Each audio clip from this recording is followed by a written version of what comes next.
Okay. Oh yeah. It's all going there.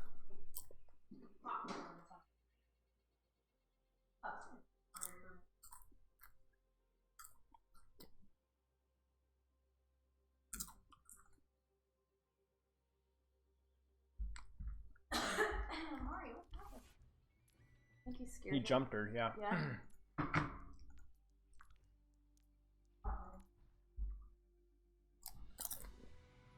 Ready for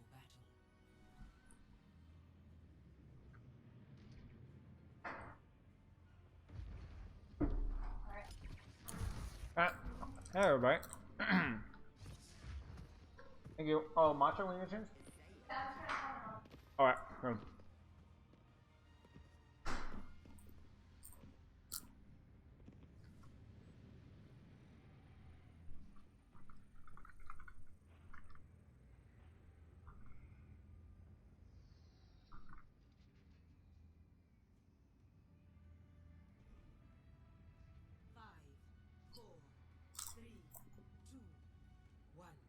Attackers incoming. Defend objective A. Stop.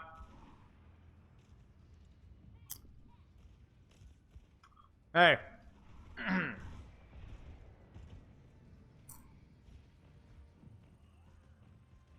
Hmm.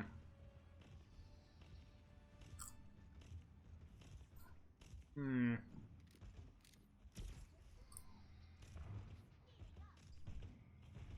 Hmm.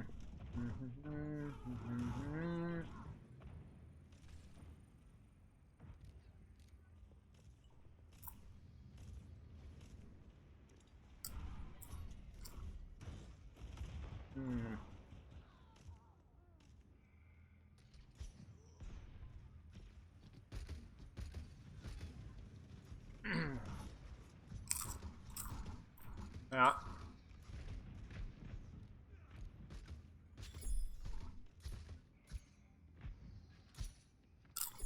Hey.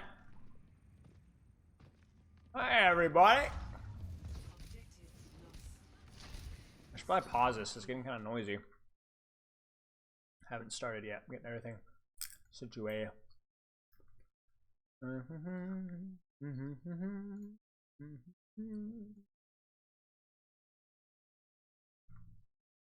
No, stop.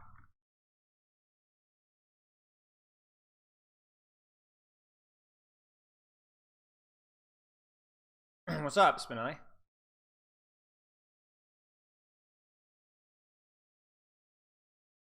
Oh, okay, let's get a good meme for today. I'm running out of memes.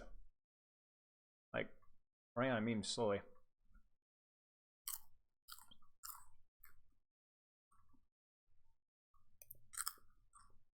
Wait, did I already use that one? Bro, I can't even remember anymore. Oh.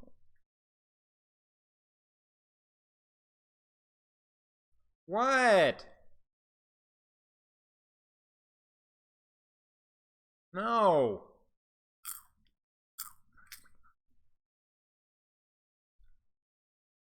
Bro, I can't even remember. Bro, I cannot remember the meme. I can't.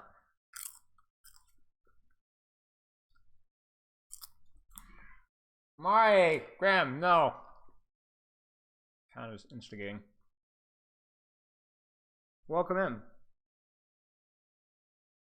Hi, vibing. Here, I'm doing fine. Eating popcorn. I'm starving.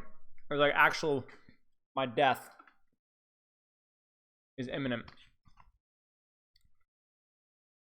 Yeah. Do you think it's worth transferring over to Val if I want to go pro Nova just like do the recent MMOs?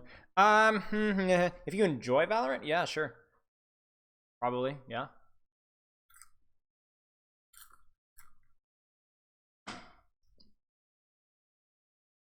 I haven't played enough Valorant to honestly know.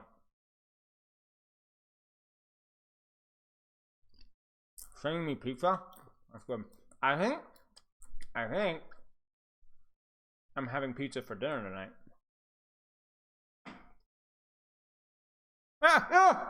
Popcorn everywhere. Oh, hey, Nolly. Now that I've hit a year of subs, I can confidently say that this is the best waste of money I've ever seen. Nah, well, you're the biggest waste of time I've ever seen as well. Here's the most sincere compliment I can give you. I cannot remember if I even coached you or not. You're so forgettable as a human being and as a player. I don't even remember if I've ever worked with. Like, I know who you are, but wait.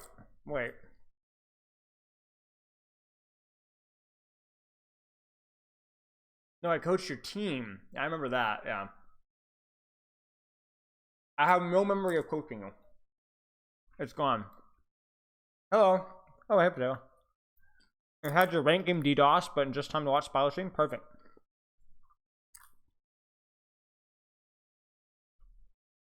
I'm not lying. Hey, SB. No! My stupid popcorn.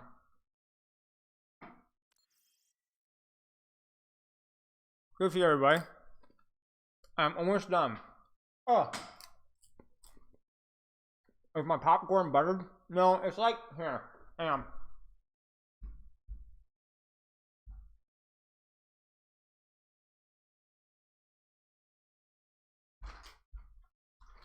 Felt like some discount, like, grocery store thing.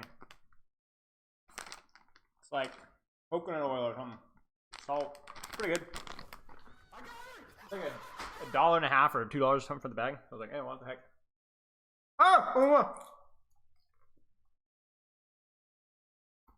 Pretty good. Oh, hey, Jangles! Hey, Jangles. Thanks for the sub, mate. I love you and never catch your streams. Oh, well, welcome. I'm not rushing you. Here's the thing. I want to drink some matcha tea because I'm ritzy like that. But if I drink matcha on an empty stomach, it makes me feel nauseous. So I'm not eating this popcorn because I like it. I'm eating it because I'm responsible. Okay? Very important difference. You understand? If that's not clear to you, you're not paying attention. Am I doing a watch party with my parents? Haha, good question. Those are not my parents. I assume you're referencing the Twitter picture. That's Pepper's parents. When I'm saying matcha tea, matcha means tea, you're saying TT. Shut up! You know what I mean. Matcha green tea. You're just being difficult. You have no friends. You saw Barbie today? Yeah. I heard it was pretty good. Am I doing all the games today? Probably not. Probably gonna aim for 2. I think we'll do 2. We'll see.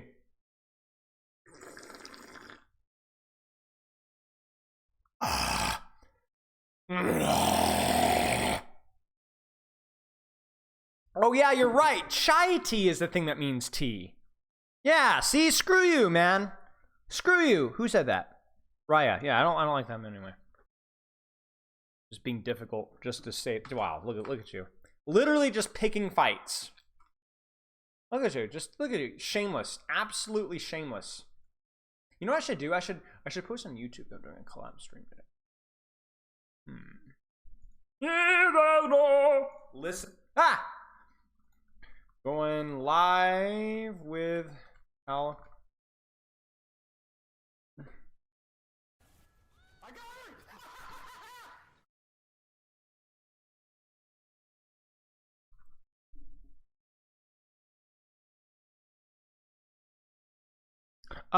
Creon, thanks for the sub, man. I appreciate it.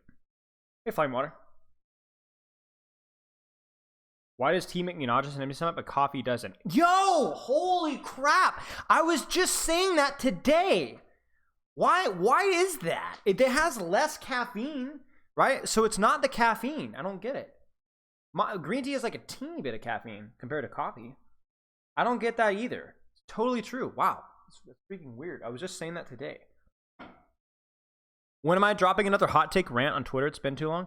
I don't know. I'd have to have something to hot take or rant about. I try to not just like rant for the sake of ranting, even though it's like freelo, you know, content-wise, because it just feels very disingenuous.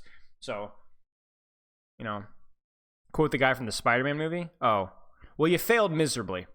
I hope you know that. I know that you newed it on purpose, but I don't care. We're disregarding them. Leaves on an empty stomach versus beans on an empty stomach. Listen, guys. Beans. You guys ever see that prank? Wait. Where's the beans prank? Beans prank. Computer. Oh, this is a golden one. I think it's this one. Wait.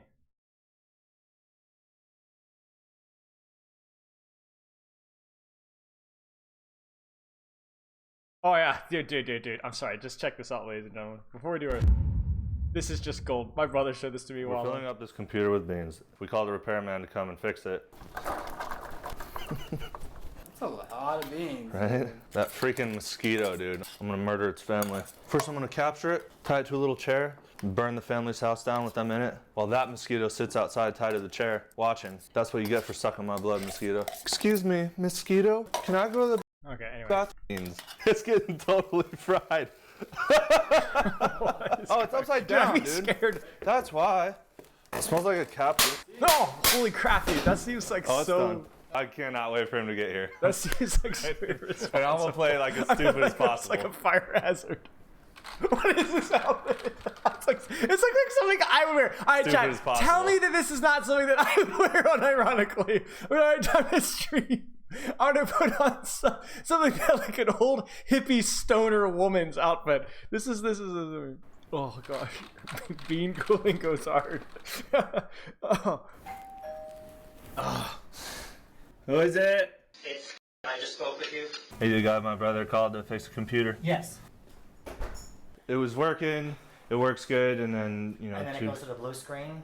Right. When it's on and it's working, you can do whatever you want to do until the blue screen comes on. Is that what happens? Right. It turns on most of the time, and then maybe 5-10 minutes in, it'll go just turn blue. Did I speak to you on the phone or did I speak to My brother. Okay. He said you had like files that are important on here. Well, I mainly use it for video games. So can we turn it on? Just... Yeah. Oh, it's up here. Mm-hmm. Got it. He said it's Windows 7. Uh-huh. Windows 7 has been, Microsoft no longer supports it. So what happens... I don't usually have more than 3 windows up at a time, so that shouldn't be an issue. Well, see, it actually is an Lines issue. and within prank history Windows 7. is coming up So soon. maybe max I would have like 5 windows open. Never 6 or 7 though. Not coming on at all now. It came on this morning and then it turned blue and then it turned off again. Oh, did that come out? It must have. How'd that come out? I don't know. They don't just fall out. I tried pressing some of the buttons on the back. But the computer's not even turning on, and it's plugged in. It comes on and sometimes and then just turns off and then Hang tight, sometimes chat. it It gets doesn't real. come on. It gets really good. It sounds to me like a power supply unit might have gone bad, which is I great. don't know what that one is. I'm gonna call my uncle and tell him that So, what is going on. One minute, I'm gonna tell him that you're working on it and telling me the power supply.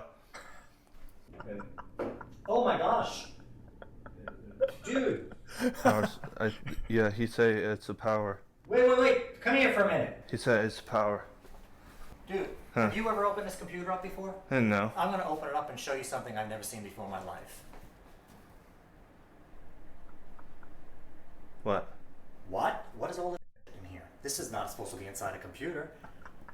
This is beans inside. What do you mean? Is Where that did you get this computer from? got it for me on Craigslist? I use it a lot. Holy. I never had an issue. None of these black things, this is like food. It's not like to help the computer stay cool or anything. No. Wait for Someone sold you something with a bunch of beans in it. These are black beans. This is what you get at a Mexican restaurant. And that's not good for the computer? No. I have never in my life seen anything like this before. I am shocked. All that should be here is this circuit board, a couple of little pieces of electronics. This is the power supply unit. What's under these? That's the motherboard, and actually... These are the motherboards? No. All of this stuff you're seeing, this pile of... These are the motherboards. No, this is food. This is beans. Someone put beans inside the computer. This should all. None of this should be in here. I'm gonna show you a picture of a normal computer. One more time. So I have to One more time. Pile of. These are the motherboards. No, this is food. This is beans. Someone put beans inside the computer. This should all. Beans! It's beans! Oh my gosh. I'm sorry. Oh my gosh. I couldn't remember this. This is beans! Okay. Okay. Anyway, we're gonna stay on topic here. All right. We have a replay review. It's actually somebody they just coached recently. You guys remember the Diamond Diva? We booked another session right back in. So we don't even need to look at the forum because it's only been what 2 days. Like it's crazy. So we have we're looking at I don't even know what we're looking at. We're looking at more Diva. Okay, we are looking at more Diva, guys. I guess we just kind of look at Diva. Kind of crazy. I've never really had this happen before, where somebody books back to back. Generally, don't recommend it, but it happens. Hey Rex, what's up? So we're going at it. So we just coached this Diva. You guys remember the Busan Diva from 2 days ago? Yeah, and we're back. So let's take a look here. Let's look at the form. So if you guys remember, most of the goof ups with the Diva before were avoiding spam sightlines when we weren't committing, like avoiding taking too much pressure to avoiding taking too much damage. Amari, no. And then it was also being quicker to not tunnel on tank. So like we would lock onto a tank because the tank would be the only thing that we could shoot. But then like literally like half a second later, there'd be like a hit scan peeking us or like somebody that's diveable, and we would just like lock onto one target. We were like completely dialed in. It's kind of funny seeing that habit happen more often in console because it is a lot harder to like, you know, turn with console. So I don't know. I mean, it's definitely something to kind of keep in mind, but it doesn't make it any less of a priority to fix. Does Badia have beans in her mech? This is beans. This is food. Any plans for the weekend? Not really, no. I need to rest. This last week and a half has been pretty crazy, so be resting for the most part. Okay, let's take a look here. For the most part, this is gonna be pretty straightforward. There's not gonna be a lot to talk about here, especially because we just coached this Diva. So I'll try to add some other details in there to learn, but I think the priority is gonna be pretty much the same as we saw in Busan. Ba-ba-da-ba-da. So when you do dive, everything that you do as a dive character is all about min-maxing, okay? Maximizing the amount of time that you're playing in your effective range and minimizing the amount of time that you are not playing in your effective range. Whether you're a Wrecking Ball, Winston, Diva, I mean, even a Reinhardt, if we look at it as a tank that wants to get up close, a dive tank, right? It's all about like getting close. So if you guys look at the situation here, if we want to control and pressure high ground so that our team can rotate or maybe we can threaten a kill, how would you guys do this? Look at it right here. What are your options here, right? Give me some options. There's a couple of options here. Some of them are boring, some of them are flashy, some of them are fancy, but all of them are superior to what we did. Case in point. If my team is running Monkey on a Brig comp, but the enemy is running like Ram Rush with no real flankers, is it worth to switch off the Brig pick for Lucio here? Yeah, 100%, yeah. 100%. I just go left side of point. You could. So what you could do is you could go like, oh, well, I don't want to fight you guys all the way up here.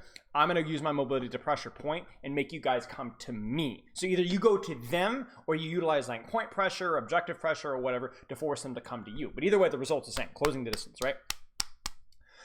The other option here, if you wanted to be super, super, super cute, is you could flank through here and wrap around and sneak around behind. That's a really sneaky way to get on top of them at the same time. Very high risk, high reward. Probably wouldn't recommend it, but it's an option that we'll bring it up. The other option and the safest option is honestly, and this is like really not that crazy, is just freaking walk. Like you could matrix and walk to here. And then once you get to here, you no longer take any damage. Yes, you've used a little bit of matrix, but then you can fly up and over, bam, right? Micro missiles, shots, full, and you're full HP, full matrix, everything perfect, and you don't come flying in at 1,000,000 miles per hour. Because the problem with this is you're like, well, it's fine, I have matrix for this, right? Well, the problem is even if you have to use your matrix, this means that you can't stay as long. If you're using half of your matrix to get on top of the target instead of just being on top of the target, then you're not allowed to stay as long. This is going to cost you HP and matrix when you'd prefer to have both full HP and full matrix and get on top of them. Now, you guys can probably see the one downside about flying to, like, let's say even walking or flying to say here is you might have to wait an extra second and a half and then go in to let your matrix recharge or maybe to get your boosters back, whatever. But it's about not skipping steps. If you need to get close to somebody, sometimes the best path isn't directly at them. Sometimes it's to something near them, restabilize, then push. Because this is just a disaster, right? It's not the end of the world, but like, there it is right there. Oh no, he got trapped. That's unlucky. Well, you should have been there. You should have been the one getting trapped. And then full matrix, full HP, you're totally fine. Right? So this is kind of going with what Raya was saying. You see how it forces them to rotate back to point? Now, I wouldn't do anything here because you're down your Genji, but yeah. You kind of like isolated this Junkrat now, right? That's good. Matrix, matrix, matrix, matrix, matrix, matrix, matrix. Get out, out, out, out, out, out, out. Oh yes, nice. When it said stream of legends, I thought it was supposed to stream League of Legends. No, it's just it's a term of speech that implies this might be the greatest thing that you'll have ever have watched.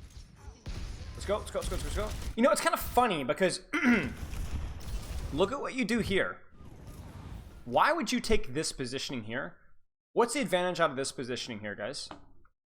Don't you dare say, oh, it's high ground, because you're going to need to elaborate more than that. Because what does this position allow me to do a few seconds from now that maybe this doesn't here, right? I'm not going to necessarily wait for an answer, but you should be thinking about it a little bit, okay? When I'm here, I freaking wish I could draw a big pen. Yeah, we'll figure out a way. Okay, from here to here is a much shorter distance than from here to here.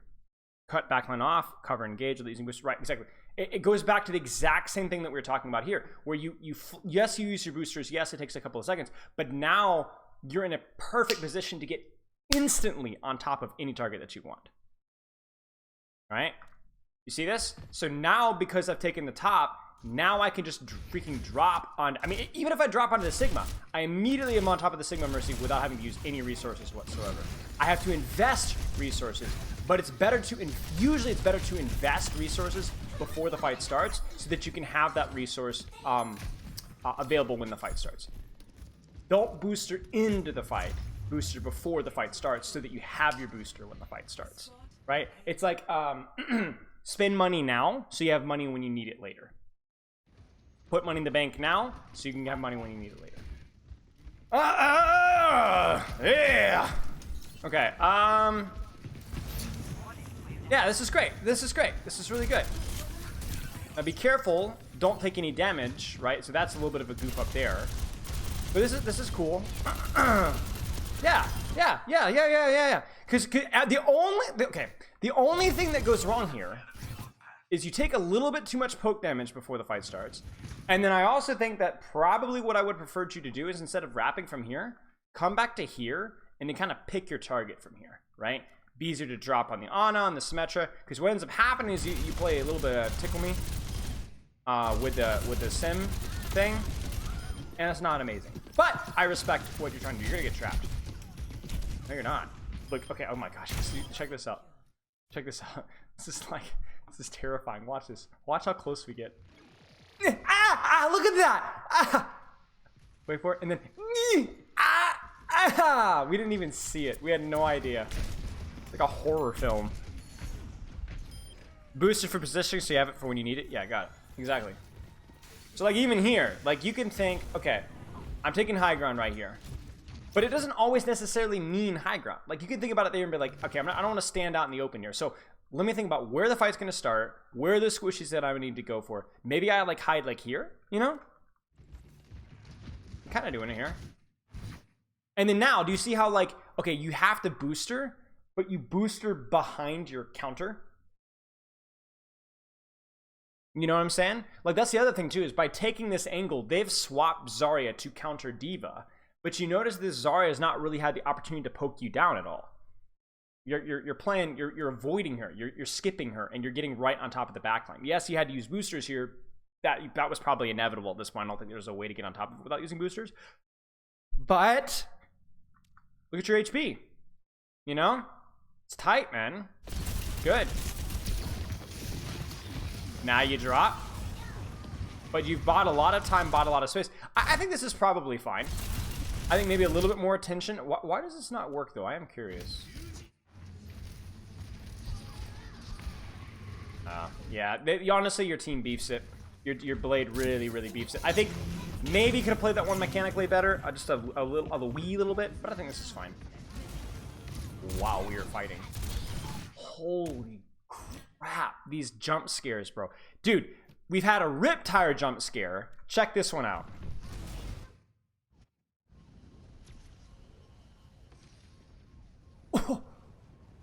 Oh, look at this. Holy crap. 20 HP. Yeah, get out. Oh my gosh. Are we gonna be able to keep our mech? No. Okay. I will say this. I would have gone literally all the way back to spawn, maybe even grabbed a health pack, and then let my supports, because this is too, dude, like, the Zarya could, the Moira could sneeze at you, and you could lose your mech here. Have I been coaching since Overwatch 1? Yes, I have. Yeah, okay. Nice fight, last fight. That was good.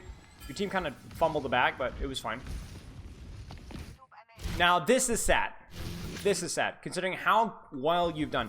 Remember, this is why just saying go high ground isn't always, that's not necessarily good enough. Because remember, your whole mindset as Diva is like, what are my favorable 1v1s? Finding a way to take my favorable 1v1. That's going to be on the Junkrat, that might be on the Ana, that might be on the Symmetra. Don't say Symmetra's not a favorable 1v1, you're an idiot. Symmetra has a beam that can go through your matrix, yes. But you could still light her up. She's still very squishy.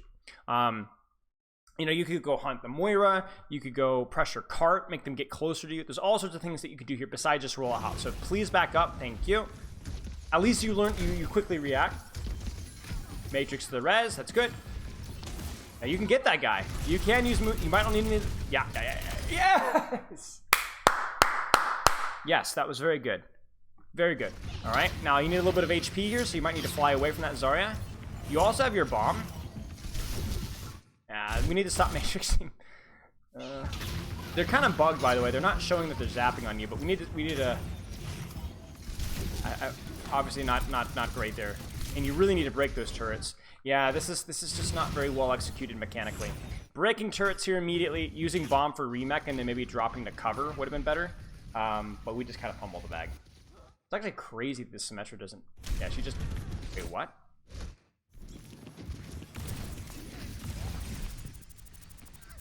I don't think she gets hit. I think the Symmetra or the soldier helix her. Yeah, that's funny. Okay, yeah, not very well executed in terms of mechanics, and obviously a little bit unfortunate that we go top and end up running into the Zarya initially. That does put us at a hole HP wise. Is coaching my main source of income? Or do I have other jobs? Yes, it is my main source of income. Panic bot matrix. Yeah, exactly. Okay, good news here is that we've started from high ground while they were on the low ground, so that then we can actually drop on top of them. If they are on high ground to match you, then you have to go low ground, and you're just basically playing avoid them, right? Haven't seen any dedicated coaching videos like you make. Yeah. Okay, so this is good. Get her out. Stay on her, or the Moira. I mean, really, it doesn't matter. There's one peel bubble. Now the Zarya is chasing you, so you fly away. That wastes a lot of space and time. I would go right back onto the squishy again here. Get right back on top of her. Yep. Finish her off. Get those missiles. Good. Fly away if you need to. Fly away. Oh, we're very slow to fly away here. Oof. I wouldn't say very slow, but just, I guess, a little bit faster to even just walk away. Okay. I really like what we're doing so far. It's not been super consistent, but we've done a pretty good job. Okay. Okay. So this is something haven't talked about in a long time, but I think it's worth bringing up again. Diva can eat Graph. Everybody knows this. However, one of the important things to remember is that Zarya, if she plays it really well, like managing her range, like playing at mid-range, can really burn your face. Everybody knows this, right? So what I see a lot of divas get sucked into is they get so focused on the ultimate that they may or may not be able to eat that they end up losing the neutral. So in other words, you go in here and you're like, I'm gonna stand here and maybe eat Graph, stand here and eat Graph. but then they just get debacked. They just die, and then the grab is used anyway, and you've lost the fight 100%. It's better to let your team get grabbed sometimes if there's a better engage option for you elsewhere that may or may not be able to prevent the backline from following up on the grab, maybe cut off the Zarya's healing, maybe trade kills. Because the grab is a skill play, but it's also very difficult for you to consistently eat it if the Zarya is playing well. And honestly, they might not even need to grab. Because the way that you play around grab gives them an advantage without them even grabbing. Now, here's a question, guys. Who wins the Zarya versus Diva 1v1? Watch this. Let me give you a little bit of info on this one.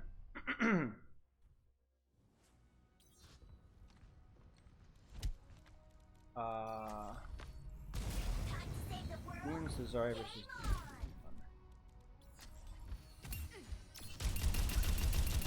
This is reduced health, Zarya. Just keep that in mind, so it's not a perfect representation, but like even body shots here. Like, you do an ungodly amount of damage. Okay? Depends on resources, yep. But you know what else it depends on? Something that all these Spylo veterans should know at this point in time. Depends on range. Watch this. Okay, that... not what I intended to demonstrate, but yeah. You do more damage than she does, or approximate damage as she does at this range.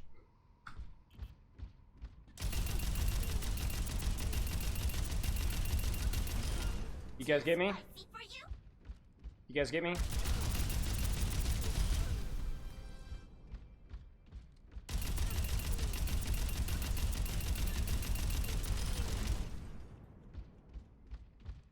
Yeah, it has the reduced tank HP. I know. I know. But the point still stands. You guys get me? The way to beat Zarya in a 1v1 is to get up in her grill. Zarya beats Diva by maintaining some sort of distance and or having bubbles or charge and whatever.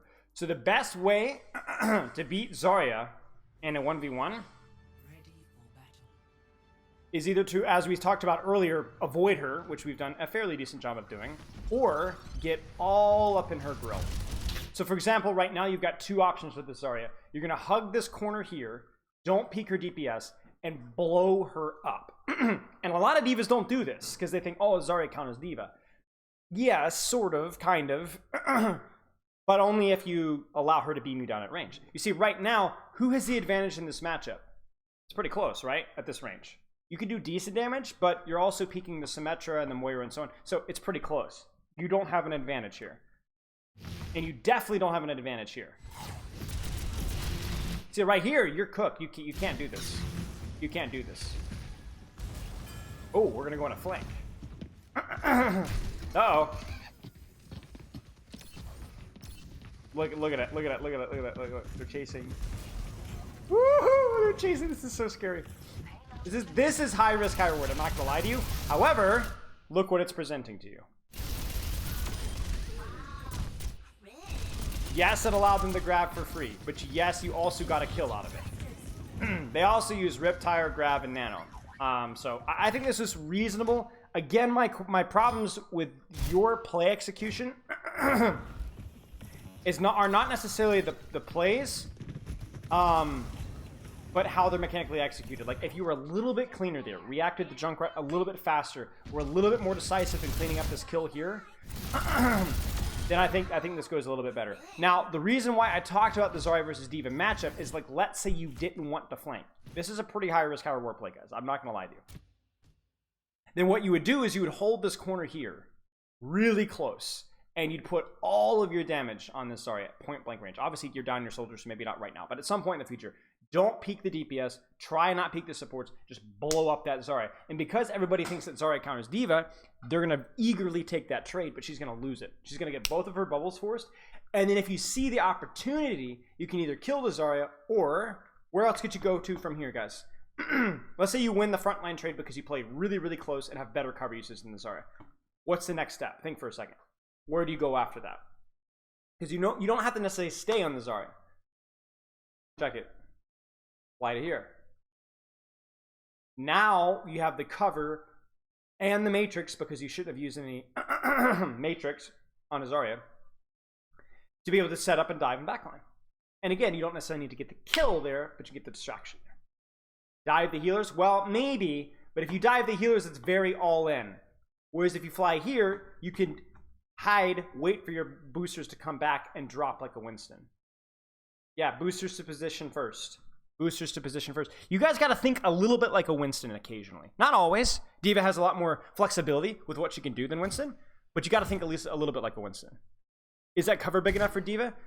It doesn't need to be big enough for Diva. It needs to be far enough away from the Zarya to force the Zarya to turn around and chase, while at the same time providing even a little bit of cover. Because you're right, you would still be shot a little bit here, but it would be enough cover and enough high ground to make it more difficult for the enemy team to go through.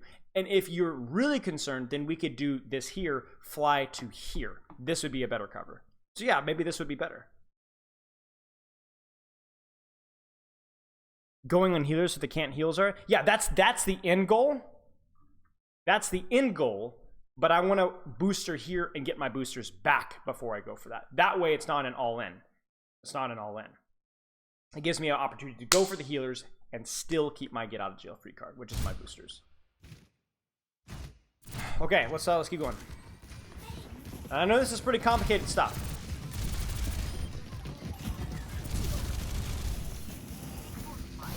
But you could see how, like, we've gotten a little bit predictable with our approach. And so now they're starting to mark this flank. They chase us around, and we're unable to get away.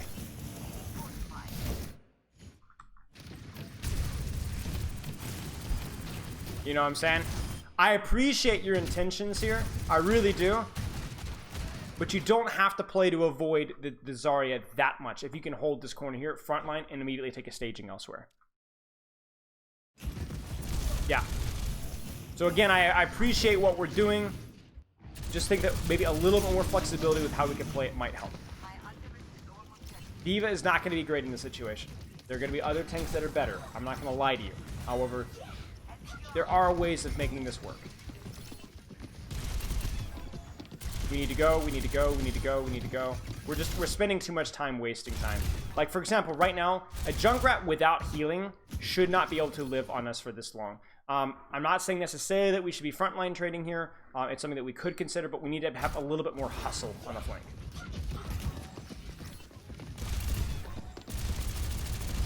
Like, this Junkrat must die. You're matrixing a Junkrat when you have micro missiles available. So, like, right here, I might even commit my boosters here.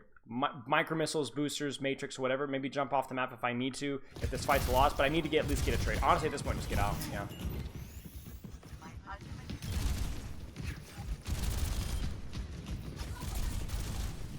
Oh, you caught him.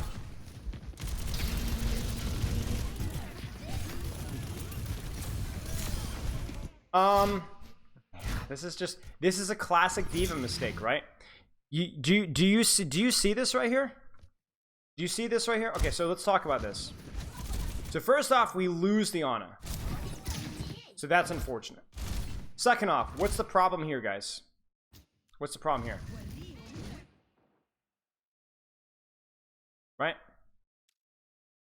No nuance, no setup. We don't even have full HP. We just fly in. I appreciate us going, oh, I have bomb. I want to play more aggressively, but it's a bad engage. It's a bad engage. It's a bad engage. Your best engage would be to what, guys? What would be the best thing to do in this situation? Think about it. Think about it.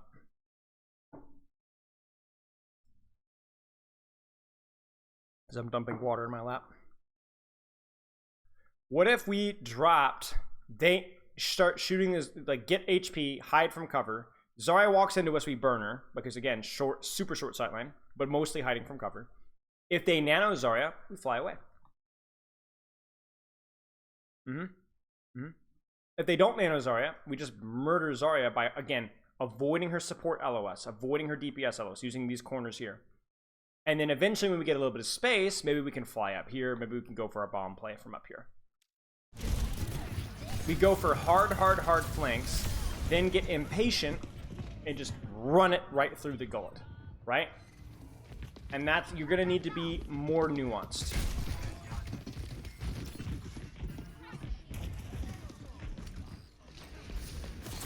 I would eat that. I would eat that orb if I were you. It's worth the flash matrix.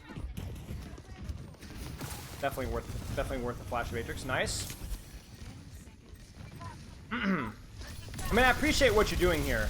I just think a little bit more practice with how to do it would be helpful.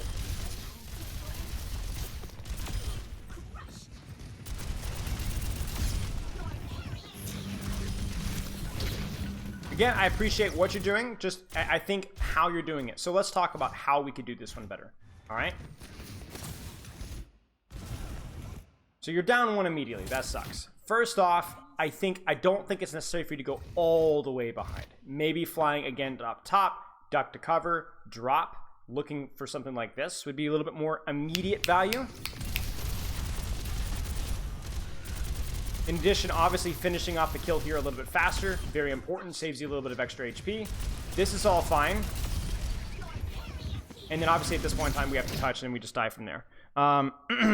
So you play like you have a shotgun since Diva has a shotgun. I mean, yes, exactly. This hero is unbelievable damage at point blank range. Maybe we win this, yeah. I will say, I really appreciate our creativity. I think sometimes we go for too crazy flanks, right? Like for example here, this isn't bad if you've got the time for it, but there's also nothing wrong with just like hiding here,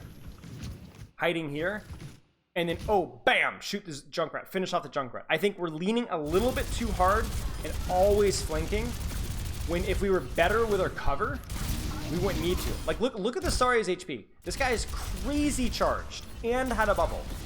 Watch. Bam. Hey, what's up? So, I'm pleased with their strategy. I just think it could use a little bit more nuance. Right now, okay, so you know what I will say though? This feels like we're limit testing. You guys have heard that term before, right? Where we're trying a strategy, like pushing it to the extreme. We're not sure if it's gonna work, but we like push it to the absolute maximum. Almost to like a caricature, like permanently diving backline, even flanking. So all we need to see from you is a little bit less hard flanking, more use of cover, and being more comfortable trading frontline favorably. You see, Diva, let me actually send you guys, I highly recommend, let me actually give you guys, there's a Spylo 2 video I did on this that's going to be a little bit more in depth than this one. I had a session with one of my buddies, Lockie, from a long time ago. Well, shoot, where is it? It wasn't too long ago. Yeah, this one right here. This one right here. Master Diva's coaching frontline angle and drive-by. This one I recommend checking out if you can. Because it's got a lot of information on how to play frontline Diva. Because remember, Diva is actually not that bad frontline if you're at point blank range. Right? You wouldn't stand there as Reinhardt in front of a Zarya and just hold shield. You need to be swinging or hiding. It's the same thing with Diva. But the Diva has also options to take different angles. I blame all my problems on limit testing? Same, bro. Bro, it was not tax fraud. I was just limit testing, bro. I appreciate what you're doing here. Obviously, Widow a bit of a priority if you can get to her. Good eat. Yeah, this is tough. This is tough. I mean, the Widow just basically hands them 2 kills before the fight even starts. It's okay. Let's keep going. It's keeping the IRS on their toes? Yeah, exactly. I mean, who's to say what's right and what's wrong, you know? Oh, there she is. Avoid the Zarya here. Nice. Now, here you can flank if you want to. Yeah, love it. Love it. And then you could fly away. Now, you had to use your boosters to get in, but yeah, that was good. Now, go right back in. Woo! Now, you see here, things start to get sketchy right around here. What's the problem with this, guys? Talk about the micro mistakes here. Let's talk about micro here. Is this console? Yes. First off, missile's too far away. Get closer than missile, even if it's just 1 second later. Second problem, we lose the target, end up booping her out, so then she's too far away. You see, this right here is where you're going to lose a 1v1 versus Zarya. Right, we should have either finished our boosters in a better position or not used them at all. This right here, you lose a 1v1 versus Zarya, if both of you guys are healed. Right here. This is too far away. Too far away. you're either up close, because I know you're like, okay, I'm gonna get D-Mech either way. Yeah, obviously. But I think it's like, it's you will always lose resource trades versus a Zarya at this range. It's just not gonna work. So yeah, micro missiles, losing the Ana, maybe the missiles as well. I would really be hustling and building my mech back here. Either die or get your mech. Oh, that's unfortunate. I mean, we were that close if we were a little bit better.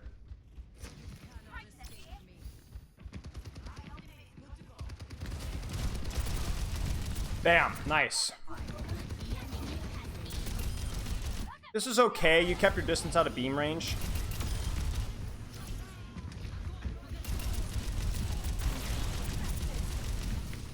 Still thing with the micro missiles here. If you know that she's just gonna fly away from you, she's too far, again, I wouldn't necessarily use micro missiles because I promise you in the next 5 seconds we're gonna have a better use for micro missiles. You ready? 3, 2, 1.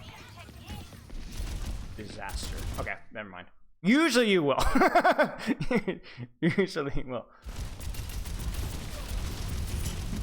Again, it feels like I don't like closing in with micro missiles. I like closing in with shooting and then micro missiles at point blank. It's like right here, just micro missiles right now.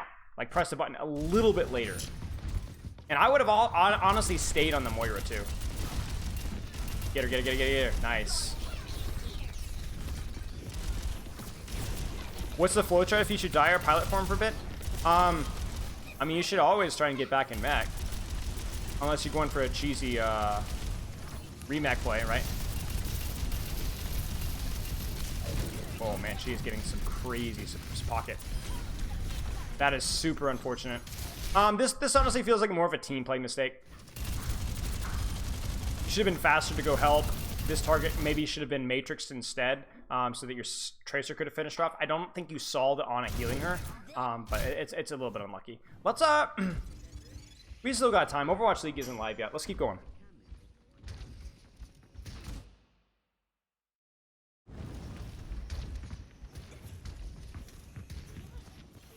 Now you can use this high ground to drop. Oh man, team is getting rolled here. I'm not sure what the play is here. I don't know. I don't see why you drop. The grab is used. I would either hide and hold high ground or look for a flank. You're gonna get melted here. Yeah, you're just basically fighting by yourself right now. Yeah, you're just trolling. Because when you drop here, not only are you down one, but your team is actually backed out. Your Moira's in spawn. Your Moira's AFK in spawn as well. That's not helping. Will you guys even get a recontest? No, it's gonna be it. Man, okay. I'm trying to choose our battles here. So let's keep looking. You watching all the games? At least 2. I'm planning on 2.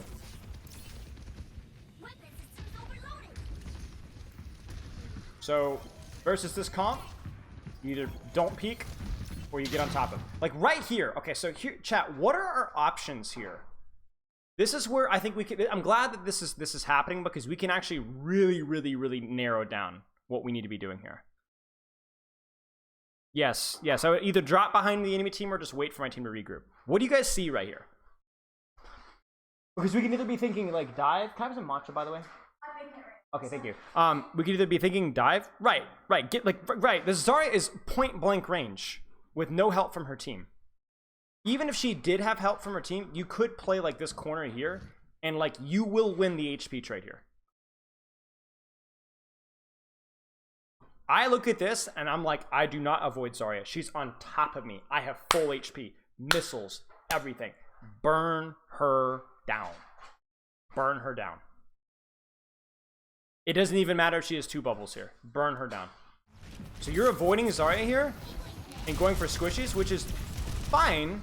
But look at how aggressive her squishies are playing, and look at how aggressive the Zarya is playing. Go for the tank. And this is what Winston can't do very well. If I'm Winston here, I'm probably running away from the Zarya. Maybe not, but more often than not, avoiding the Zarya and just kind of zoning the backline. Because I just don't win any tank trade, really. But Diva, way more dynamic. Way more dynamic.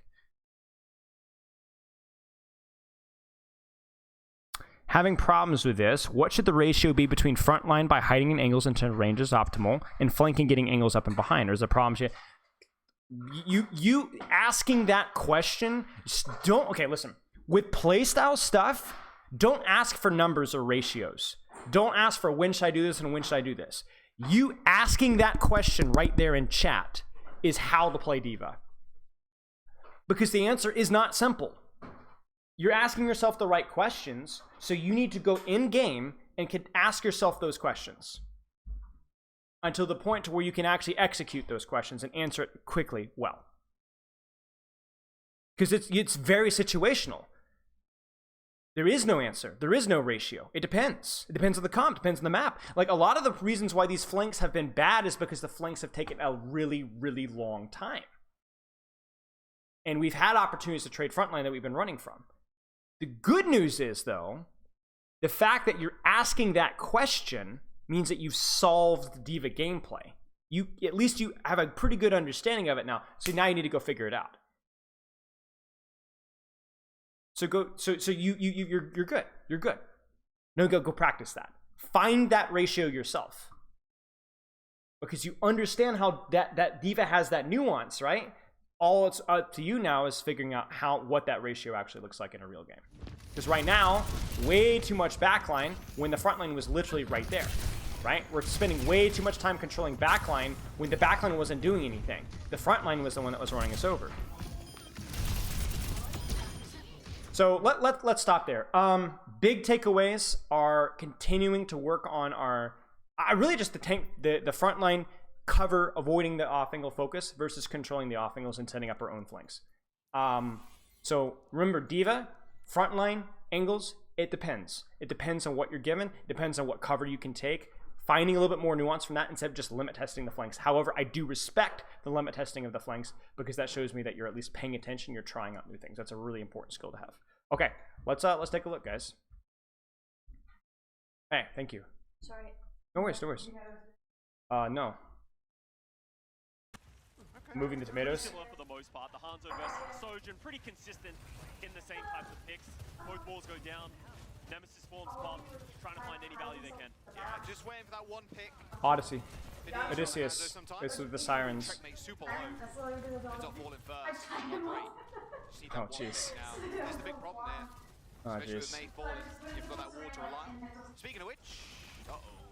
Yeah, I don't think you get out of that. Oh, no worries, no worries. I'm glad that they're all okay. That would be perfect. I think he's 1 HP in the back line. Twilight takes him out, and that will be the point cap for Boston. Okay, Yeah, thank you. Checkmate just getting caught. Appreciate. What is this? Getting real Oh, low. shake. We didn't really see it on our screens, Okay. but you can see the uprising. They want to play aggressively. They Oh, don't want to thick. give the Mayhem the Holy cow. opportunity to just walk to this point for free. Thick, holy cow. Highlight having this amplification matrix wherever No, the same Mayhem thing. go, try to Alright, chat, let's take a look. Hanzo versus Sojourn. It's kind of interesting that neither of these teams is playing dive. This isn't a very good dive map, but it does show that at least there's some life struggling away from the Sombra Tracer, at least for these teams. There's the window. Yeah, one shot. Although I will say both of these teams can play a pretty solid dive here. I'm a That was great bait by Mayhem.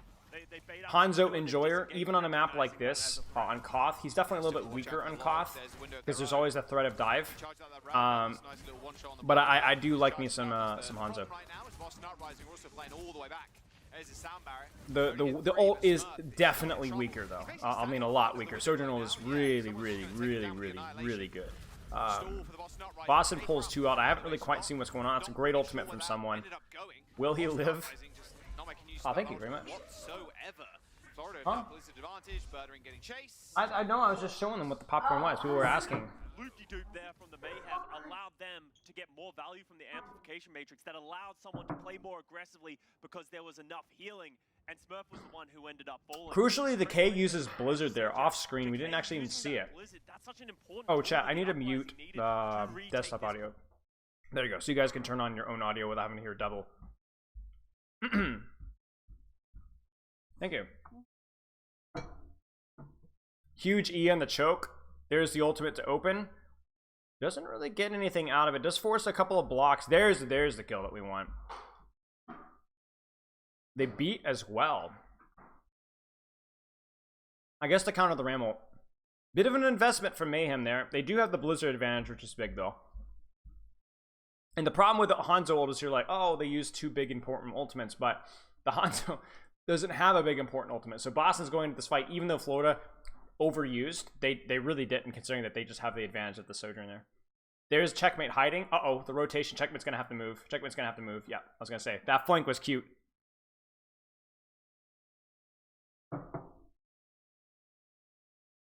This rotation from Boston is because of the Blizzard. They're doing that rotation. Because it's hard, it's really easy to choke out where exactly the Boston rotated. Chorong?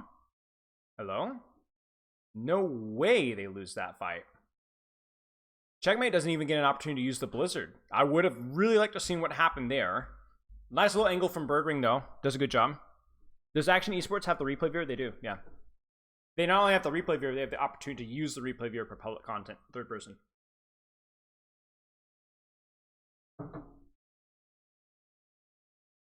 Okay, really important Blizzard coming up from Decay. Mayhem has a slight ult advantage, but Blizzard trades could give Lee Jae-gong time to build his ult if they can keep Smurf alive. Smurf is very Blizzardable. They actually open with Annihilation. What? Why did they open with Annihilation? Mayhem must have seen something there cooldown-wise. Because they just yeeted in, and Decay uses his Blizzard to peel, but the guy actually just straight up dies. So they didn't even need it. So Mayhem's in dire straits here, because even though that Blizzard is used, they have map control. Boston has a couple of ultimates that they're going to be able to come online before Florida gets what they need. And honestly, beat for Blizzard when you don't have map control, Boston has a slight advantage here. That's an early ice block. Beat engage on the Checkmate right now, maybe. Yep, there it is. Checkmate is being focused down. Can they keep him alive? No, they can't, and that's it. Wait. Whoa, he got frozen and booped off. I didn't think Checkmate got it off. He did. Oh, chat. Oh, the fumble. Yo, what's up? Link to the game? Overwatch. No, just look up Overwatch League, yo. I'll link it in chat in a second. That's actually huge. Holy crap. There's no way that worked.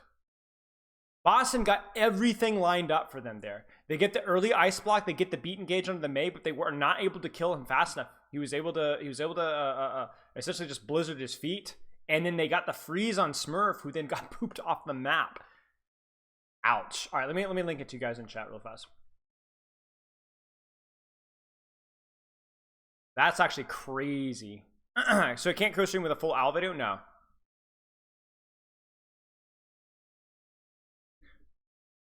Why is that? I'm not sure. We don't know what the deal is with Team 4 and like what are the rules of the replay viewer or not.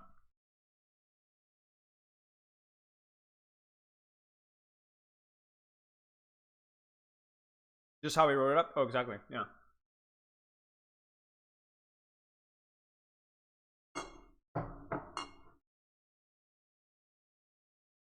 Yeah, no. I'm talking about the replay viewer access with Action Esports. I mean, I know why you're not allowed to do it on YouTube and Twitch. Okay, Hanzo, Sojourn again. Definitely more of a play style thing. Hanzo's a little bit more neutral pressure, higher chance of picks. Sojourn struggles to build rail, but when she does, she's a lot better than Hanzo. But the key thing, like I said, is the ultimate trade. Like, the Sojourn isn't amazing. It's probably just objectively worse than the neutral for the most part. However, getting that ultimate is so important. And you also notice, by the way, there that Florida had Chorong on the angle with Merit. So they like let Merit take the flank, whereas Birdring didn't have any support on the flank. So that's actually a cool little playstyle wrinkle from Mayhem, and that might just win them the first fight, because Merit's able to hold an off angle, and Hanzo isn't. That's a set rollout for Mayhem. That's a set play. So they have the Ram without Lucio speed, just kind of like holding a corner with Bat and Mei, and they actually sent the Lucio on the flank with the Sojourn, because the Lucio can do a little bit of spam damage and heal his Sojourn. So the Sojourn gets rid of the Hanzo because it's a 2v1. So the Hanzo goes back to his team, and then now the Hanzo doesn't have a very good sightline, and the Sojourn has a really good sightline. So that's super cool. A little bit of, I think Boston's like, having your Lucio speed with your Ram is great, but if your Ram isn't able to push or doesn't want to push, then the Lucio doesn't really actually do anything. Early ice block.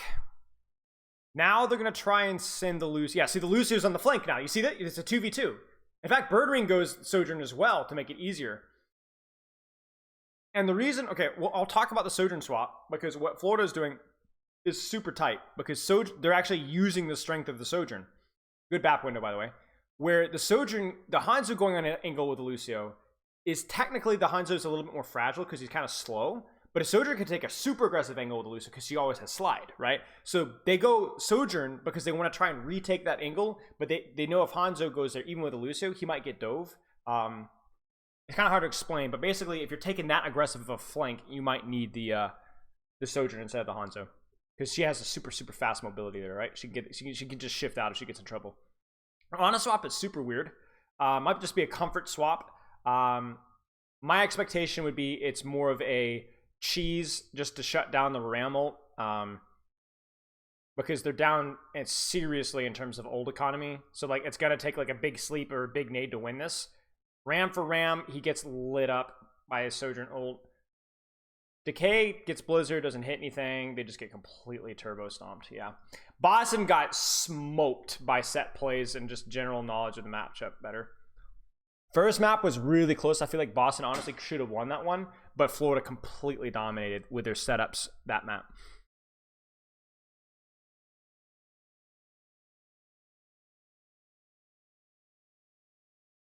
Huge setup from Florida.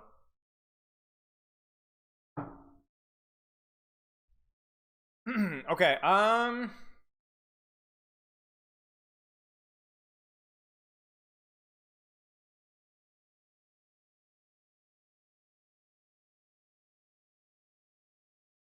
watching this.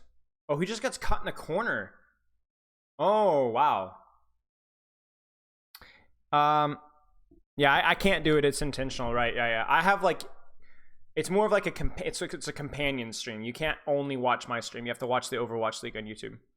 Hey, Spot, any tips for when you keep getting farmed by Reaper as Ram and your team doesn't help you with him? Yeah, so one thing you could do is use your shield and your vortex to laser him down a little bit, do some pressure. And that's the best thing that you can do, because theoretically you can punch block him down, but it could be pretty tricky. Big thing is to try and get some early spam on him to keep him at a lower HP, because if you get him at a lower HP, you can punch through him and kill him, or at least force a Wraith. But there's really no clear solution to just, oh, my team doesn't help me and doesn't do anything. I'm doing all right. Thank you.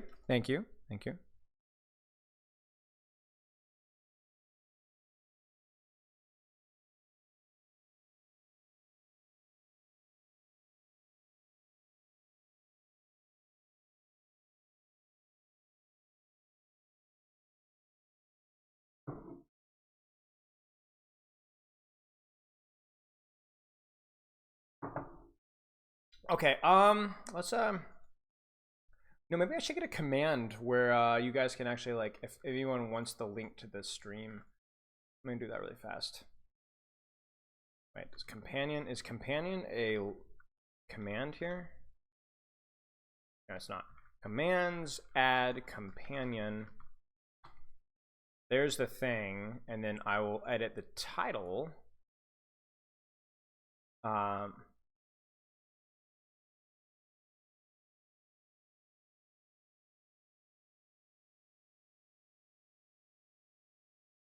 So it includes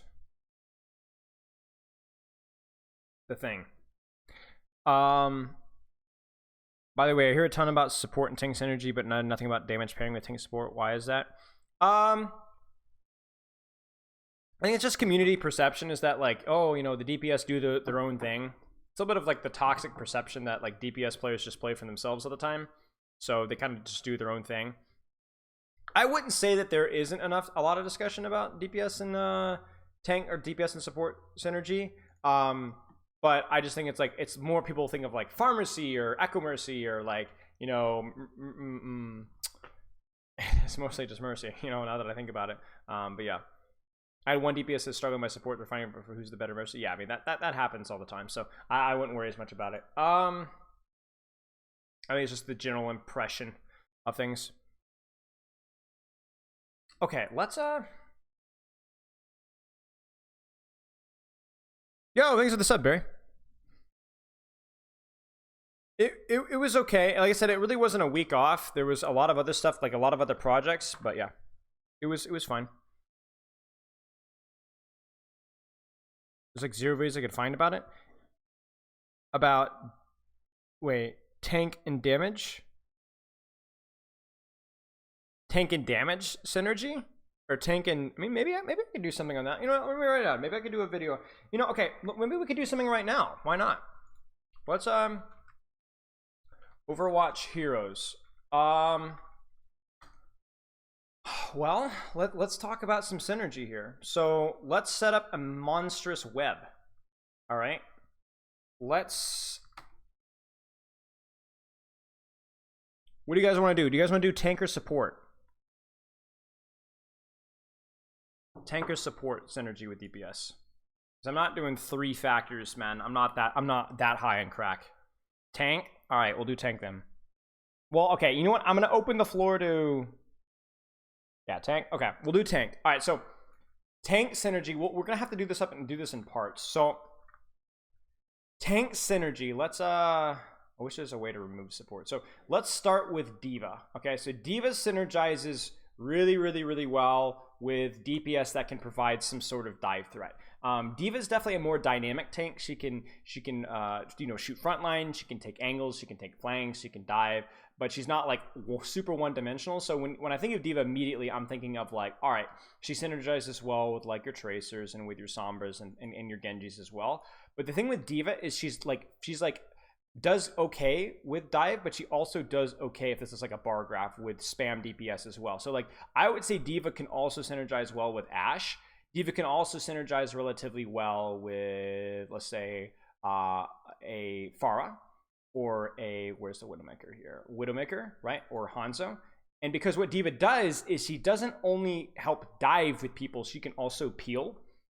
So if you have slightly more fragile DPS that are a little bit more glass cannon, Diva can kind of peel those guys off. So I think Diva does well with those DPS. Now for tank, Doomfist is definitely a little bit more myopic, where he is definitely something that enjoys dive help, whether that be from Tracer, Sombra, you know, Echo, Genji, anything that has any mobility that can help him finish off the same targets that he's finishing off. But what also makes Doomfist a little bit unique is Doomfist does not require a lot of healing. All right, so Doomfist doesn't require a lot of healing, so what that opens up is pocket. All right, hear me out. So just how I said Diva can peel for Ashe because she has the Matrix for it, Doomfist can peel for Ashe not because he necessarily can peel directly, but because he doesn't require a ton of healing compared to like a Diva or Winston or Reinhardt. You can have your supports focus more on supporting your DPS, which again works more with these glass cannon types of DPS. The Echoes, the Pharahs, the Hanzas, the Sojourns, even like, for example, a lot of damage boosted Soldier running around right now, right? Soldier doesn't demand a lot of healing, but if you could get a Mercy pocket because your Mercy isn't necessarily having to heal your Doomfist, that's a huge deal right there. So having tanks that don't demand a lot of healing is another big factor, okay? Junker Queen. Now, Junker Queen is a little bit more singular focus, like definitely more of a frontline trader. She has some mobility, she has some spam, but she likes DPS that can help her with that. So you could run Junker Queen reasonably well with any sort of short to medium range DPS. Cassidy is going to be great. Bastion actually doesn't do too badly with Junker Queen. That big burst of value, the shout, really helps him win those frontline trades. Echo Genji can dive and push aggressively with Junker Queen as well. I think that's a synergy that's underrated. Junkrat as well. There's a lot of tank. Mei is awesome with Junker Queen. You can wall something, shout, engage. I think something that like a Pharah, maybe not as good because she's not as divey as like a Tracer or Sombra, and she's too split to get value from shout. So you either want people that are going to be around the Junker Queen or diving with the Junker Queen. And Pharah's kind of a little bit of neither. Reaper gets a lot of value out of shout. I think that's a pretty good synergy as well. Spam heroes like Hanzo, I would say a little bit less because again, he's not flanking, pushing with the Junker Queen, nor is he stacking with the Junker Queen and pushing. He's kind of off on his own angle. Doesn't mean it's a bad synergy, it's just not the most effective. So anything that's going to be playing, let's say Sem, that's a good one, pretty good one. Tracer's a good one, even though she doesn't necessarily get shout all the time because she's on a flank. She could push in with the Junker Queen. Soldier, I would say not quite as good. What do you guys think? Am I missing anything here? Those are the big ones for me. Yeah, those are the big ones for me. Owl is life. Oh my gosh, whoopsies. Let's go right back in. We'll keep bouncing back and forth. We'll keep bouncing back and forth. I tab away for just a second and Florida is already capping. Holy moly. Torb? Not as much Torb, no. Okay, so Mei Tracer. We'll talk about the Mei in a second. Oof. Smoked.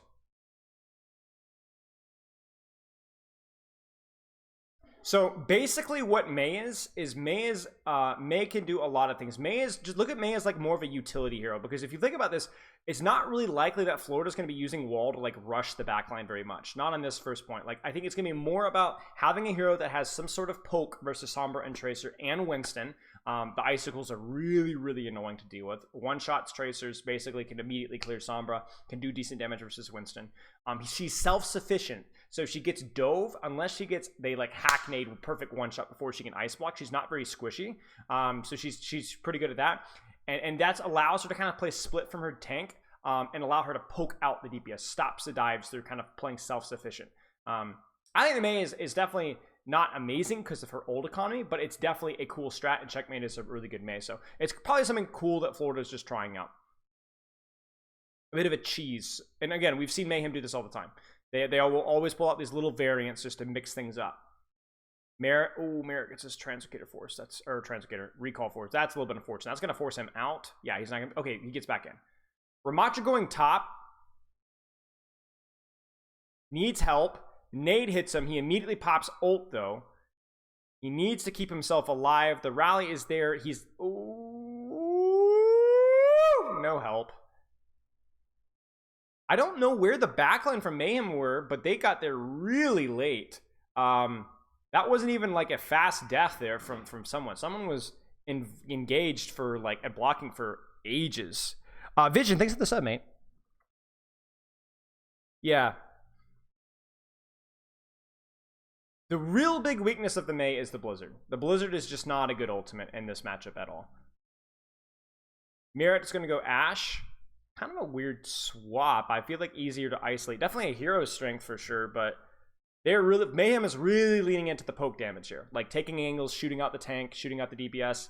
You've got 2 heroes now. I guess 3 including the Ramattra. If we say half Ramattra, half Ana, 3 heroes that can kind of poke out. EMP is scouted. Mayhem need to play really cautious. Yeah, see, this is the problem with the Mei. So you look at what Checkmate is doing there, right? He's self-sufficient. He takes an angle by himself and pressures cart. The problem is that if Boston are really paying attention here... Okay, that's a big EMP. Wait, maybe traded? Oh, they're traded. Not terrible. Not terrible for Mayhem. The problem is the Mei is like, as soon as she's just too slow. She's just too slow. Like, she can pressure cart because she has her own self-sustain and extra HP, but she's really slow. Like, I actually think Boston misses an opportunity there once they force Ice Block out to, like, focus down card again. I think they got a little bit too hungry with the EMP. Ram without Lucio is just played as a self-sufficient survivable tank. It's not played because, oh, you're going to be pushing the backline a lot. The Brig is necessary to be able to keep the backline alive. Better peel with the whip shot. If this was another team, you might have seen something like a Diva instead of a Ram, but Diva's kind of vulnerable to Sombra sometimes. There's the response to the Nano. There's a great wall, blocks off the follow-up. From wall also has a lot of utility if it's used well. It's just very hard, right? Checkmate, yeah, right there. Checkmate gets naded and I think hacked, and that's it.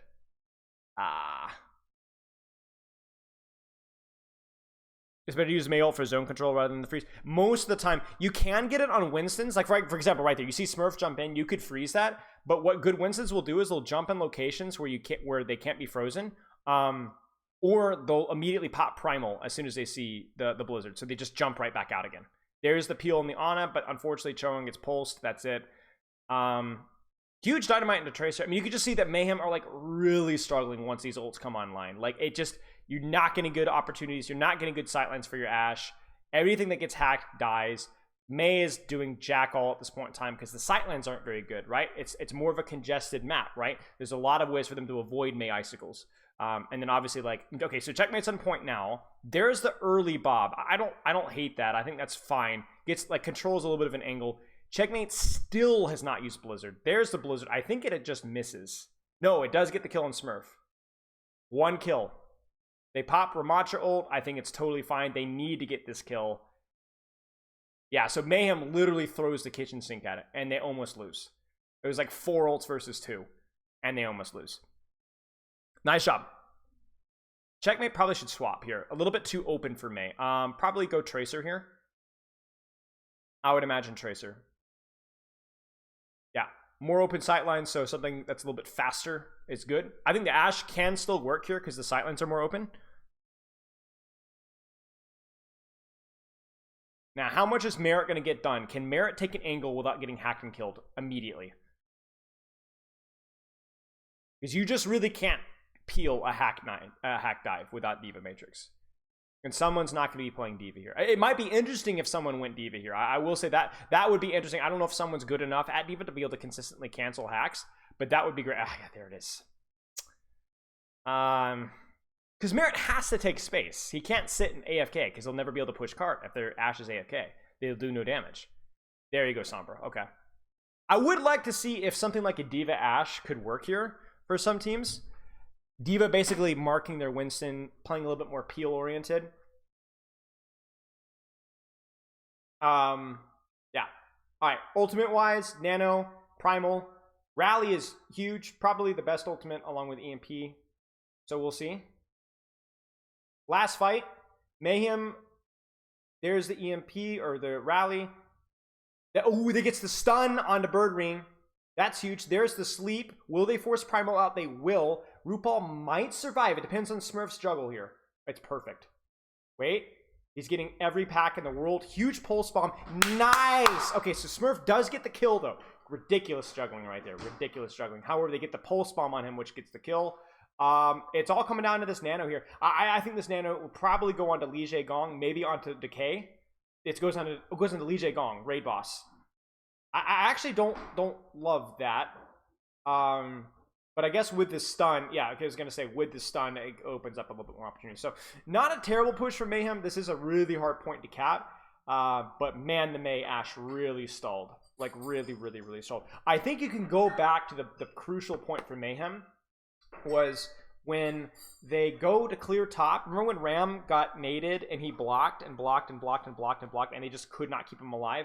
That was their fight to win. Because if they win that fight, they get the cart underneath the bridge, they get their May on like a good spam sightline. But what ended up happening is they had to retake into dive ults after that, and it was just a disaster. So, yeah, winnable. Was the Ram May kind of anti-dive? Yeah, it was just kind of a cheese, right? Boston is a really, really good dive team. Florida is a really, really good dive team. Florida thinks that they have a better chance of like screwing Boston up, you know, whipping out some sort of a cheese than they do in winning the dive mirror. They could probably win the dive mirror, but you know, they're fighting dirty here. Flex for me real quick. Well, let's see. I've hit Grandmaster. I hit Masters in every single role. The most handsome person probably of all time. I've written album. My mom loves me. You know. Yeah.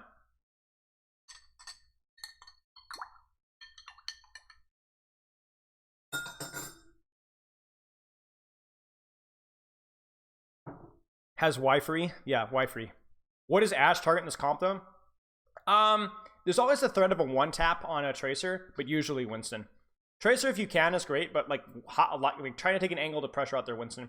Okay, Ashe again will merit. Now they have defensive advantage, which means that Decay and Smurf won't have like really good dive angles immediately, but can they keep Merit? Like Merit gets hacked, will he just freaking die?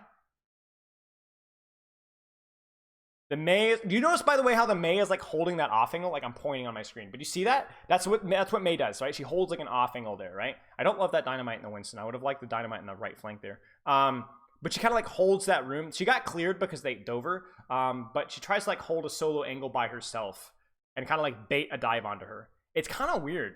She does what a Tracer does essentially, which is like kind of mark, right? Because she's not really diveable, but yeah, it's kind of weird.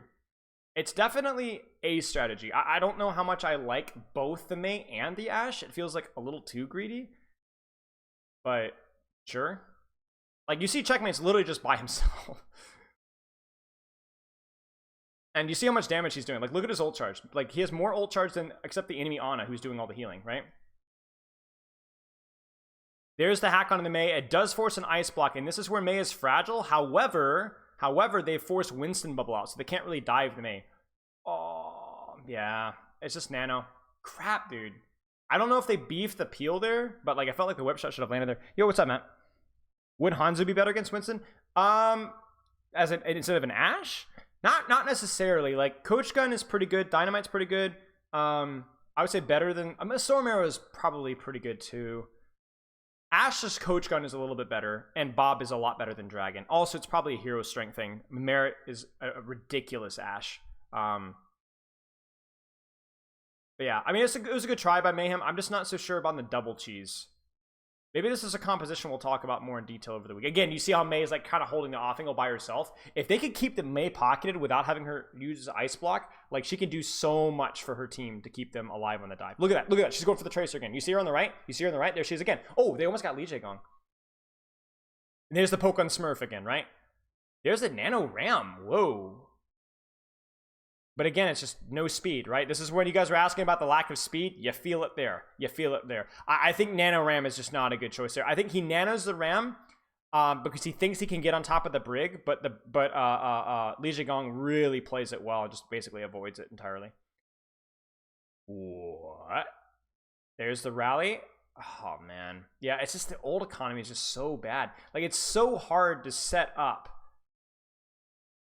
It's so hard to set up a Blizzard here. Like, Checkmate still... I mean, how many Blizzards have you had, guys? 2? This entire map? I would say Ash is more fragile than Hanzo. Depends. Choron goes Lucio... Or Zen? Then Brig? What is going on here?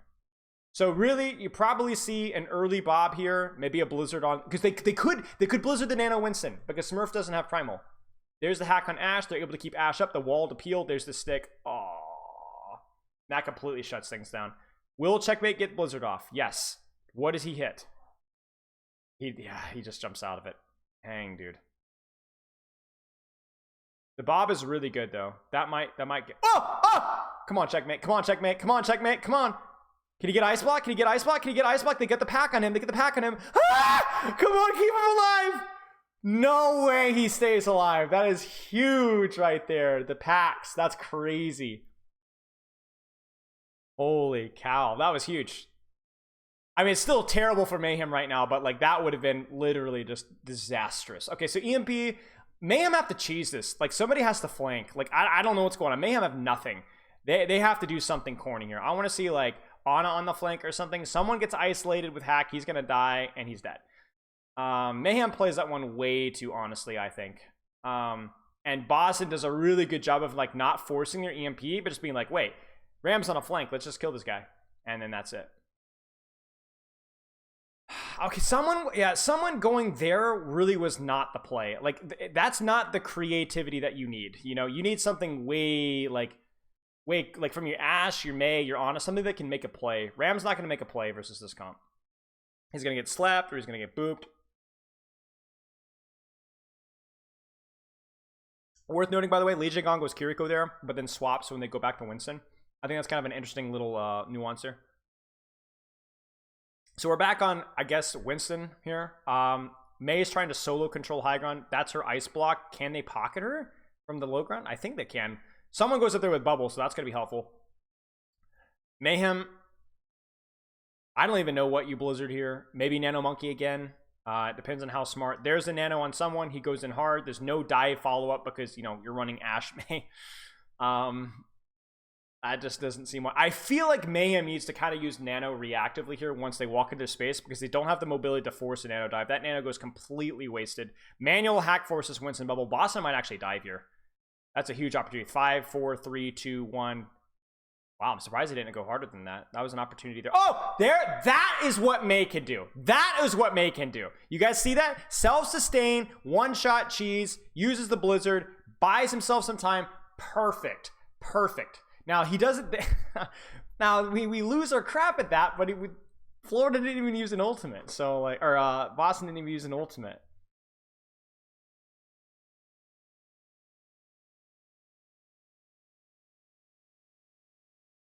Okay. They're going to have to come up with something creative here. Chorong's up top with Checkmate. I really like that. It's going to be able to help them control some space up top. They're really trying to get that space. There's the Nano on the May. Oh, and manual hack doesn't get Ice Block off or rally. Jeez. Like, that just cannot happen. Like, oh, there's the pulse bomb. I think we're cooked, guys. I think we're cooked. Yeah. Shoot, man. Like, you cannot have your May get die first to manual hack or just hack. It just can't happen. It cannot happen. Inexcusable. I mean, it was probably just really good timing from Boston, but like that's the weakness of the Mei right there. You don't even think that was a hack? You might not have been.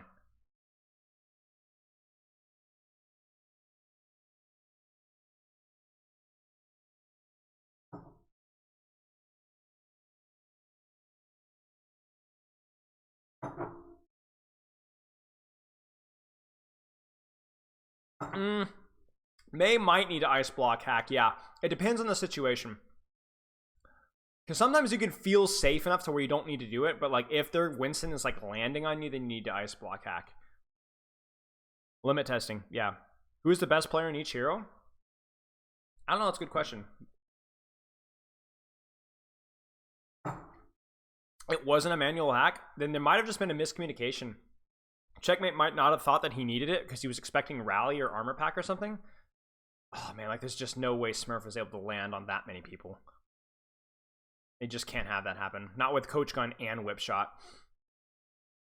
It's kind of funny when you play versus the Brig, Ash. It's kind of your Sombra that often tanks first because her hack and her distraction can kind of enable her Winston to jump in without getting Coach Gun or Whip Shot. Yeah. Anyway, I mean, really, thank you, Florida, for the very entertaining map. Let's put it that way. Thank you, Florida and Mayhem, for the very entertaining map. Let's go back to our tank synergy thing. So, we talked about Doomfist, we talked about Diva, talked about Jungle Queen. Let's keep going here. Okay, Orisa. Now, Orisa is a really, really weird one. So, Orisa, again, very brawl-centric tank. She's not as good as like a Ryan or a Ram in a brawl necessarily. So, what I like with Orisa, it depends a lot of the composition that I'm working with. But I like having brawl heroes or I like having dive heroes to work with. That can either follow up off of my frontline pressure or follow up off of my backline pressure. I don't like Orisa in spam comps because I don't think she has a ranged weapon, but she's not very fast and mobile. And her damage is really bad at range. It's good up close, but it's bad in range. So I don't like Orisa with, I like Orisa with like Bastion's okay, Genji's pretty good. I do not like Orisa with Hanzo a lot of the time. I don't think they have a lot of synergy. I don't like Orisa with Ashe. Now it depends. Now if you're playing like into a dive comp, you might play Orisa versus the dive heroes to keep your Ashe alive.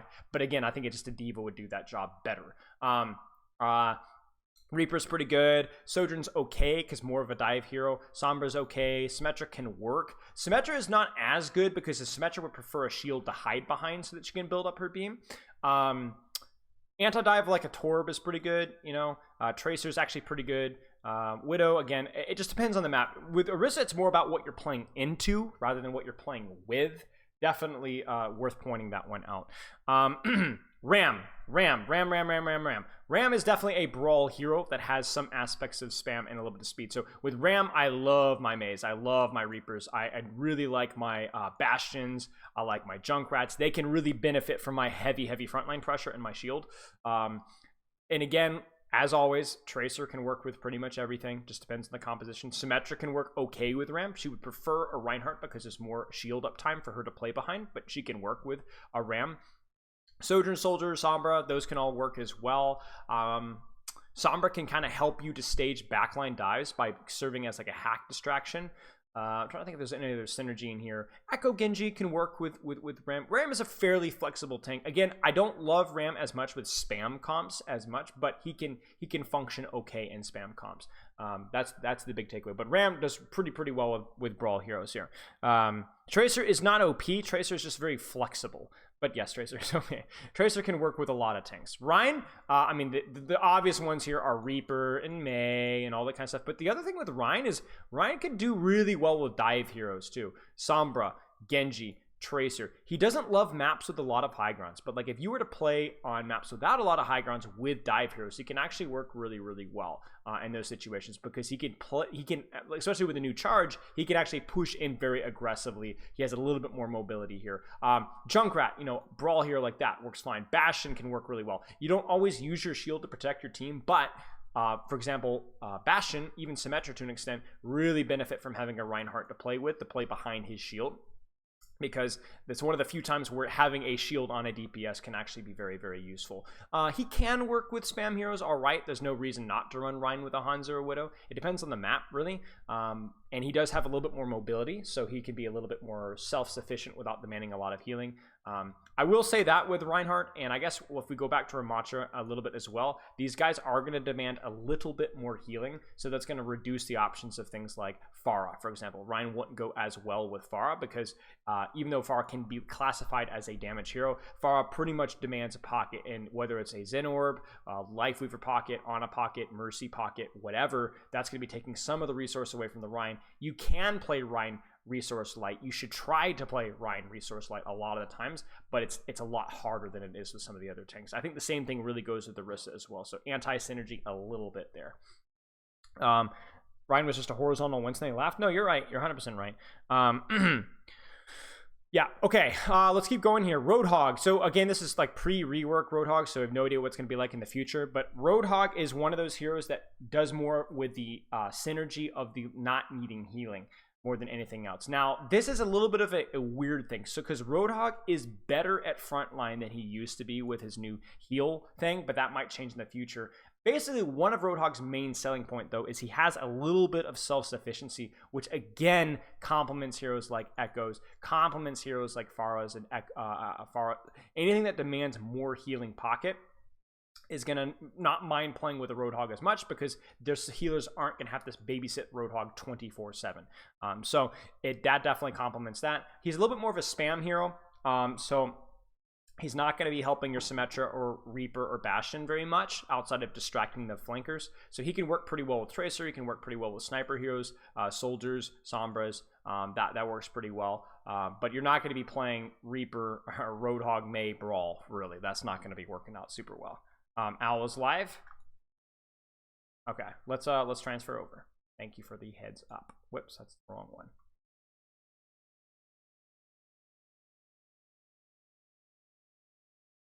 We good? Okay, looks like Ashtive defense again. Merit strength here. This one feels like less of a cheese. I mean, I wouldn't say the last map was a cheese either, but it was definitely a nuance. But again, like, Florida is definitely leaning into this one. Has a little bit more range, so the Ashe can work a little bit better than the Sombra here. I mean, we've seen a lot of teams not playing Sombra here. So I also think Merit's just, oh, someone really messed up. Oh no, someone messed up. He goofed up, but he fell off. But yeah, Merit is a phenomenal hit scan. So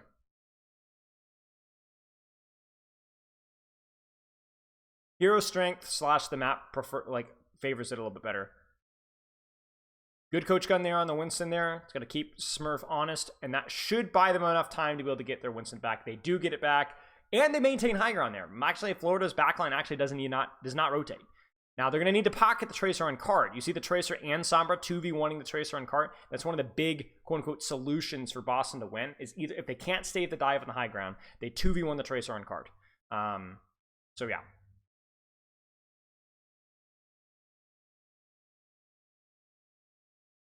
Okay, looks like they're getting their back, like Boston's got their backline on high ground as well, maybe? Yeah. See the on the top left with the Winston? They're 2v1ing the Tracer. Merit, by the way, do you notice, is helping the Tracer? Ooh, huge nade from Twilight on the high ground there. That, they were not expecting that. Smurf goes in a little bit hard to help it, though, and ends up dying for it. But yeah, you're probably wondering, how is Merit getting away with playing that aggressively? It's because the Winston isn't staged. So even if they hack Merit, he's going to get full pocket, and there's going to be no Winston dive. They're going to be able to deny the Winston dive. The Ashe can handle a two-man dive. She can handle a hack. She can't handle a Winston in a hack and a Tracer. It just doesn't work with that hero. And especially if there's a threat of a nade as well. Hey, what's up, P-Dot? I don't love these dynamites from Merit. A lot of these dynamites are just solo dynamites onto Ashe. I don't, or a Winston. I really, really don't like these dynamites. Even just like a zoning dynamite on a Tracer, looking for, even if he doesn't get in a sightline on a backline, like, I really don't like that. There's a nano, huge sleep from Smurf. He didn't have his bubble in time. So, okay, he's gonna die. Oh, there's the primal. Really nice whip shot from Chorong there. They're trying to isolate Merit. Merit will die. Whoa, he gets nano. That's what we want to see, Florida. Thank you. That's how you use your nano in this comp. You guys see that? That was perfectly done from Florida right there. Great peel onto Smurf. Merit gets isolated. I mean, on purpose. Smurf basically juggles Merit in, and then he gets nanoed. So all the attention that Boston puts on in Merit is completely wasted. And they didn't get the nade on a Merit, so he doesn't die. All right, and that was really, really good old economy from Florida as well. Boston uses the kitchen sink and fails. And again, Bob is a pretty good ultimate. Even with hack and sleep, it's still decent. Now, really, this is going to be off of the rally push. They're going to focus the Brig. That's good. That's fine. That's fine. The Bob gets booped off, but look at that. Early rally, that's exactly what they wanted. They did that on purpose. Oh, no. The Pulse, the great equalizer of dive comps. You could do everything right, but then just Pulse Bomb. Someone is also committing Primal Rage. I don't think he's going to get a kill. Decay. Oh! Oh, it doesn't matter, I guess. That was super funny, though. But yeah, the Bob was on purpose. The Bob just they saw Lee Jae Gong taking space. They just immediately bob him because they knew he had a rally. Otherwise, he would have died. Which is a rally for Bob is a phenomenal trade. Smurf might die here. No, he gets out. Okay. But then they just pulse bomb. You know. Okay, Merit's gonna go Sombra here. They don't really have established sightlines in second point right now, so they're gonna go Sombra. Someone's in a little bit of trouble here. He is going to get out, I think. Yeah, he's gonna get out. Looking for a manual hack on Ana. There's the Nano. Winston, do they have the position for it? Hack on Ana. I think they're gonna be able to peel this out, but the Primal's coming in soon. They're out of packs. RuPaul dies. The EMP as well is used, and the Primal. But that's in response to rally. So kind of a big investment there from Boston, but the cart is still moving. And Boston is getting some staggers as well. So that might be it here. So just one fight and Florida's unable to get it to work. Will they touch? They will. There's the recall. They will not. Oh, whoop, whoop, whoop, whoop, whoop. There's the Nano. You can't really leave cart here though. Birdring needs to get his Translocator forced. He does get his Translocator forced. They're coming up on rally though. This EMP has to be huge. There's the EMP. It's not a good EMP. That's just terrible, terrible for Mayhem. They EMP the front line while someone dives the back line. Just a terrible, like a terrible miscommunication there. And that's going to cost them the fight. Maybe? Yeah. Jeez, guys. That's just awful right there. That's just, that you hate to see it. It's a fine EMP. He hits both the Winston and the Tracer. But at the same time, the other two people from Florida are going on the back line. So it's like, hello? Like, you can't do that. You can't do that. You got to be on the same page there. A lot of ults being kind of used here. I wouldn't be surprised if Florida tries to take a little bit of an early fight here. We could see a deep dive with a hack onto the back line. There's no real Nano or Rally to keep the back line alive here, and they do have a Primal. Merritt gets scouted, though, so that might kill that play. Someone is getting poked out, too, so someone might have to give up space. That's a lot of cart push for free here. There's the manual hack. They kind of missed time. Wow, they just freaking laser him. The peel wasn't there in time. That's really sloppy from Boston. Summer's going to get forced out. Florida's thinking they're lucky stars. That kind of worked out for them. And again, I think like it gets a little complicated here because we have a potential Nano for your Brig. But I could see Florida just going in for backline here. The question is going to be, is Checkmate going to be able to get a pulse bomb off?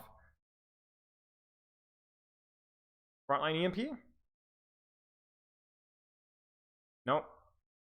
Uh-oh, they found Translocator. Not a great Translocator from Birdring. Or from Decay. Or Birdring, excuse me. Yeah, he did get flailed. That was funny. There's the Nano. There's the Rally. There's the EMP. Rally is already active, though, so not good. That late of an EMP once Rally is active is, like, super risky. Wow, Smurf is committing. I don't agree with this play. They must see something, but I do not agree with this play at all.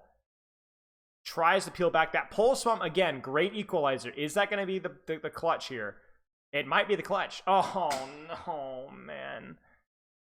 Boston with a little bit of hubris, but the Pulse Bomb just completely handing them this. I don't think that they're going to be able to win this, but there is a chance. Bubbles off in time. Great sleep on the Smurf. They will get the kill on the Smurf, and they're going to be able to hold. Jeez, guys. Decay is really, really handing his team wins, and Merit is really struggling right now. There's a lack of decisiveness. Like, once you see Boston start committing ultimates when they're down one, you might need to commit at least one ultimate to make sure that you win it. Checkmate's going to clutch. This is all or nothing right here. All or nothing. Yeah, that's it. Huge. Huge fight win. Will they be able to get staggers cleaned up?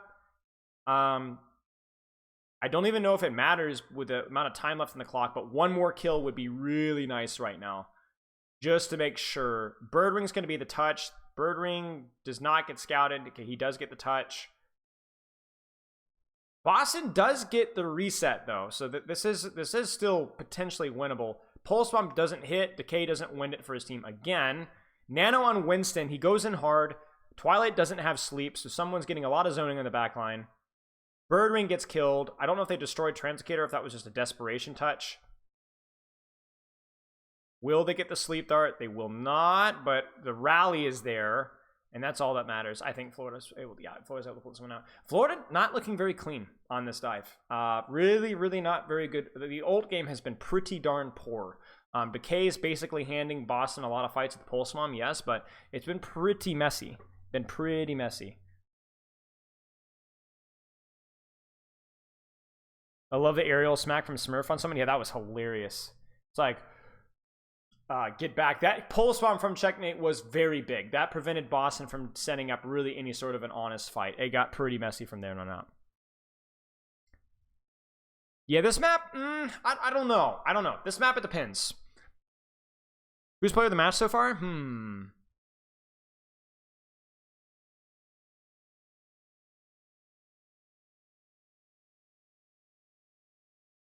Smurf has played pretty well. Hard to say. Hard to say. I always have a hard time deciding the player of the match. It really just feels like mostly whoever just pops off whenever the camera's on them. Case had a couple of good pulse bombs. Smurf has looked all right. And we're 1-1 here, so who knows?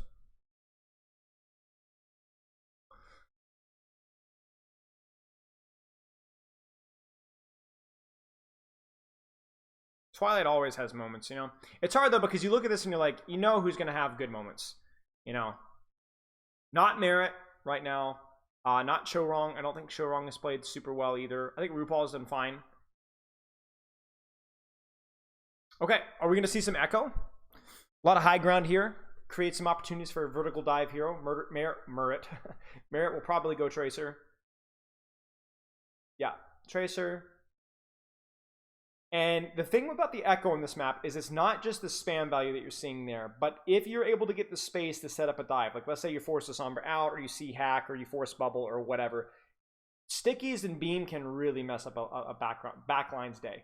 So that at some point, I imagine if they're able to force the Sombra out, if they're able to force the Brig or Tracer out, we're going to see a flyby stickies, and it's going to all come down to how that works. Are they going to be able to hit the stickies? Echo is really fun to watch. I agree.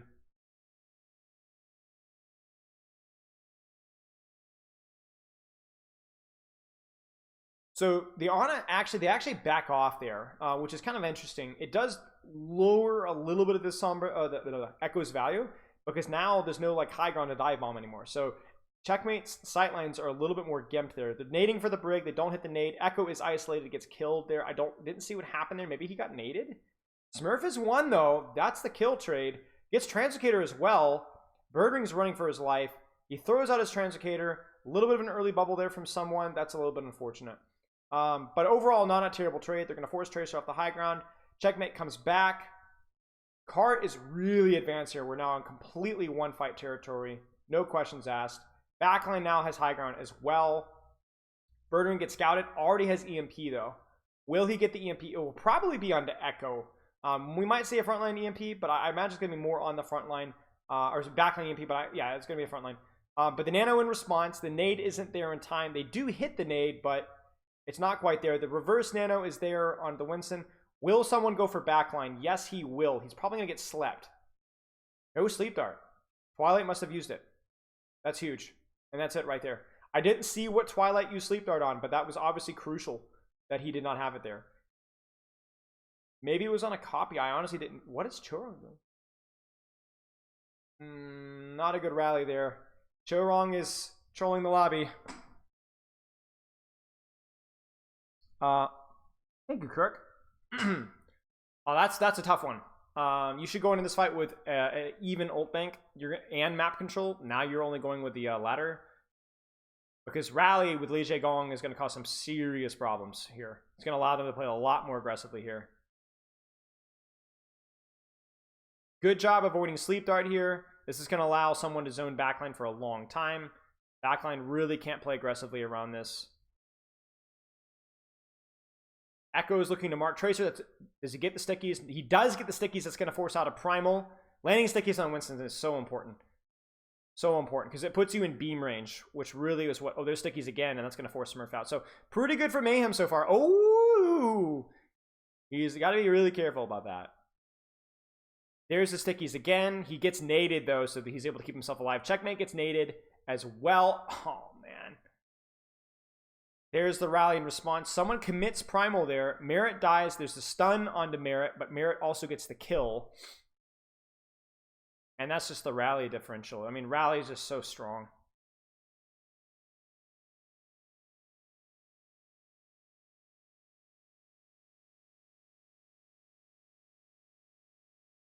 Bro, the bubble decided I wanted to dip. Shoot, I missed it. At least Florida's able to keep some space, though. Copy's going to be big tier as well. We might see Copy on a Tracer or Winston. Honestly, there's a ton of people you can copy. Your Ana, heck, even Sombra, and there's the dive bomb. He doesn't have stickies, though, but he's got to get the nade, and that's going to be the kill right there. Oh, there's the EMP, though. This is crazy. This is crazy. What is going on? He's got his quick scope going. Oh, he doesn't get the nade off in Brig, but Brig gets out. It's good. It's good. I mean, listen, guys. A copy to guarantee a kill on an Ana because you naded her. That's good value. We might see a peel nano here. Ooh, it's purple. Oh, what a risk. The bubble there from someone was huge. I don't know if that was on purpose to peel for his Brig. Not something you always see from Winston, but Chorong almost gets smoked there. That's such a gamble now because you're like, crap, she's purple. Is she going to stay alive? Is the damage reduction going to matter? Now, I wouldn't be surprised if Checkmate swaps here at some point. I think the Echo can work really well, but under the back half of this point, it might be kind of difficult. So let's see. What does he do here? They get early position from Ana Brig. The Sombra hack is a little bit early. They're able to force it out. Primal Pulse Bomb, though. So I imagine Boston is going to try to go aggressively for this high ground here. RuPaul and Chorong are about to have visitors. Let's put it that way. How are they going to respond? They're able to keep some pressure onto the squishies, though. Like, they're able to, or the DPS. Like, I don't know if the K can even dive this high ground. It might just be Smurf. And they're really trying to put pressure on Smurf. Look at the Echo. Look at the Echo. You see that? Shoot Smurf. Shoot Smurf. Do not let him dive. Do not let him dive. Look at him low. Look at him low. Keeping him low. Keeping him low. More damage. More damage. Big stickies right there. Bam. Smurf is dropped. Right? Look at how much cart push they've gotten. And they never even got the dive. You guys saw that? So I don't know what's going on with the Bird Ring and Decay, but they were really unable to help their tank. Like Smurf was getting smoked. That was really good. That was really good from Florida. There is the Primal.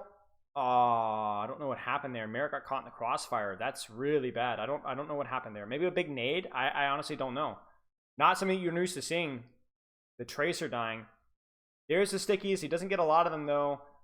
Florida is going to be pushing here. Nano Echo, they're committing. Nano, Winston in response. Chorong dies. Yeah, the Nano Winston gets on top of him.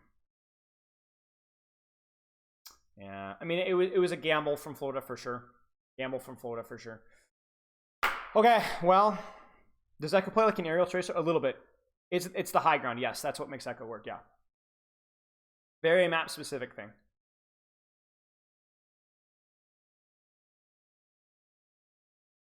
Man, Merit dying there that early in that primal is a big deal. Early EMP, they just die. The nade isn't there. The nade isn't there. A huge misplay from Boston. I don't know where Twilight was. That nade has to hit. There's no way that just a defensive nade and bubble peels them out. Checkmate gets the Somber copy. I don't think that was planned. Someone's going to die. Someone gets out huge. Will Checkmate get his EMP? He will. He's going to EMP the Tracer. He hits the Tracer. Tracer gets out, but the key is hacked and won. Burns the Winston in response. That's it. Whoa! Huge goof by Boston. No way that EMP should not get that. That was not even that good of a rotation from Florida. Florida kind of like walked, just kind of fumbled around, and they somehow managed to walk in. So with all due respect, big fumble by Boston. Big fumble by Boston. Ha, nice Shadow King.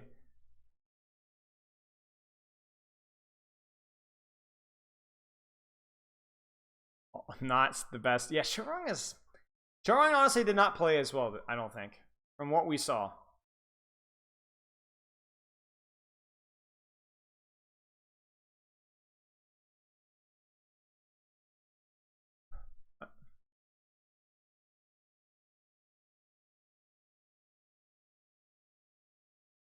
How do I play Sombra in a mid-range who's gonna cast your soldier? Set up flanks them. If you don't have a tank to dive with, then you kind of have to dive them by yourself or just distract them. Or take an off angle where they can't see you and just play spam. So you spam but outside of their LOS. Yeah, this is a good game. Okay, let's go back to our tank synergy thing. Okay, so we're moving on to what do we got here? Sigma synergizes really well with spam DPS because he's going to be really he's going to do a great job out of being relatively self-sufficient, shutting down enemy spam tanks. Now, again, Sigma's one of those tanks that, like, if you're playing like a Widow, Hanzo, whatever, and you are playing into dive, a lot of tank synergy isn't just about what you're playing with, but what you're playing into. So if I'm playing into, like, let's say a Winston dive, I don't want a Sigma even if I am on Widow Hanzo. I prefer a Diva. I prefer a Ramatra even to be a little bit more self-sufficient, right? So I will say Sigma can synergize really well against snipers to help your snipers out, but I think it's definitely not super new. It is definitely nuanced with how it's going to be played.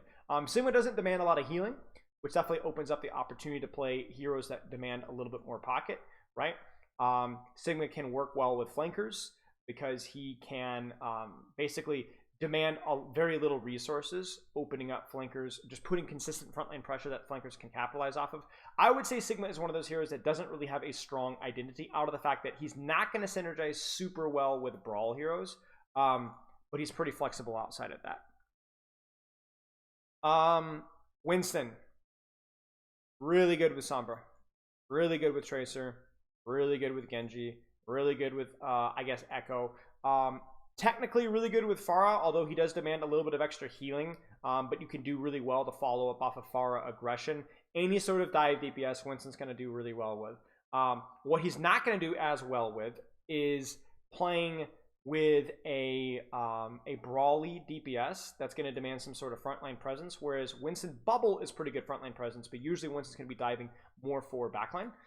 So generally, you're going to be having these DPS like the Symmetra, the Maze, the Reapers, and so on.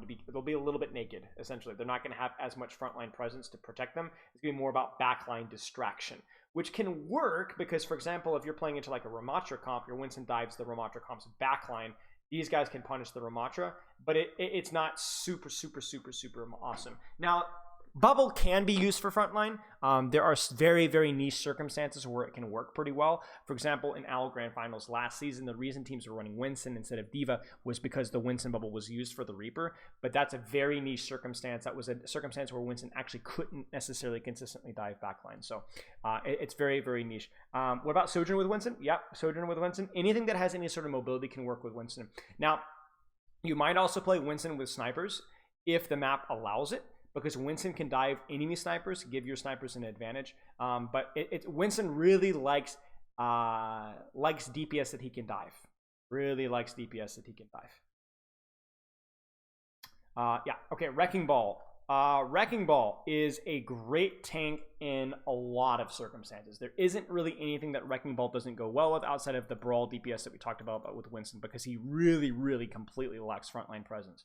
However, he is so self-sufficient compared to other tanks that you can pair him with almost anything. Pharah can get full pocket, Sojourn can get full pocket, Soldier can get full pocket, because he can rely on health packs and his adaptive shields. and also his regenerative shields, right? You could pair Wrecking Ball with just about anything.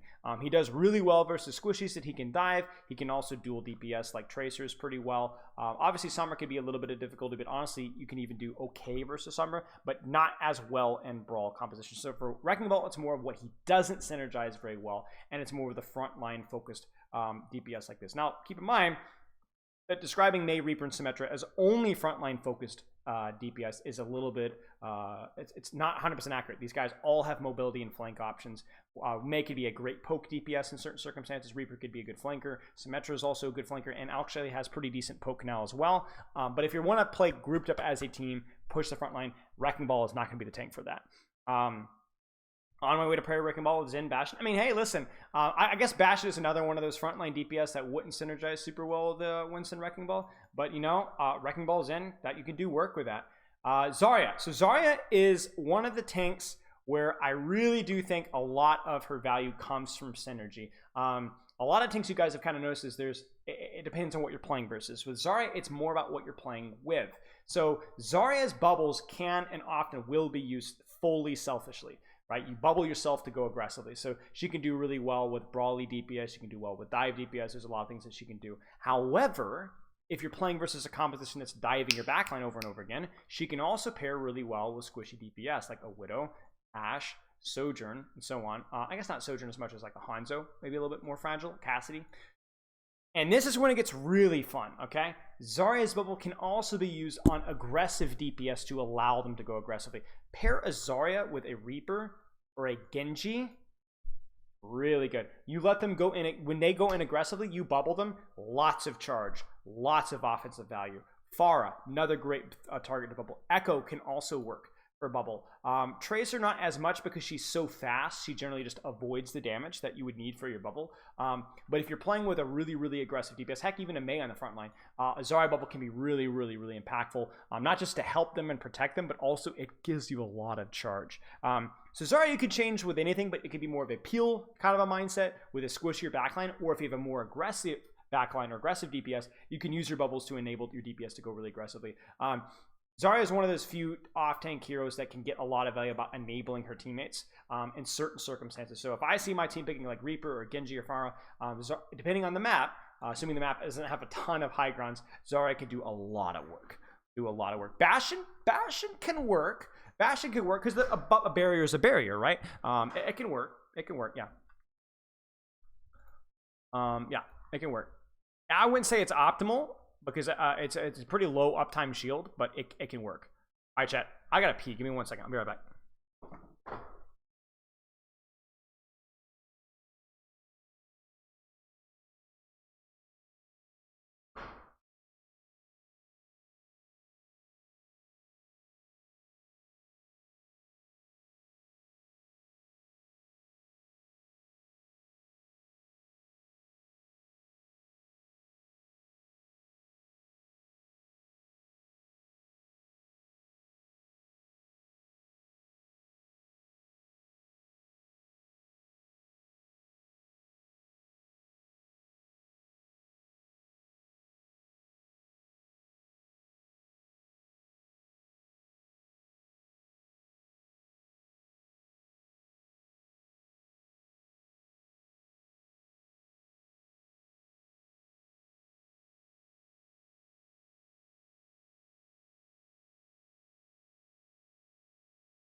Okay.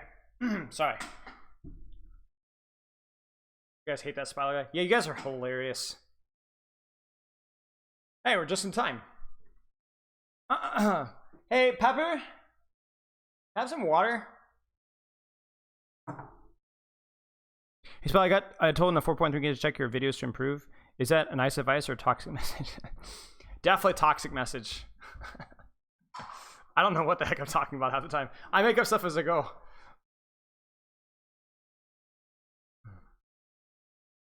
Okay, Sombra, Tracer, Mirror. I mean, this map probably a little bit too dynamic with positioning to like allow yourself to play hit scan that can kind of hold your feet. I mean, it's possible, but yeah. Now, I want to see Sombra 76 on an angle. I really want to see Sombra 76 on an angle. Maybe Florida has a different strategy in mind. But I like what Birdwing's doing here. You see that? He basically forces the Winston jump. The nade from Twilight is uncharacteristically bad. But we want Birdwing on an angle, on the front line, not necessarily thinking about hacking backline because the backline is generally too defensible position right now. Just shoot. Just shoot. The problem with Birdwing's positioning now is that he can't get pocketed. Oh, he just gets sniped. I hate when people say diff. It makes me irrationally angry. Why is this comp every game? Because Winston, Sombra, Tracer, the old economy is too strong. Sombra dives just OP, and a lot of the other DPS are just really bad. I made a whole video on it, but basically, yeah. Blame Blizzard balancing for doing really nothing for DPS balance. Hit scan's like the weakest it's been in a while at the pro level. Frontline, Merit gets some nice pocket, gets some nice damage. Will be building some EMP soon. Wow, that's a late bubble from Smurf. Does whittle him down. He gets pocketed underneath the bubble and jumps out. But Merit's doing a pretty good job here building that EMP. And they catch Smurf and the anti. The antis are traded though. And they trade both Winstons. It's hard for me to see exactly what's happening here. Oh, this is a really scary spot to be. That's a massive nade if they walk through there. They can't do that. So they might just steal the bot here. I'm honestly not too sure what they're going to do. That's the EMP, and there it is, right? Backline from Boston's in a just much more difficult to access position than Florida's, and that's really the difference right there. I'm sad to see what comp comes from the new mode. Yeah, maybe.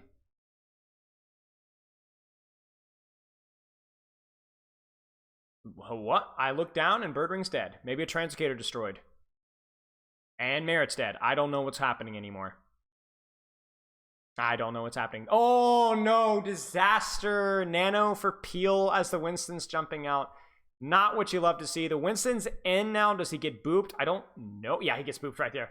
So both Nanos, honestly, just really not good from either team. Jorong walking forward with Rally. It's not really great for him to be doing that. The EMP as well. Oh, Florida is just falling apart. This is terrible ult usage. EMP with no follow-up. Rally force for really no reason whatsoever. Just Jorong being pushed too far forward. Nano wasted. Boston, to be fair, also wasted Nano. Just terrible. Terrible ultimate usage from Florida here. I agree. I really felt like the Sojourn change was like the most impactful change that we've had for pro meta in a long time, and yet it's not what they're playing. Oh, they found Translocator. Birdwing's dead. Oh, no, he gets pocketed out. They're good. Okay. What's happening, guys? Like, it feels like we've got some of the most random deaths. I literally looked down, and he's dead again. Is he going to die? No. They're thinking about pulse bombing him there.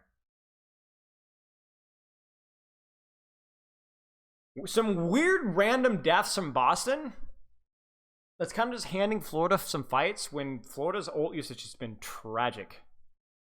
Sojourn has tighter spread on live now. Tighter spread. So, okay. Florida's kind of in a tough spot here. They really need to be heavily spy checking here. They did find Bird Ring. That's big. Checkmate's on cart, which kind of sucks because your Tracer spy checking is really important, but yeah. Birdwing is able to wrap right. That's you. Oh, they might have detected him there. I don't know. Merit might have seen him. I don't think it really matters. Someone's rotating out. I don't know where the backline from Florida is. I think they might. Yeah, they've rotated all the way out.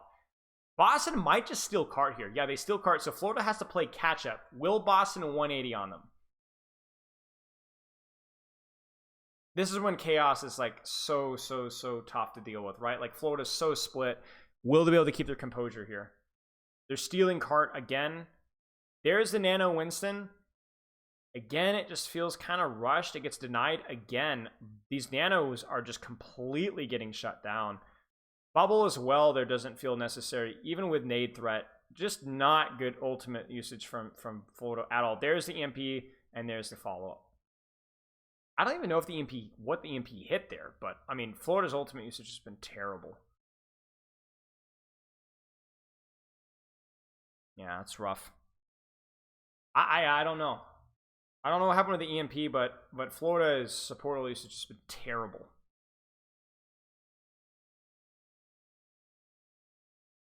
So Mayhem here, Probably need to try an EMP Tracer if you can. I mean, you could definitely EMP backline if you see the opportunity. But with Nano and Rally available, it's going to be like require split-second coordination. Yeah. So maybe they go for backline here. I mean, I don't know what he's looking for here. I think they're going to try and Nano the Brig if she gets EMP'd.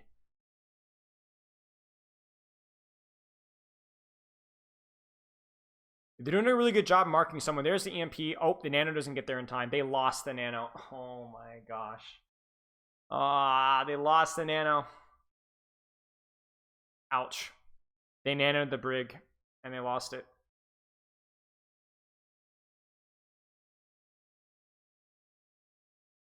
Nice little stagger there. Card's not moving though. Yeah. It was good. It was good for Mayhem. I mean, it was awkward. The timing of that was awkward. Boston was doing a good job messing up the timing, but yeah. Now Mayhem are almost at a position now if they can win this out to where they could be at an advantage here. They really need to win this fight. Like this is their fight to lose with the old economy as it is, and the map positioning. They could just focus Smurf down here maybe. What are they gonna do? They find Brig. Liege Gong gets cleared out. They're a little worried about EMP.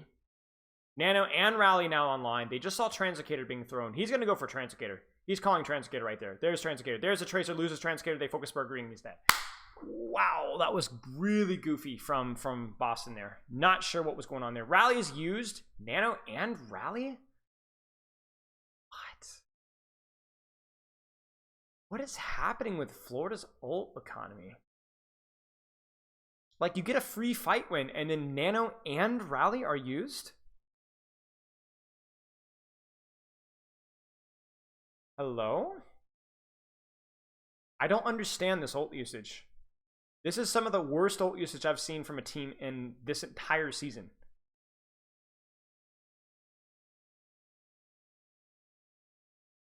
They're able to get the rally out for Primal, which is a really nice trade, but this fight is just lost. Like, unless Merit's able to build his EMP in the next, like, 2 seconds.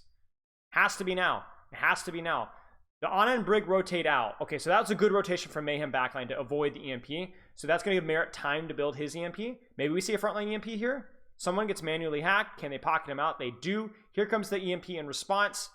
And there it is. Oh my gosh.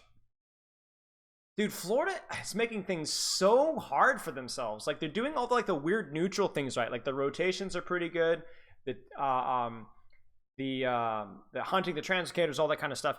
But their ult economy is just disastrous. The support ult economy, especially, is just terrible.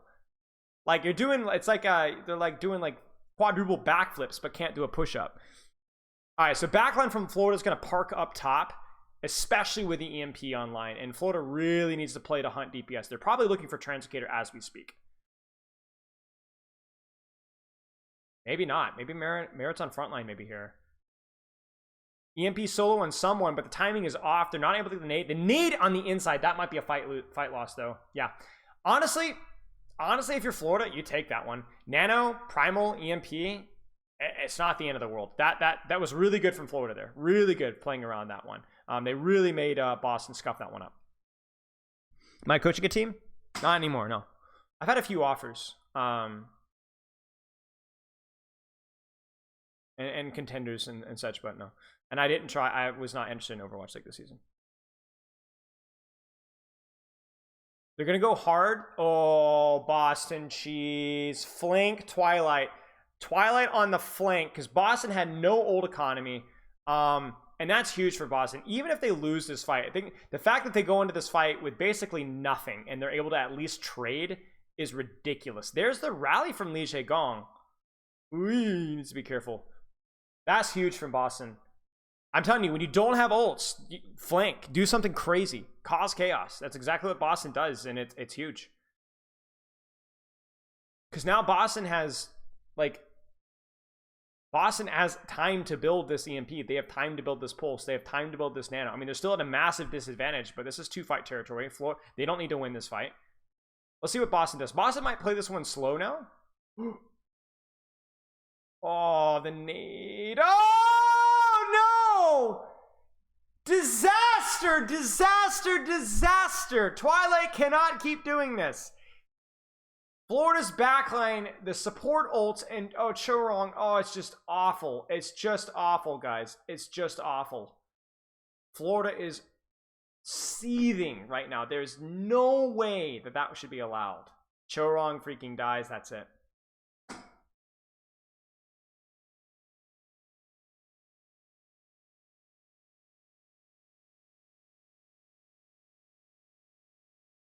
That is just terrible from Florida. Is this the best on in the world? One of the top 2 or 3. But yeah, Florida really fumbles the bag there. That entire match was terrible support ult usage. And Boston just continually coming up with clutch plays. That one hurts.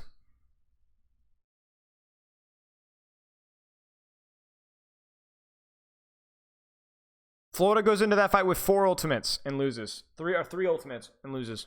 Double support ultimate and your backline dies. That's insane. You have to block that nade. You have to know that nade is coming. Like, you just can't.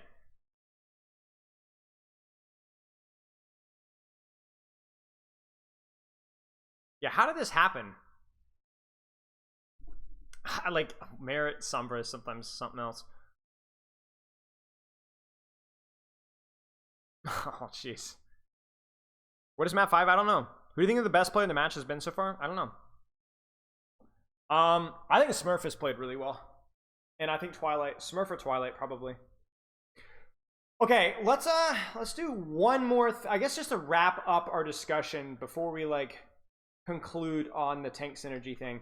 I want to like remind you guys that the most important thing when it comes to like picking which tank or picking which DPS, it's more of a map thing, right? Like, I would rather play, even if my DPS are like Reaper May, a Winston on Gibraltar, anything with a lot of high ground, a lot of verticality, a Winston's just going to be good. Even if Winston doesn't necessarily energize with Reaper May, Winston's going to be good.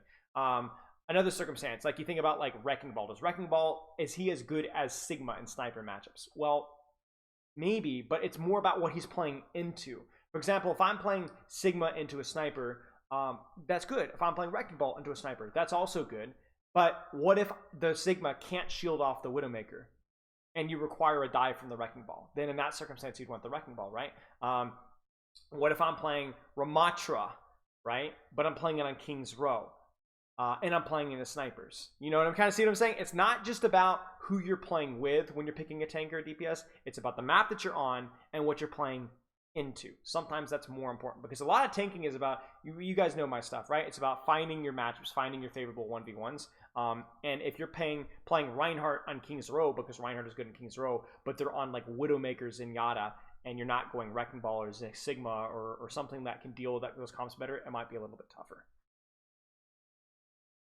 Is Winston Zarya good enough hero pool? Yeah, it's fine because Winston is good versus some heroes that Zarya is good versus, and vice versa, right? And also Zarya is good on maps without a lot of high ground, and Winston is good on maps with a lot of high ground. So you have a hero pool that gives you flexibility on your matchups and on your maps.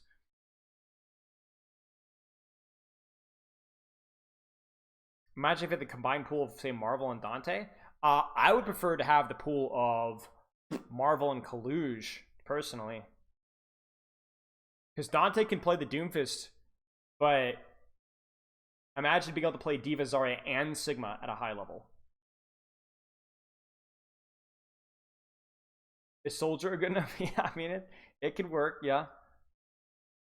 Zarya counters Diva, but can't Diva just fly away? Yes, Diva can just fly away, yeah.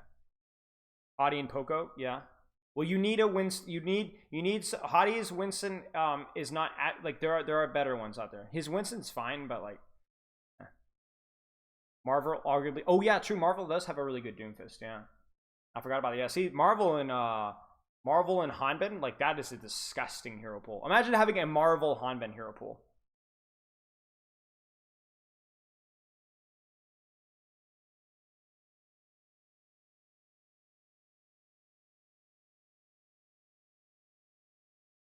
Hanben Fearless, yeah.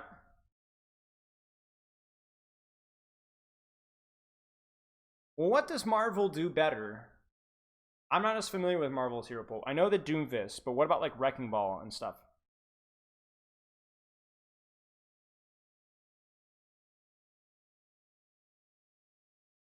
Or like Hanben Mag, who's had a really good Wrecking Ball and Winston so far.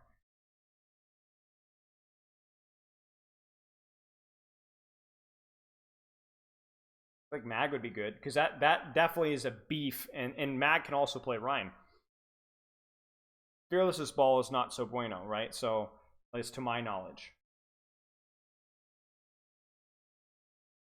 Oh, we're still a few minutes.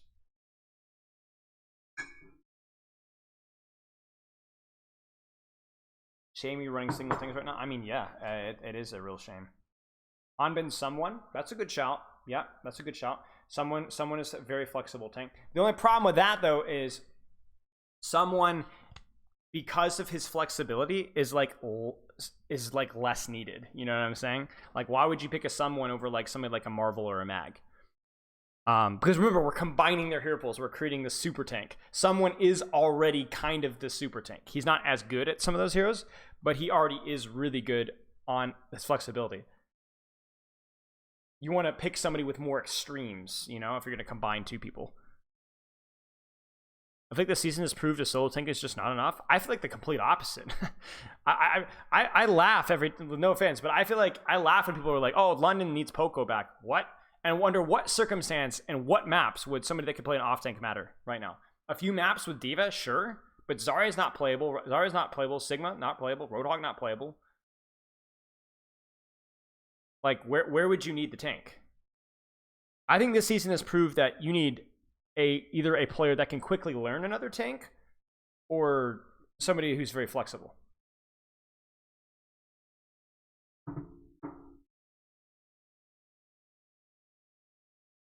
Even Houston struggles when they need Sigma? Bro, Houston cut their Sigma player. I think Houston thinks they're fine. I'm not disagreeing with you if Overwatch balanced their game properly. However, you know, it's hard to argue that 2 tanks has been like a must after the season that we've had. 2 tanks would help Toronto by their own mission. Yeah, because they don't have a Winston player. Because Kaluj is not a top tier Winston player. He's passable. He retired. They tried to keep him. Okay. Map is starting. All right. Well, anyway, I think that's a nuanced topic. I'm not going to sit here and argue with you that having a second tank player isn't good. Of course, it's good, but I'm not so sure that it's like the most important thing. Right now, it's been having a Winston player, and it's always having a Tracer player. Reaper, say Ryan Sim, early wall that gets floated a little bit of extra space, and they just freaking kill Decay. Okay. I don't think Decay is able to ice block in time, or maybe he gets the ice block force early. I'm not sure. Florida has a slightly better rollout, gets the first wall, which isn't necessarily the best thing, but it does give you a little bit more space. So the first wall there is just because it gets your supports out of the choke. Ryan over Ram. I mean, Ryan is freaking good. Both of these guys can play good Ryans, so they get to pick which one they think is best. Everyone all here with the plat chat that, you know, Ram beats Ryan in the Brawl Mirror. No, not really. Ryan is also really, really good with the Symmetra. That's the main reason probably why he's being run, because there's more shield protection for your Symmetra. Ram is very good when there's a little bit more space, because he can get more spam damage and he gets value out of his personal speed by closing the distance. Early window, will they be able to punish the split? It doesn't look like it. Using window to split people is fine, but like, yeah. Oh, the flank. Lee Jae-gong gets punished. That flank was actually pretty cool if they gotten it out. Oh, weird simwall. Kind of a weird simwall. Probably not necessary for merit there. Lord of Mayhem's ult usage has been something else today. Ryan who can kite pummel form wins in the brawl. I mean, even if you don't kite pummel form, you could just punch him in the face. You could just hit him in the face. Like, Ryan swing does a lot of damage to Ram. And if Ram has to block, it's the same problem as Ryan Shield, where he continues to take damage. Where do we go to watch the match? Exclamation mark. Companion, I think. Blizzard. Simwall, huge. He pins the Ryan for Blizzard, by the way, guys. Did you notice that he pinned the Ryan? If Smurf counter pins, then they both knock each other on their back, and Checkmate gets the freeze off because Ryan can't pin out of it. You see, the thing is, the problem with Blizzard is the Ryan can pin out of it, but if you pin the Ryan, he can't pin out of it. Either he gets pinned and frozen, or he counter pins. He was going for the flank shatter. Or he counter pins and he's on his back and he gets frozen.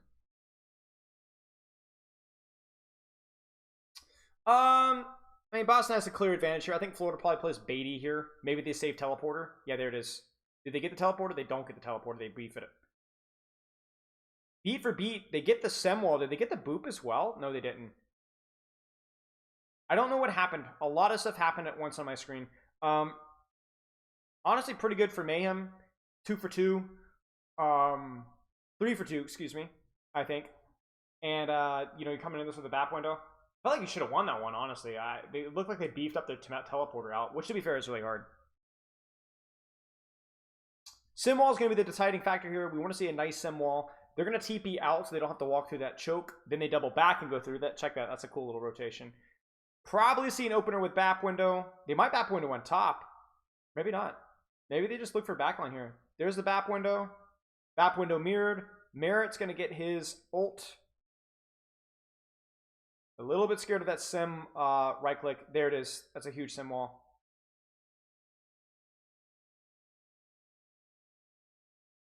That's it. That was well played by Florida. That was well played by Florida. I would love a Ryan Matters because Spitfire. I enjoy watching Ryan as well. Ryan Matters are fun as long as they're not like Sim May. Sim May is not the most fun. Cassidy May would be fun. Hanzo May is really fun. Sojourn May is really fun. Would also love it if we found another support to replace Batiste. Batiste is kind of really strong and brawl mirrors, but he's like terrible outside of that. But he's not the most interesting support to watch.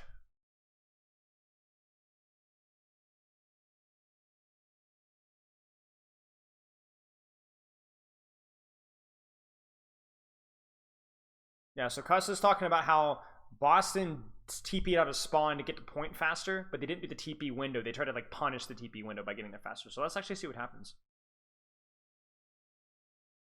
Both teams TP. Neither team TP. So oh my gosh! Florida's target focus there. Like we don't talk about target focus a lot, but Florida's target focus is just like butchering. Wait, they're gonna swap to a spam comp.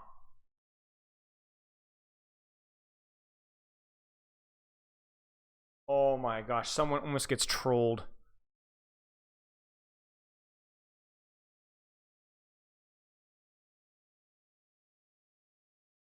Pharmacy, Sombra, basically just trying to spam it out from different angles. Pharmacy is like ridiculously strong in this point. So let's see. Florida needs to do what's called the jab. You guys might have seen the video on that, where they need to like find ways to punch out the Sombra or the ball. Maybe even the Ana. Maybe even like look for a TP onto Ana might even be good. That's a pretty good wall there. Buys them a little bit of time. Everything that Florida does is just to buy time, essentially. That's a nice little sleep from... Whoa! Twilight plays Ring Around the Rosie and survives. Twilight doesn't even die. Twilight just freaking runs away. That's huge. That's so smart from Twilight. Like, he knows it's coming. He avoids it. Florida will be able to stall for another 5% potentially. Oh no, he just gets booped off. Never mind.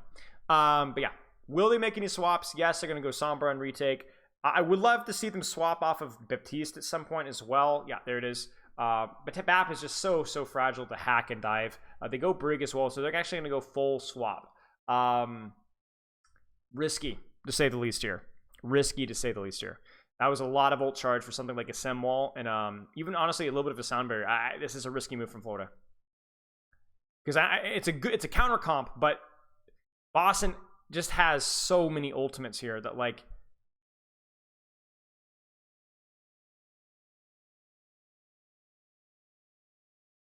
Oh.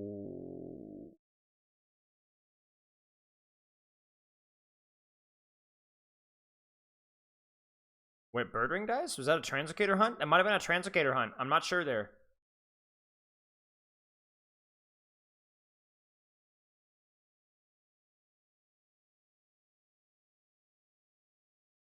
A lot of time going from Boston. The problem is that like Boston is really not that many swaps away from like a viable composition here. Florida's doing a really good job keeping this one out. But like, oh, it's a huge boop on her. Maybe not even a boop, maybe just a kill. But like Boston could just like swap Brig here. And there's the Tracer swap, right? Smurf can swap off, Legion can swap off. So, I mean, honestly, that could have gone a lot worse than it did. And they have Nano to translate over as well. So, Florida does a really good job of winning. There's no way that should have been as easy as it was. But yeah.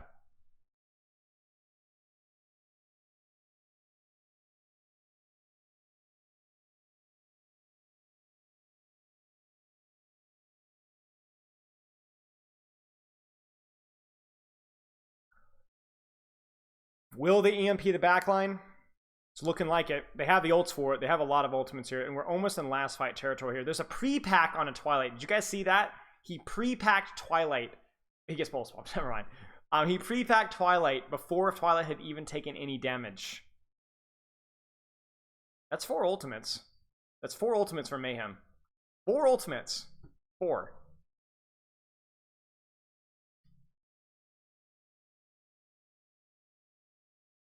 Boston will touch as well.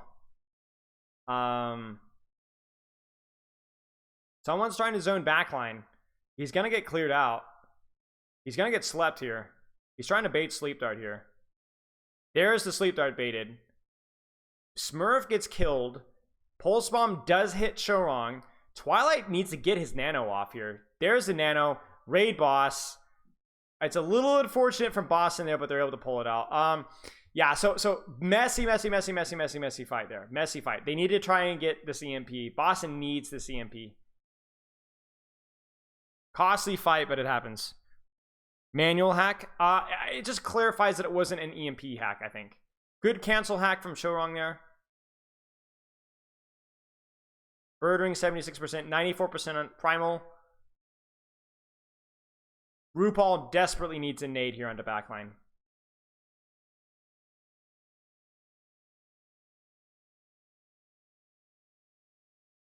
Ooh, Decay dies. I'm not sure what happens there. Support ults from Mayhem coming up line. Huge sleep dart buys lots of time to peel off their primal. Oh, there's the EMP. Someone dies, but the Riley nano raid boss. Oh no, checkmate. That's it. That should be it, right? Yeah, that should be it. Force Sombra out. I mean, Boston can touch. I don't think they have anything to clutch us with. It's maybe Twilight hits a shot. Nope. Oh, whoa, whoa. Whoa. Maybe? No supports, guys. No supports. This pulse bomb has to hit. There's the Suzu. Someone does get the primal. They're going to give cap. They need to get this pulse. Oh, Decay! Checkmate with a finish. No way, man. He gets the pulse, but the Suzu's there. Oh, he almost gets the... Oh, my goodness gracious. Florida sweats it out.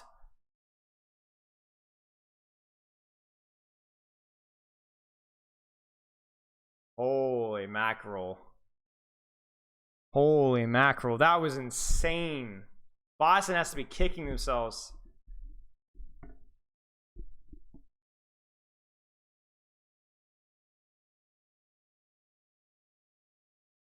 That's insanity there. Wow. Checkmate cleans that one up right there. Who would you guys give play of the game? Checkmate, maybe? Checkmate played well towards the end. I don't think anybody else deserves it. I don't think Merritt played well. I don't think Chorong played particularly well. I don't think RuPaul even had that good of a game. Or I think someone was okay, but like...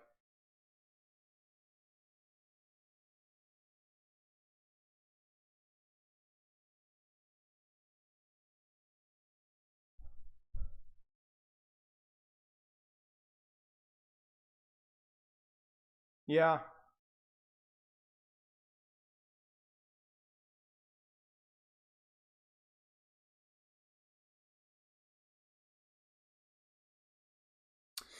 Yeah. I mean, I'm thinking like, has to be checkmate. Can't be Merritt. I don't think Chorong deserves it. I mean, it's just a casual thing. It's just, I don't know. They could give it to, Barack Obama and nobody, it wouldn't matter. It's totally random. Someone. Interesting. I mean, I guess he had an inoffensive match, and I wasn't really... It's always hard to tell to give a fair assessment.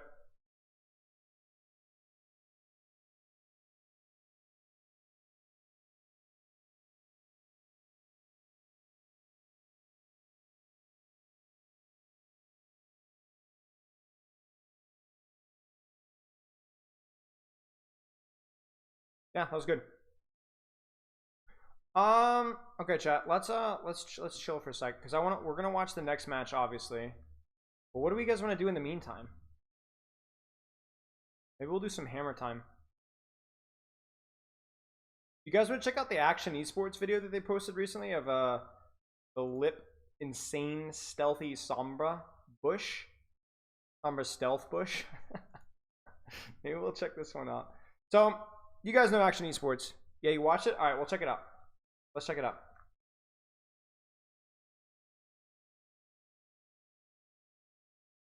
Now, you guys remember the last one. The last one was like fine-ish, but they were literally calling, what is it, 4 times? At least 3 times they called either teams or players the wrong name.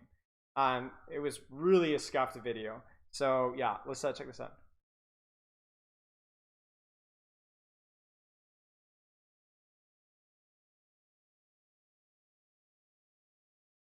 Alright, let's see. Think this was better? Alright, let's find out.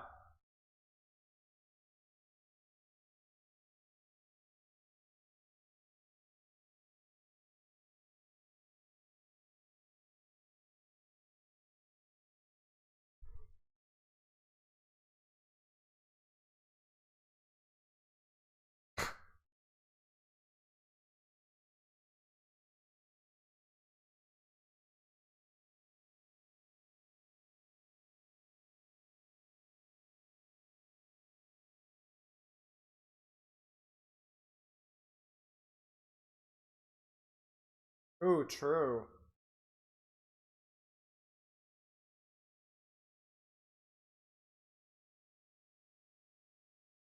Classic Atlanta.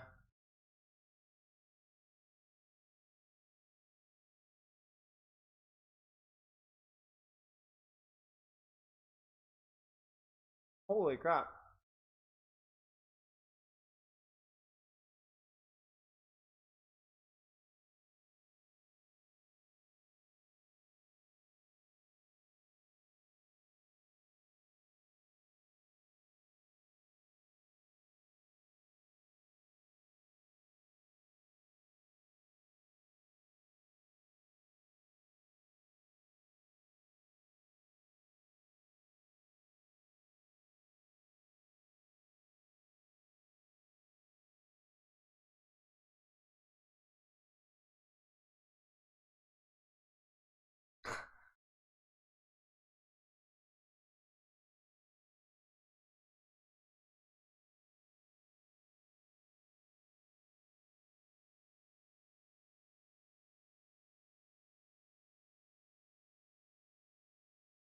That was a cool play, yeah.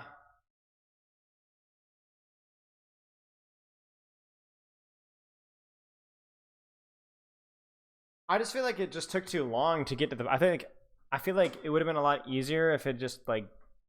I feel like this we're 2.5 minutes in for like a 30-second play. Wait, what? Wait, oh my gosh, oh my gosh, oh my gosh, oh my gosh, oh my gosh, oh my gosh, oh.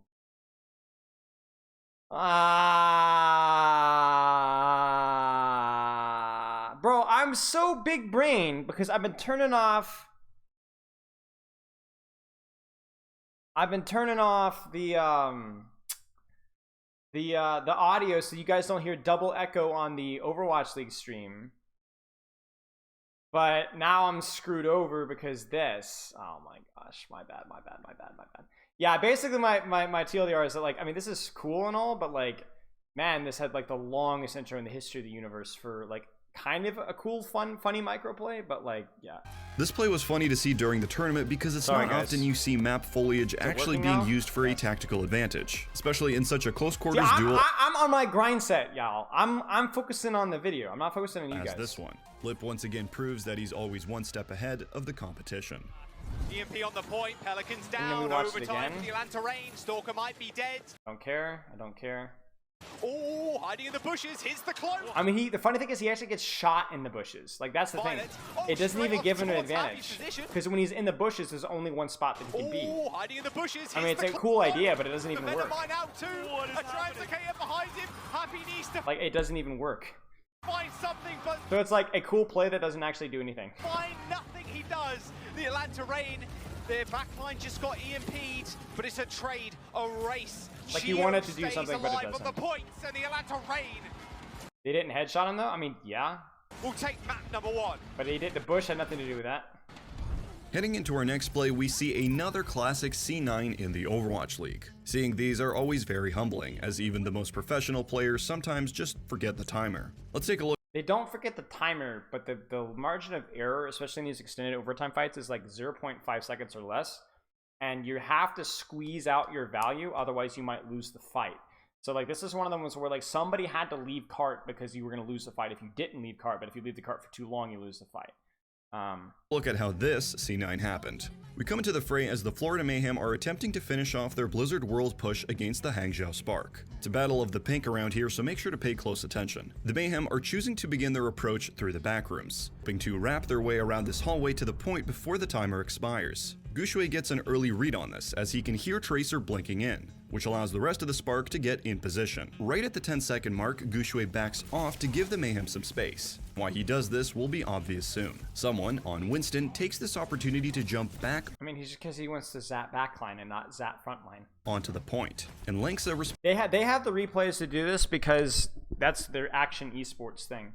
Like they have everybody, all the pro players have access to the replay viewer. They're just not allowed to make content. Only action is. I don't know why. responds with his rally. Now, with someone out of the way, Gushui takes this chance to once again close the gap and dives the backline with leave. The Spark actually waited for someone to burn his jump. They knew he had to, because the timer was about to run out. Chorong defensively pops Rally, and Gushui pops Primal Rage, anticipating the stun. Meanwhile, on point, both Linksa and Monk turn back to help Gushui in the backline. Someone continues zapping Linksa, but for some reason leaps into the air, and upon landing he acts line. Someone continues zapping Linksa, but the reason he hacks is because he doesn't want to take damage from the Ana Brig and mostly the Tracer, so he's putting himself in the air to avoid spam damage until he gets his bubble. He's just buying time. Reason leaps into the air, and upon landing he activates. The problem is that he gets hacked in during the duration, which is kind of Primal Rage and starts going ape on Monk. The rest of the Mayhem are still currently dealing with Gushui and a nano-boosted Linksa in the back hallway.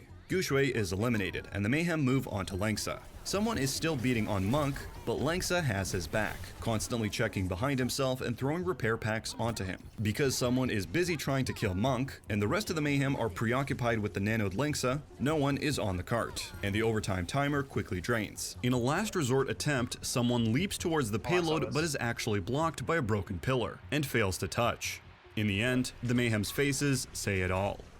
One more fight. It's a miscommunication, I think, from Checkmate. Like, Winston should be comfortable to leave cart. He was either expecting his trade. I mean, I'm pretty sure Monk, this is more but on Linksa Checkmate. has his back, constantly checking behind himself and throwing repair packs onto him. Because someone is busy trying to kill Monk, and the rest of the Mayhem are preoccupied with the nanoed Linksa, no one is on the cart, and the overtime timer quickly drains. Yeah, this is on Checkmate. In a last resort attempt, you can see Checkmate go someone to touch leaps cart towards the payload right but is there. actually blocked by a broken pillar and fails to He touch. must be missing a In blink the or end, something. the Checkmate Mayhem's tries to faces touch, yeah. say it all. If you're primaling, you shouldn't have to worry about cart For the Florida necessarily. Mayhem, they need to finish the map, and they are a long shot away. Rally from left for Check with the pack hold connected on Lexa, but what about the Mayhem? On, it's time for another crazy support play. They are, after all, the true playmakers of Overwatch 2. Let's head over to Shambhali Monastery, where the Uprising are a couple of meters away from a map victory against the Hangzhou Spark. In the Well, it's just making it sound complicated for content. I mean, I don't necessarily have a problem with it. I'm not like necessarily an action esports hater. They've released a lot of like actively bad information in the past, but nothing they've been releasing so far is bad. It's just funny to me when they have like this big of a production quality, and like the last video they had everything wrong. This video has been fine. It's been a little over long, but it's been fine so far.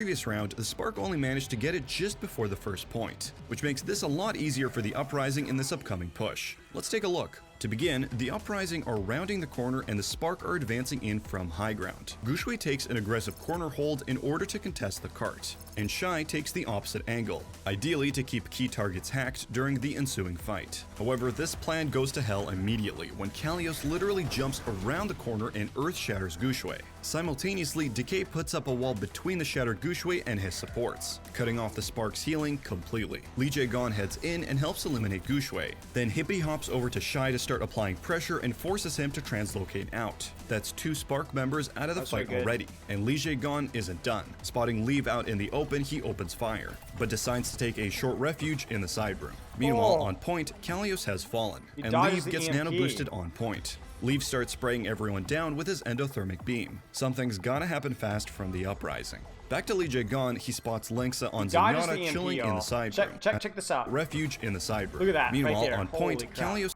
endothermic beam. Something's gotta happen fast from the uprising. Back to Li Gon, he spots Lengsa on Zenyatta chilling in the side room. At this point, Li Gon knows what he must do. He swoops in, juking out of the door and back in, booping Lengsa out and Oh, what a eliminating him juke. from the fight. Turning back towards the point, he notices Twilight at a critical health and drops the beat, actually saving Twilight's life from Leave's nano-boosted Mei. Monk tries to escape, and Leave is left on the point with nothing but an ice block.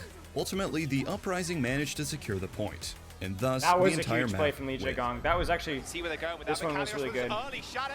Gooshway's been walled off, and there he goes. All right, that one He's was a good, really nice Jacob. play from Li Gong. The juke on the Zen, dodging the EMP, the beat timing, the follow up on the Mei. The sound barrier.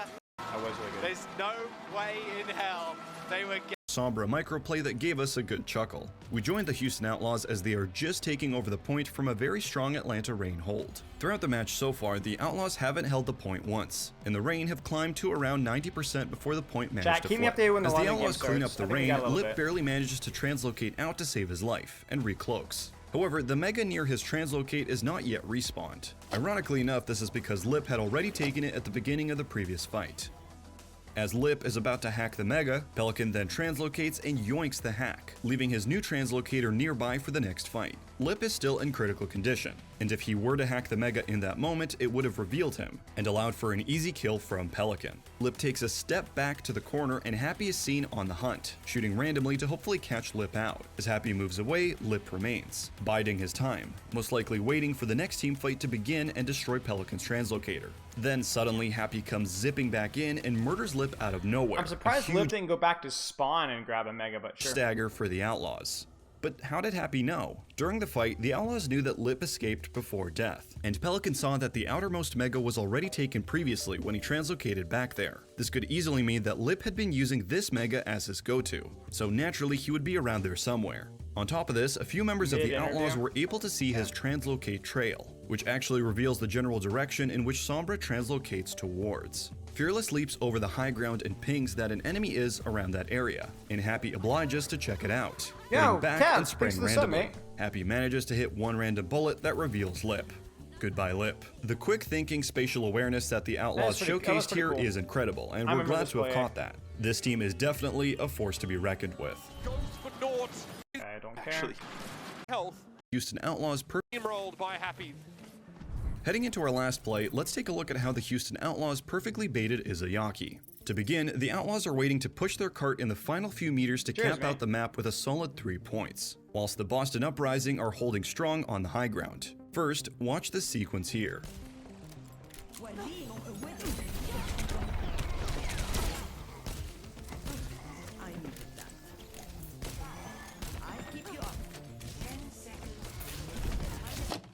Did you notice what happened? Let's go back and take a closer look at the Outlaws' plan. I don't To know. start their infiltration, the I? Outlaws send Pelican down through the stairways below high ground to contest Izayaki. Knowing and entirely seeing that Izayaki has full support from his team, Pelican only has one goal here, to bait out Izayaki's sleep dart. Like he predicted, I figured that's what they're going for, but honestly, like that's not even like a reliable play because you can just nade Sombra here, or shoot or nade Sombra, and she's out. And because Fearless has Primal, the nade doesn't really matter either way. I think honestly, Izayaki just.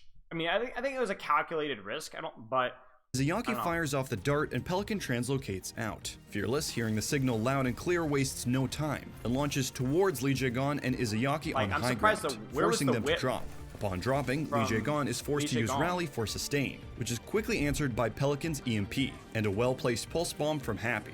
Needless to say, that marks the end of that defensive, and the Outlaws take the point. Honestly, okay, I think like this is kind of like where I feel like you need somebody who understands the game a little bit better. Because I appreciate like, oh, we baited Sleep Dart. But that's really not went wrong there. What went wrong there was backline gets split, you miss the whip shot, and you end up getting pulse bombed. I mean, that's pretty much all it is. Yo, holy crap, dude. Thanks for the gifted subs. Lucky, Snoot, G-Flow, Weldecay recently. I love that one of these is like my old student, and one of the, you just gifted a sub to my mod. You gifted a sub to my moderator. Thanks for the gifted subs, man. I appreciate it. Really appreciate it. Very generous of you. Yeah, this one was probably one of the worst ones, honestly. Like, the other ones were kind of cute and clever, but this one is like, oh, maybe he baited sleep there, but I'm not even sure that that's what Pelican was going for.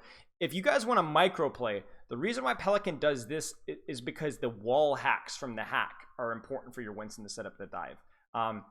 If anything, if you're going for a Primal Rage dive in the backline, you would really like your Sombra involved in the dive to help disable and prevent the whip shot, but Pelican goes a little too soon. So really, I don't think this one is as good. Running Sparker Backbone? Interesting. Sauna mod check? Yeah, I guess it depends on the map. I mean, Sauna looked pretty good on May last week. Maybe they're expecting more of a brawl matchup. Who are London even playing? Patrons. I'm curious what diamond tier patron is. All right, chat. I'm nosy. Action Esport patrons. Oh, it's not that much, I guess. Okay, that's still a lot, but yeah. That's not that much. Grandmaster patron. How come you guys are not a Grandmaster patron for Action Esports? What is wrong with you guys? Imagine going to a family reunion and your uncle asks you, yo, what are you up to? What's life? And you're like, are you a Grandmaster patron for Action? And you have to sit there and look your uncle in the eye and say, no, I'm not a Grandmaster patron for Action Esports. My favorite part is the reward is our eternal thanks.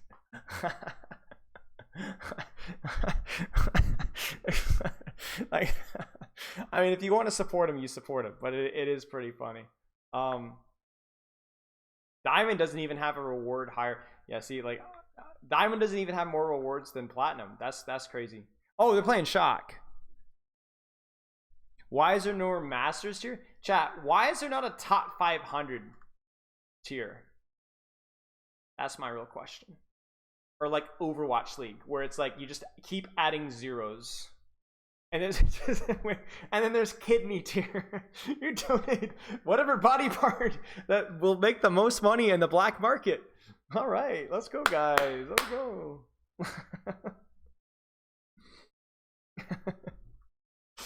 Oh gosh, that'd be wild. Yeah, I don't know. You get our firstborn children tier. That video was alright. I enjoyed it. It was better than the other video. A couple of the plays were pretty good. Some of them were kind of fun. For the target audience, which you always have to remember, for the target audience, it was fine. You know, it was fine. It was inoffensive, to say the least. Is this going to be a 3-0 sweep? I don't know. I think, let's put it this way. If Shock were, I think that this game could be 3-0, but it could also, I don't think Shock is like, oh, Shock is fixed. You know what I'm saying? Like, guys, with all due respect, like, they have 2 brand new players still. You know, like, London has looked absolutely tragic, but Shock is not exactly looked good either. I think the 91% to 9% chance that we just saw on screen is a little heavy. I was not, I mean, I think Shock still are the favorites here, but that seemed a little bit extreme to me. I would not have guessed that. Valiant took them to game 5. Exactly. So I would maybe think like a 3-1 here. 3-2 could be. And London could win this one too. Who knows? Shock fan numbers. That's true. Shock does have more fans, so that's going to inflate things a little bit. I mean, I'm not lying to you. This could be a 3-0, definitely, but yeah. What you need to find by sub by stream? I don't know if you prefer people ask on stream. When masters are trying to justify their way to any help with that. Yeah, I mean, Ask Spilo is the best play for more like long form answers, but your question's pretty simple. Just keep practicing, really. The adjusting to the faster pace is because there's a lot more details that you have to keep in mind. So what you need to do is when you say the faster pace, is it your ultimates? Is it your positioning that's getting punished faster? Your cooldown usage? Focus on one aspect and get it up to speed. Like, let's put it this way. How are master players better than diamond players?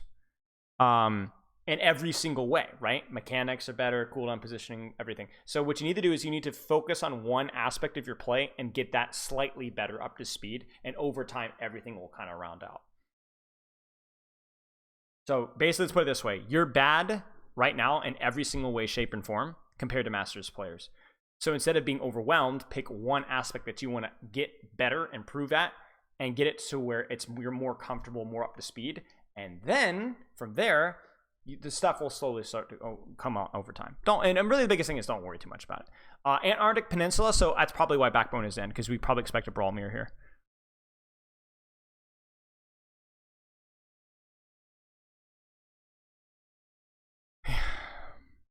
Better than, yeah. People always ask me, like, what's the difference between, like, master players and grandmaster players? And the answer is yes. Like, grandmaster players, I mean, what's the difference? I mean, everything is different, right? Everything. So for you, it's like finding what is the difference between you as a master player and you, the grandmaster player. Find, like, what aspect of your play is the weakest point and improve at that. Probably a Brawl Mirror here. I'm curious to see if Shock does any adjustments because they know the Brawl Mirror is coming out here, right?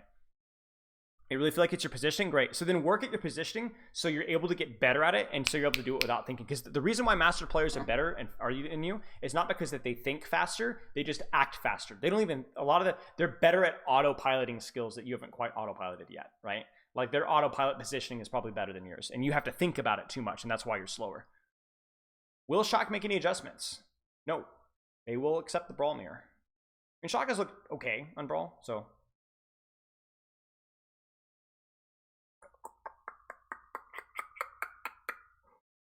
Ana is definitely unusual. I like the Ana versus the Brawl because like the nades can be huge. But we will see. It's definitely a choice. It exposes Junman to a little bit of focus, but Ramatra can... Oh my gosh, these shots from Backbone. Oh, Backbone just doesn't miss. Hottie stalling on point. The Ram did control the high ground, which makes for kind of bad news for Sparker. Oh, Landon just freaking gets his head blown off. Yeah, I mean, honestly, Shock, because London kind of stacks there. Oh, Sparker? London kind of struggles to control space there just a wee little bit. They get the control. They like stack on left, but they're not able to like actually control the high ground. It was kind of strange, honestly. Like, cause you saw it again, like where like Shock or like people are able to off angle on point, and then like London doesn't have great sightlines. Proper is able to get out. Will they be able to stall? Junman's able to hold on to his Nemesis 4. And there's the off angle from Sparker and from May. A little bit unusual to have both DPS on an off angle there, but it works. There's the Nano on Ram. There's the back window. The wall is good. They try to get out. They're able to keep Admiral out. Oh! Ooh, Junman takes a lot of damage in front of that window. Good response from London there. Really nice response. Will they be able to clear they really need to clear the Sojourn off of top. Yes, thank you. So they clear the Sojourn off. Yep, there's Sparker. Brilliant. Brilliant. Well done. Brilliant. Well done, I say. Yeah, Sona had a good May. It might be that Spitfire just prefers the Backwounds May and the Brawl Mirror, because this is probably going to be a Brawl Mirror on this map. I don't remember. What was the... They played Sona on May last week. What map was it? Do you guys remember? The Koth? I can't remember. Okay. Old economy could really go either way. Really could go either way. Like, all of these are, like, RNG ults. Like, Dragon is not bad in the Brawl Mirror. Sojourn ult is going to be better. May could go either way. Shadow could go either way. Ram ult could go either way. There's the Ram shield, so that does open up Shatter. There's the Sonic. They're going to try and take the Sojourn off angle again. Will they support the Sojourn off angle? Yes, they will. Luke goes over to control that. That's going to put a lot of extra pressure on Hottie unless Hanzo hits the shot. He doesn't hit the shot. There's the early ice block. I think that was a nade that they just threw on Backbone. There's the Shatter into the Blizzard, and it's huge. They are able to wall off Probe. That's a huge, huge, huge fight when from Spitfire. Like monstrous.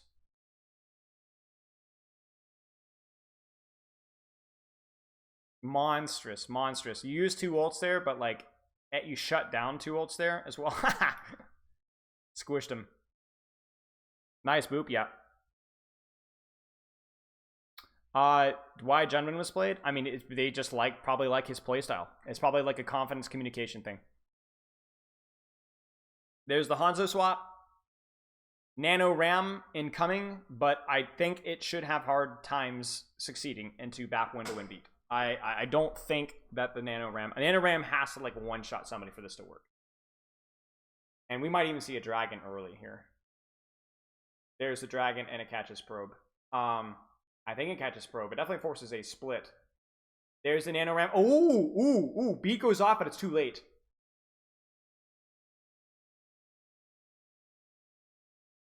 Sparker? Why did we let Sparker live? Gunman just like walks away. Cool guys don't look at explosions, but Sparker gets out. That's not good. Backbone?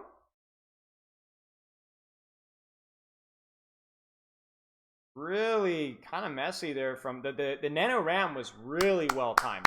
That was brilliant, but the rest of that from Shock, way too messy. That because they goof it up, that ends up being a lot messier than it needs to be.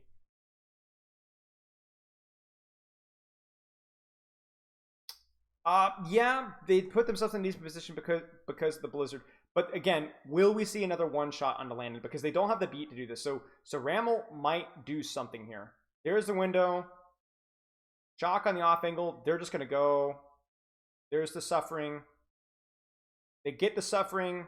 Landon lives. Junman dodges it, but I don't think it matters. Luke goes in with it, is not able to follow up. Rinko should not have been there. Rinko should have been pushing in for the nade. I'm telling you, Shock isn't that good. Like,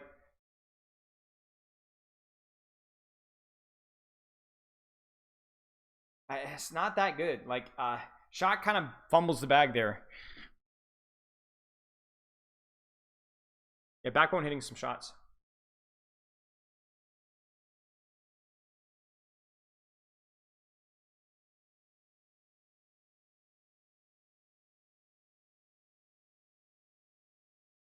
Well, we'll see if Shock whips it around here.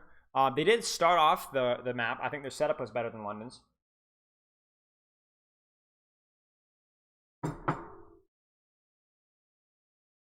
Probably see the same comp from London. Don't think we see anything different here. I'm curious to see what Shock rolls out on. Wow, they actually go spam here? What is going on here? They go spam. Okay. There's more space laterally on this map. It could work. Soldier's a bit weird, but it can work as long as you don't get your head blown off. And this rotation from I don't know if London, I don't know what the pro meta has looked like in scrims here, but I don't know how much practice that these teams may have gotten back. But see, the problem is Backbone knows his stuff, right? So Backbone's already on the flank here. There's the lamp early. Backbone on the flank is exactly what these guys need. The Orisa is funny. Yeah, I don't. Oh. They get the first cap though.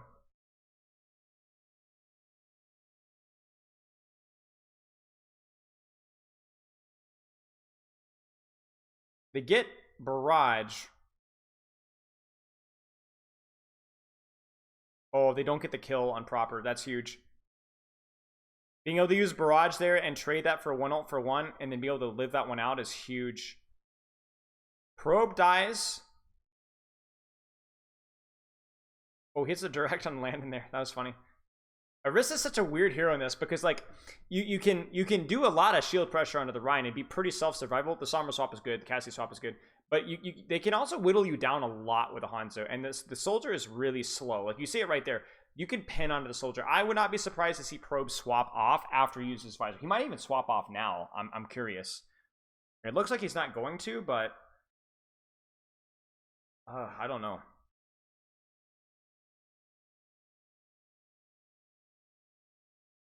Okay. So Shock, a lot of ultimates, or at least 3 ultimates, but not very good ultimates into what Spitfire has. So this is going to be rough. Echo? Nope. Maybe they just full swap. Or they go Sojourn. Okay.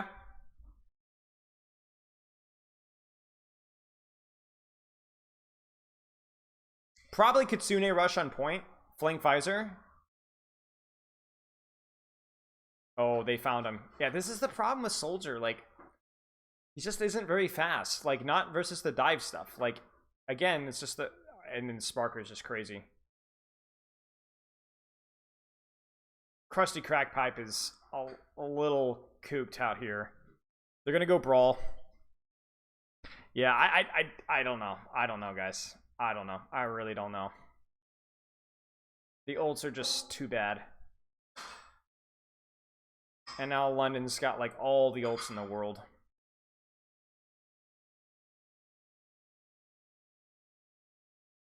Jumpman should probably go Ram. Or maybe not even Ram. Maybe they're going to try and play for a fight. They might just fast EMP this. This might be over. That is really good. Doesn't that smell just like a Manual hack on Orisa. They're trying to spy check. Orisa's taking so much damage. Orisa's taking so much damage. There's the Shatter. There's the EMP. Forces Suzu. That's it. Oh my gosh. Orisa is so bad. Like, Orisa doesn't... Orisa just takes so much spam damage. That was it. That was well played by London. Terrible, terrible, terrible from Shock. Like, you have... I honestly, at that point, probably better to just play Wrecking Ball or something like that. Like, Orisa just takes too much damage.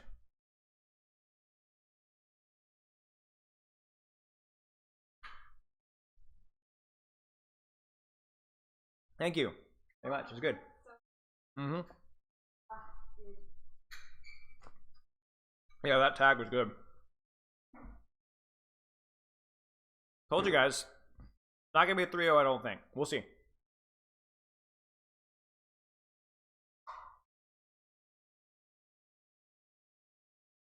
Hmm?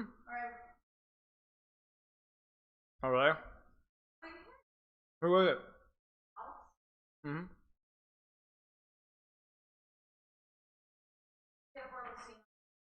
Mm-mm. Disgusting eater. It's a raw tomato, guys.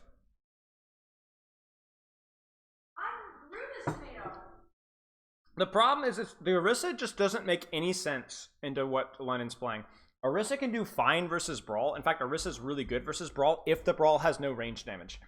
If they have Cassidy, Bap, Hanzo, oh, it gets really ugly. You just take so much damage. You take so much damage. Like, you could see it. Like, Orisa just can't stand on point. She doesn't have the position. Like, I just don't like. I don't like it. Versus Sim May, maybe it can work.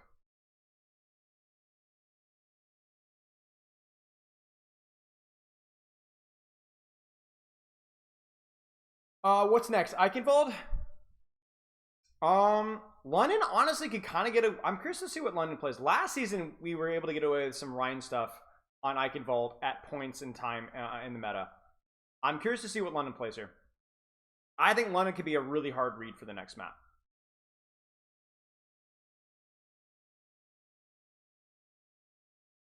Yeah, I think Esports... Okay, but again, Shock's not an elite dive team, guys. Shock is not an elite dive team. That's the problem. Like, if London gets lucky on Gibraltar or Esports, this could be a London win.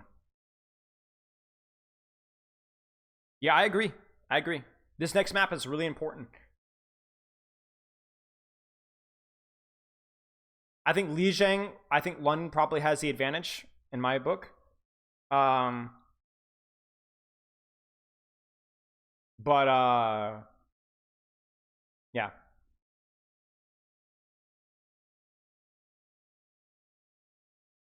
And again, like I said, dive is not necessarily a Shock win either. Dive is, you know, I really don't think Shock is that good on dive.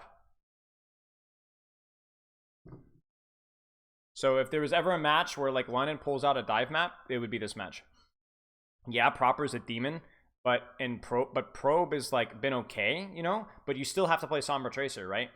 So like, who is playing Sombra, you know?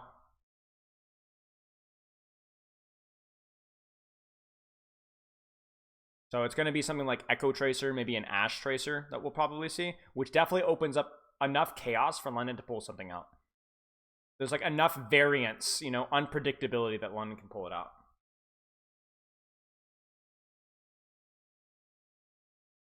Which means that it will be at least interesting because there's a really low chance that we see a Sombra Tracer mirror on any map this series. Maybe Esports, but even then I don't think so. I think we'll probably see something different. We might see like Cast Tracer, like Sauna Sparker on Esports with the Queen maybe. That's a possibility. That would be fun to watch.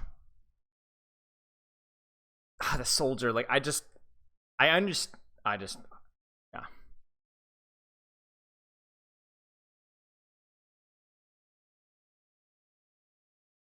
If Sombra Tracer had 3,000 hit points apiece, do you think they'd be played? There's a chance they could be played. I think when you have that much HP, you develop with some sort of like overconfidence. So then people play them like they have like literally 1,000,000 HP, and then you die a lot. So because you think that you have 1,000,000 HP, and then you walk in front of a nano mercy boosted Bastion in front of a BAP window, and then you might die. And then, you know, that really probably would throw you for a loop, I think. So I think it becomes a psychological problem. Imagine if Tracer got Primal Rage and she just was like, like the cartoons, they blow themselves up, they go, and they like blow up, and she's like 700 pounds and she's like 6'10", and she's just like, cheers, love, the cavalry's here. And instead of like a pulse bomb, she just has like a nuke. I think that would be fun. And everywhere she lands, there's just like a crater.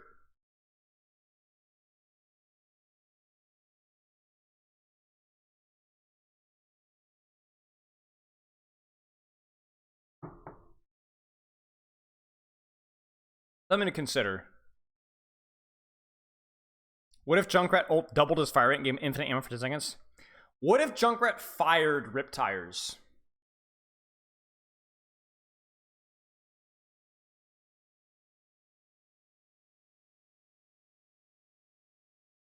What if he literally shot other Junkrats out?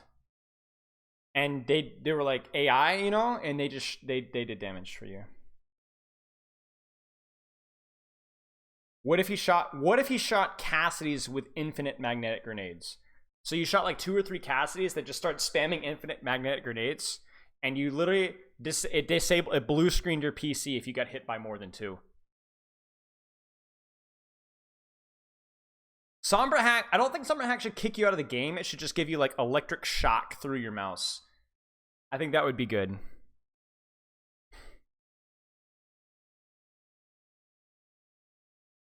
What if with Widowmaker headshot you got swatted at your house?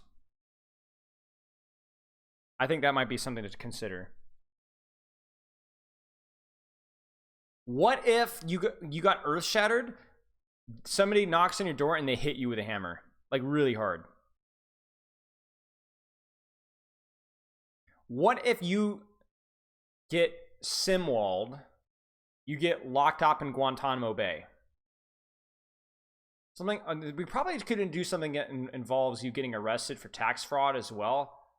That's an option, I think. All right, like I said, unpredictable. Shock definitely thinks that what London is going to play is unpredictable, but look at the composition they're rolling out on. I mean, it lines up with hero strengths, but man, it is weird to see no Tracer being played. No sort of angle control, no sort of scouting, super greedy composition. London could play like Tracer Queen here or something. Like,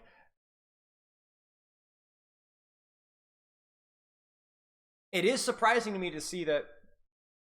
I mean, they must really think that Brawl is the play here. Oh, he wanted that. Okay, well, Cass May, they're gonna go Brawl. Okay, interesting. I mean, the Sojourn isn't exactly high damage, right? But it is interesting. Junbin just trolls. No BAP window used either. I'm telling you guys.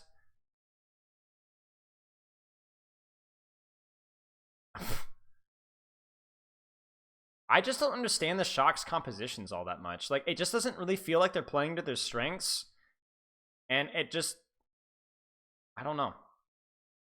I don't know.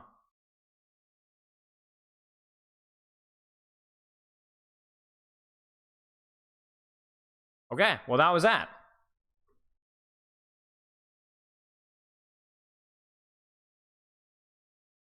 Any tips for Tracer? Yes.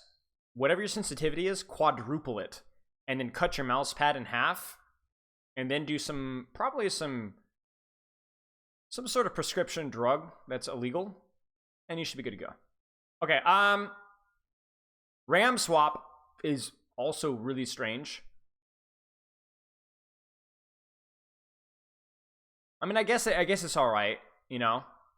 Basically trying to keep pressure on the front line. Spam pressure, spam pressure, spam pressure, spam pressure. They're going to rotate up top. Ana's going to try to rotate away. The stickies are pretty good. Oh, yeah. Fat, juicy stick. And this is where Brawl should have... Oh. Okay, well. This is where Brawl is going to have a hard time, historically. So let's see what happens. My DPS 30k, okay, then quadruple it. If you're not doing a 360 every time you twitch, then you're throwing. Sparker goes Sem. They're gonna try and TP onto Ana. They might also just try to TP to point and then rotate away. Like the key thing for London is like finding the balance between point pressure and or looking for Rinko. Rinko needs to hide. Okay, there we go. Rinko is standing still.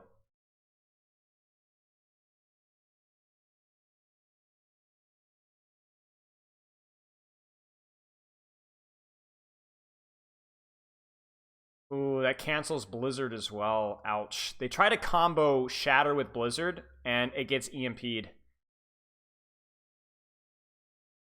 It's a lot of ultimates from Shock, though. But the problem is that all this is being committed and nothing happens, right? So you have 1, 2, 3 ultimates for 1, 2 ultimates, 3 ultimates, and you know it's a trade for ult trade, and you know nothing's really happened. So Simwall is really important because that's going to be something. Unless they EMP it will be really good versus whatever Shock can throw at it because it allows for cart pressure. So we might see a TP up top. Oh! Nice prediction there.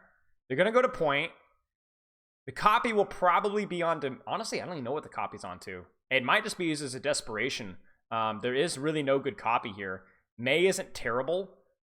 But honestly, you do so much damage that you really don't want to copy here. There's nothing that's going to be doing better than just an Echo. There's the Sim Wall. The Sim Wall is big. There's the May copy.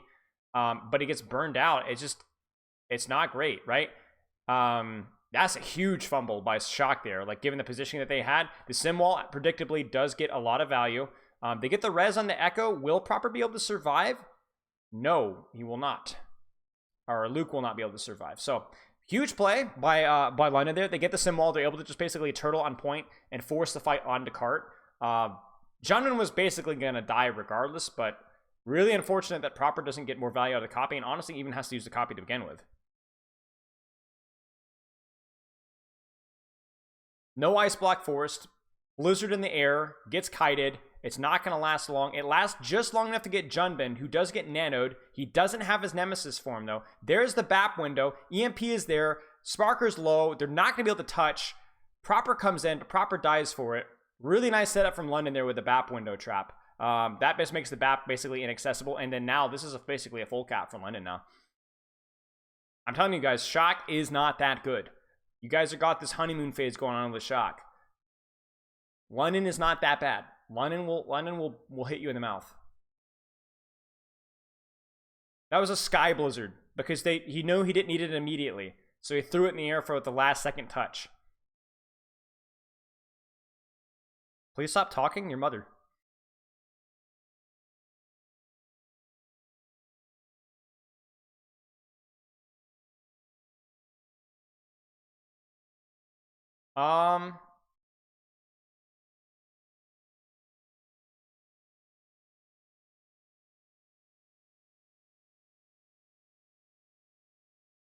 Again, probably a May copy here, honestly. There's a TP on a probe, GG's. Jukes the Shatter. Body shield low. Shatter, copy on the Ryan. Where's Proper? The Ryan copy is really bad because it just feeds Sim charge, and unless he like pins into the backline, there's nothing that he can do. Ah, these are terrible ults from Shock.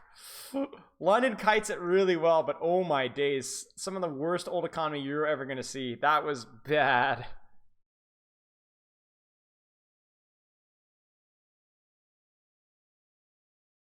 Check the key logs.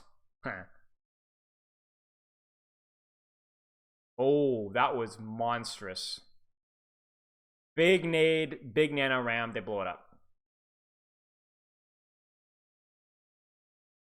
Well, that's unfortunate. That was like London's entire ult bank. Completely gone. That was like 3 ults.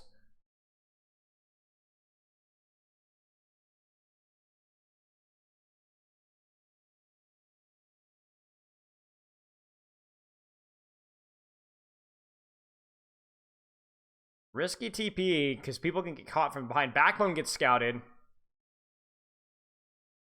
There's the lamp. Junman just goes flying in. Okay, huge kill, because I was going to say, Hottie's got to freaking kill somebody. Hottie's just on point. It's actually still winnable if he can get out. He does get out. Loses shield. Shock should be okay. It really depends on if Hottie can build the shatter. There's a copy on Ryan. Finally, again, the Ryan copy. Oh, man. It's just, Shock is just, stop copying Reinhardt, bro, please. I know what they were trying to do, but it's so bad. Oh, my gosh. He's got to swap. Does he go Bastion? Does he go Bastion? No, he goes Tracer. Okay. Junkrat is legitimately better than Tracer here. At least there's like a one-shot chance here. Oh, Backbone gets hit by that. That's unfortunate. Proper, let's go, the rat! Come on, London. Oh my gosh. London gets it with 0.8 seconds. Dude, Shock is like legit hard trolling. Hard trolling, bro. That is some of the goofiest Overwatch I've seen in a long time. 0.8 seconds. Jeez, dude. What should Echo copy? Anything other than Reinhardt, except Reinhardt or Lucio. You could go BAP. You could not use it at all and just use it as a get out of jail free card. It just doesn't. It's just bad. It's just bad. Rinko hit 1 nade. Yeah, I mean they hit 1 nade off of the nano ram, I think. But this is ugly. This is something else.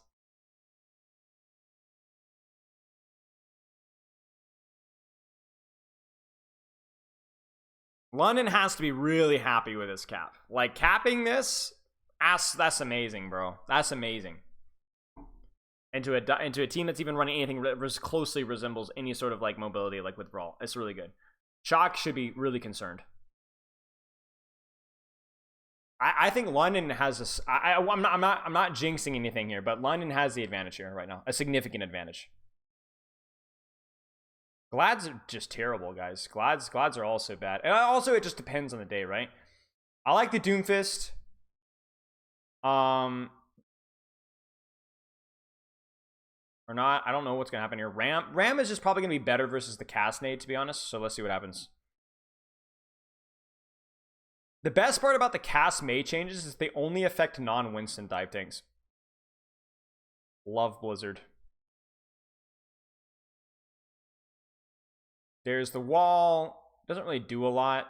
They weren't really going to push off of it, but it doesn't even get good spam value, so that's a little bit unfortunate.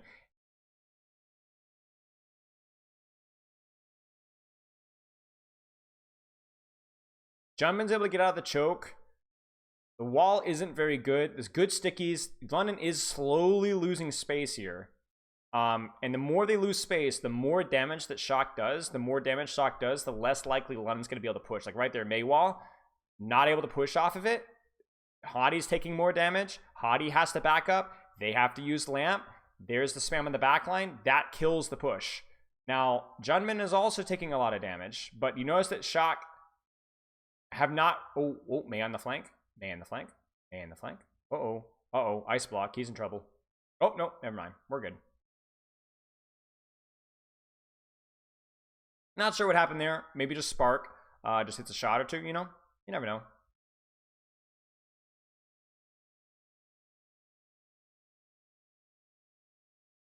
Not the end of the world for the Shock, because the end of the world for the Shock would be to lose without taking like building any ults. Because you get put in ult cycle. That fight was pretty even both ways, ult-wise. And I think Shock, ult-wise, is probably a little more comfortable. Especially with the lack of beat from Spitfire. Like, we might see just a Sojourn ult here. We might see a Nano Sojourn ult here. We might see a Nano Ram. I expect one of those to be happening very soon. 5, 4, 3, 2, 1. There it is. There's the Valk. They actually opened with Valk. That's going to force the BAP window. There's the copy. Stop copying Reinhardt, bro! Stop it! Stop it! Stop! Stop! Stop! Stop! Stop! Stop! Stop! Stop! Stop! Stop! Your GOAT card has been revoked. You are back to bronze. I would rather watch a Contenders DPS player. What is wrong with you? Why are you copying Reinhardt? If you're going to copy anybody other than Reinhardt. Stop! What is this guy doing?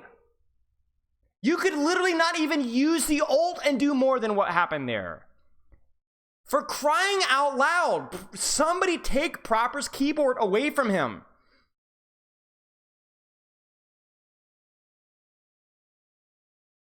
Give me a break. It's terrible. And now Lund's gonna freaking hold this if they're not careful. Oh my gosh. All of those ultimates used for nothing. I don't even know what the Nano was on. Did anyone even catch what the Nano was on? That's just disastrous. Oh, Shock looking like pikers right now. Just terrible. Holy crap. I'm telling you guys, Shock is not that good. They're looking terrible. London completely playing with their food right now.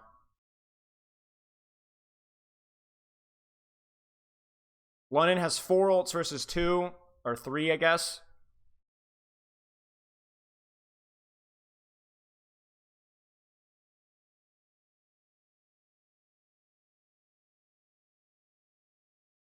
He greets it. Junbin's dead. Admiral dies somehow. Hello? That's a huge troll from Shot, or from London. May. No. They need to get this Blizzard here. Luke's going to get this Blizzard, but Hadi's going to come back with Shatter. Probe dies. Here comes the beat. Will they get anything out of it? Nope.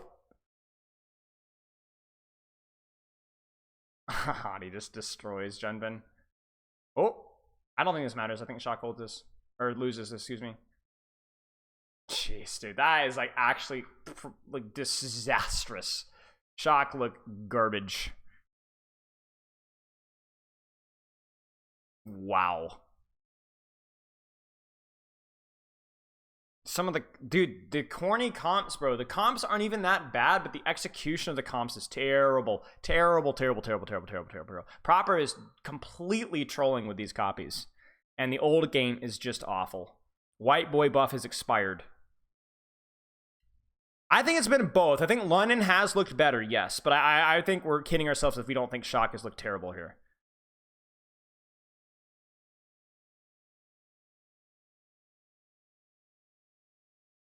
%, by the way. 91%. That was the pick'ems or whatever.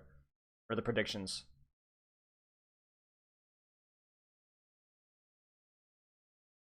Jeez, guys. That was ugly.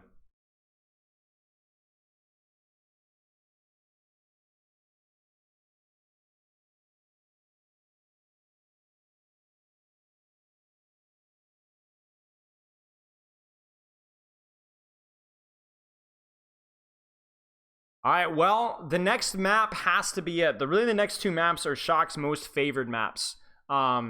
If we're thinking more from a dive center, but again, I already said this. London could win next map. London could win next map. Like, Shock have not looked good on dive. They've looked passable at best. Bro, I would not be surprised if Vegas could beat Shock. Like, it's possible. I guess it really depends on like how bad Shock are doing on the counter swaps versus just how bad the Shock are, but ooh, Ooh, ooh. That was not good. Not good. I cannot believe I have never seen so many Ryan. Like, I cannot believe he copied Ryan. How many times was that? 3 times? 4 times? Honest question, was that 3 or 4 Ryan copies? I just couldn't believe that that was actually happening in a that's like a plat move. I'm gonna have to tweet about it.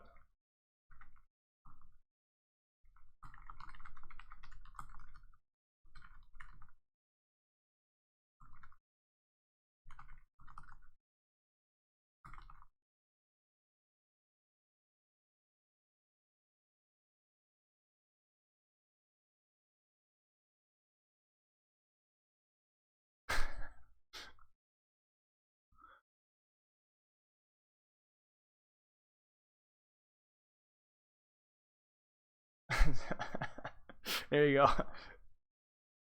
Because Reinhardt has no HP! He has no HP. He can't live. The only way that you get an ult or do anything with Reinhardt is swinging your hammer. And when you have no HP, you can't swing your hammer. So you either need a tank that can poke or has survivability apart from his HP, like a Ram or a Diva, right? Or a Queen even. Or you play a non-tank. Roleplay, thanks for the sub. Like, I just don't get it. Like, literally a BAP copy would have been better. A BAP copy, May copy, anything. I'm a Lucio copy. We'll like dive in there and do something like, or just again, don't copy at all. Just play Echo, because like your hero's better. Just play Echo.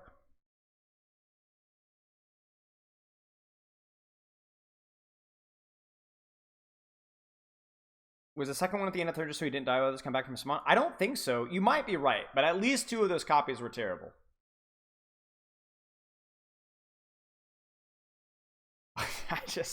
This is agony, bro. Like, it literally was losing them repeated fights. However, give credit to London for kiting that. You're not going to build it. I know, exactly. Bro, you're not going to build an Earth Shatter. It's not happening. I don't know, bro. Like, I am hurting right now.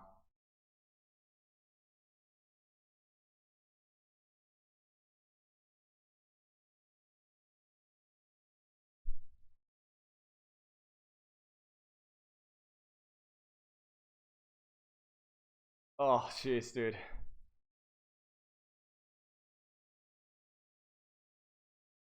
I was just so bad. I was so bad.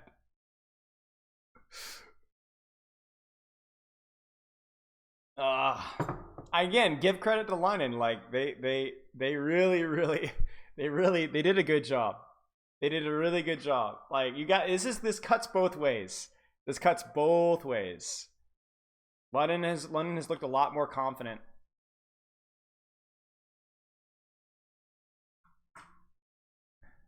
Glads are worse than Vegas. Honestly, there's a lot of teams right now, like whether it's like the communication or the mental diff or whatever, that could really go either way. So it's like it could be that like Vegas, Shock, London, like a lot of teams could be up or down. You know what I'm saying? I think it's like really hard. Like even Glads have looked really cold. So it's like it's really hard to tell. Like it's gonna depend on who's showing up. Like I guarantee you, Shock is better if they're not playing London. You know what I'm saying? They've just looked really bad on like the anti-brawl comps.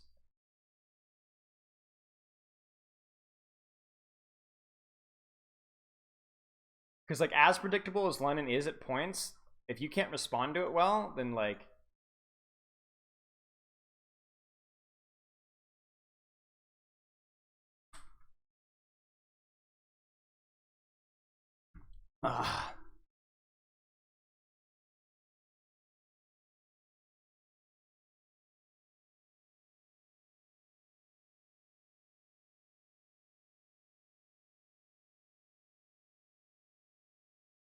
all right, what do we got here?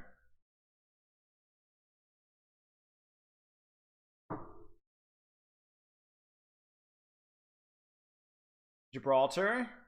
We'll change the scene in a second. How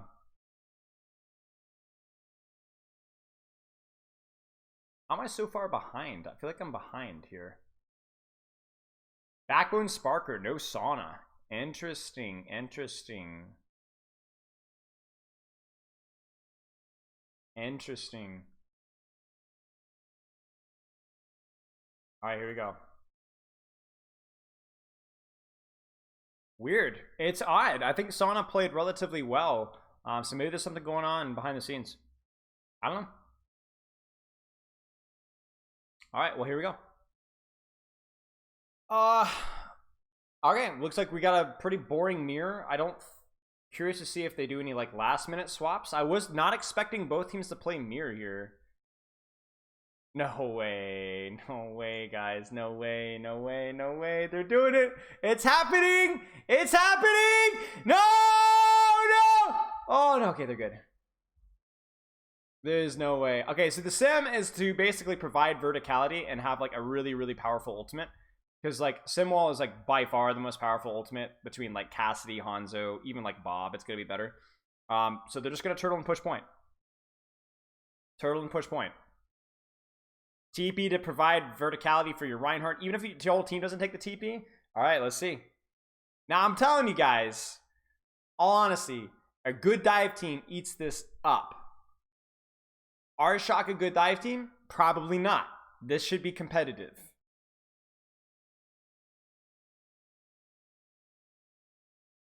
Probe is 80% on EMP already. There's basically not a lot of poke damage. Depending on if your May can hit icicles or your Spark can hit right clicks. So your Sombra can kind of just like ego Sombra 76. You see that like Probe is off on that angle there. There's the EMP. Will they make a play? There's BAP window. Junbin just freaking EMP, but there's no follow-up. No, it's working. No, it's working. The plan is working. It's working.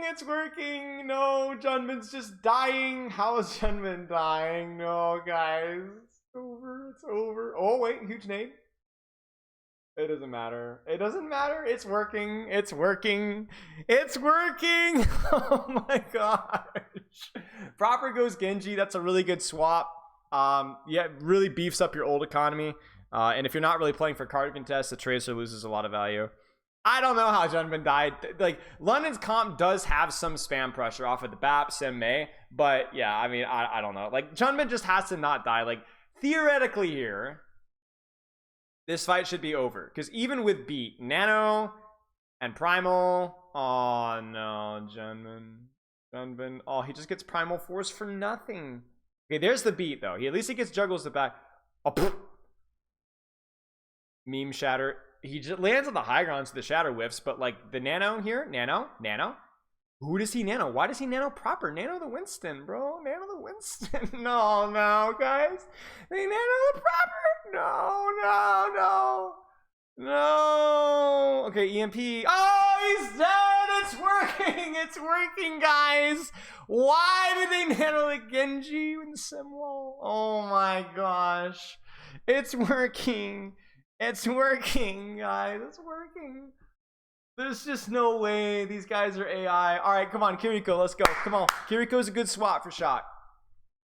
They swap off because the value is a lot worse here. They're actually waiting. Okay, so they go Kiriko, so then they go Cassidy Sombra. So then now, like, you actually have, like, pretty decent hack value on backline because there's no Brig. Bro. No way. Like, the fact that London have even got to this point of the map is, like, insanity. I think what London needs to do here is, like, they need to build up, like, beat, EMP, whatever. Push card as far as they can, make it one fight, and find a way to, like, win the fight off of beat, EMP. Because the nice thing about running the Sombra variation is you actually have, like, a little bit of old economy here, you know? So, like, if you have, like, 5 minutes, you can just, like, just AFK, Bing Chilling, and just play for your EMP beat fight. Shut up, you biggies, jeez. So Shock probably just Nano Blades this if they need to. Honestly, you might not even need a Nano Blade. A good Winston dive off of a Sombra hack might just be good. So we'll see. They might just EMP first too. Probably EMP first, actually. Oh, there's just a death there. I mean, guys, here's the reality of the situation. If Shock plays this one reasonable, not even well, just reasonable, London might not cap. I'm telling you guys right here. But the fact that they got to 3rd point and we actually have a chance of it is just... I just can't do this, man.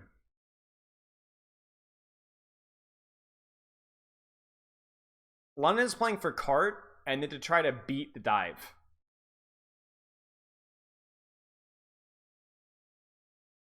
So they've got the cart pretty far.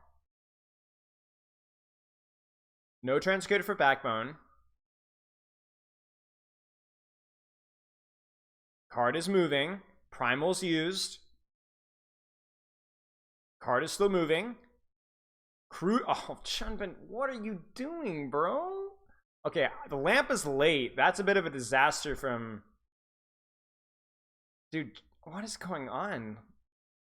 So they kind of beef up the lamp there, but like, wow, Junbin just died for almost nothing there. He way overextended. Even with Cassonade there, you have to, like, you can't greed that much. You're not going to boop a Reinin that much. I don't know. London's in a pretty good spot though here. Like they are slowly moving things here. Backbone looking for Translocator maybe? Maybe just goes for an EMP. Nice EMP.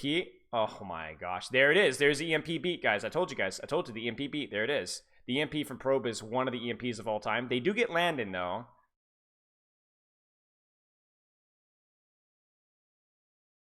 Oh my gosh. I just can't do this, man. I can't do this, man, dude. There's just no way. There's no way. There's no way. Bro, they shouldn't even won that fight. They had like bro, what's going on? What's going on? Oh, dude, the meme, why did they even EMP there? They could have saved it. Like, Junmin's dying to, like, I don't even know, bro. This is so bad. This is so bad. Oh my gosh, London are pulling miracles out. And I'm not trying to trash talk London here. Why? Of course I'm not trying to I mean, you know, guys know me. The thing is though, is it just shouldn't work.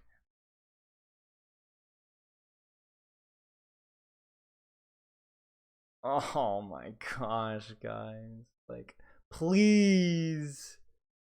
Like, and now your Shaka cooked. Like, this time bank is monstrous for London. London can just freaking die on cart. London might actually stall here. London might try for a fight in spawn. And then fight for cart. Like, London could waste so much time here. Even if they get full capped on 3, they can waste so much time. Yeah, I mean, legitimately, like, have Hottie sit here. Yeah, they think they know what they're doing. You see the Bash and Junkrat? They're thinking about that they're going to play underneath, but London's not. London's spawn holding. This comp from Shock will not work. Not with where London is playing. It won't work. It will work if they were holding underneath, but the Bash and Junkrat are terrible. They need to go, like, Echo or something. They need to go Echo. They need to go Echo. Please stay off the Junkrat. Guys, he needs to get off the Junkrat. Why is he playing Junkrat?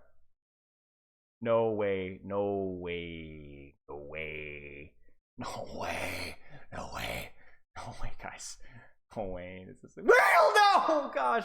I don't know how this is even working, to be honest with you guys. I just don't even know. No, we get to kill an Admiral. No. Okay, so now maybe it's gonna be a little bit better. Honestly, Spark should just go like. Spark could go like Hanzo and like absolutely take these guys lunch. Are they gonna be able to catch the cart? They will. They catch the cart. Oh wait, maybe not. They boop them back. Yes, they do catch the cart. That's exactly what London went. Now this is where you like the Bash and Junkrat, right?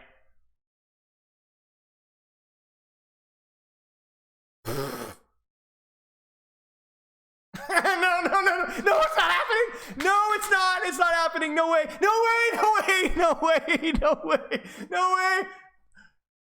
I can't believe this. There's no way that this fight is still going. The cart is moving here.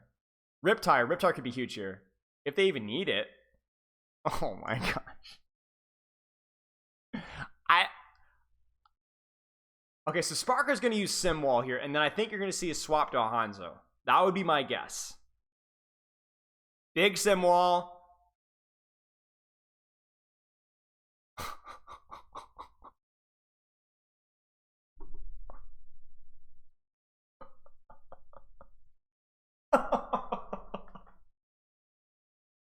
No. No, I can't even anymore. This is a Riptire kill. Good Valk.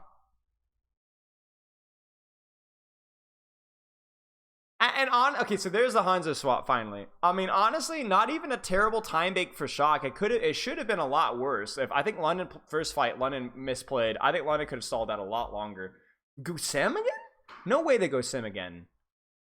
Really? I mean, you get more fights, but I feel like Hans is just so much better. I mean, you do get the high ground. That's true. I feel like Sim is just not so good into this personally. I really, he places the mine as like a get out of jail free card. You see that? So he avoids the drop.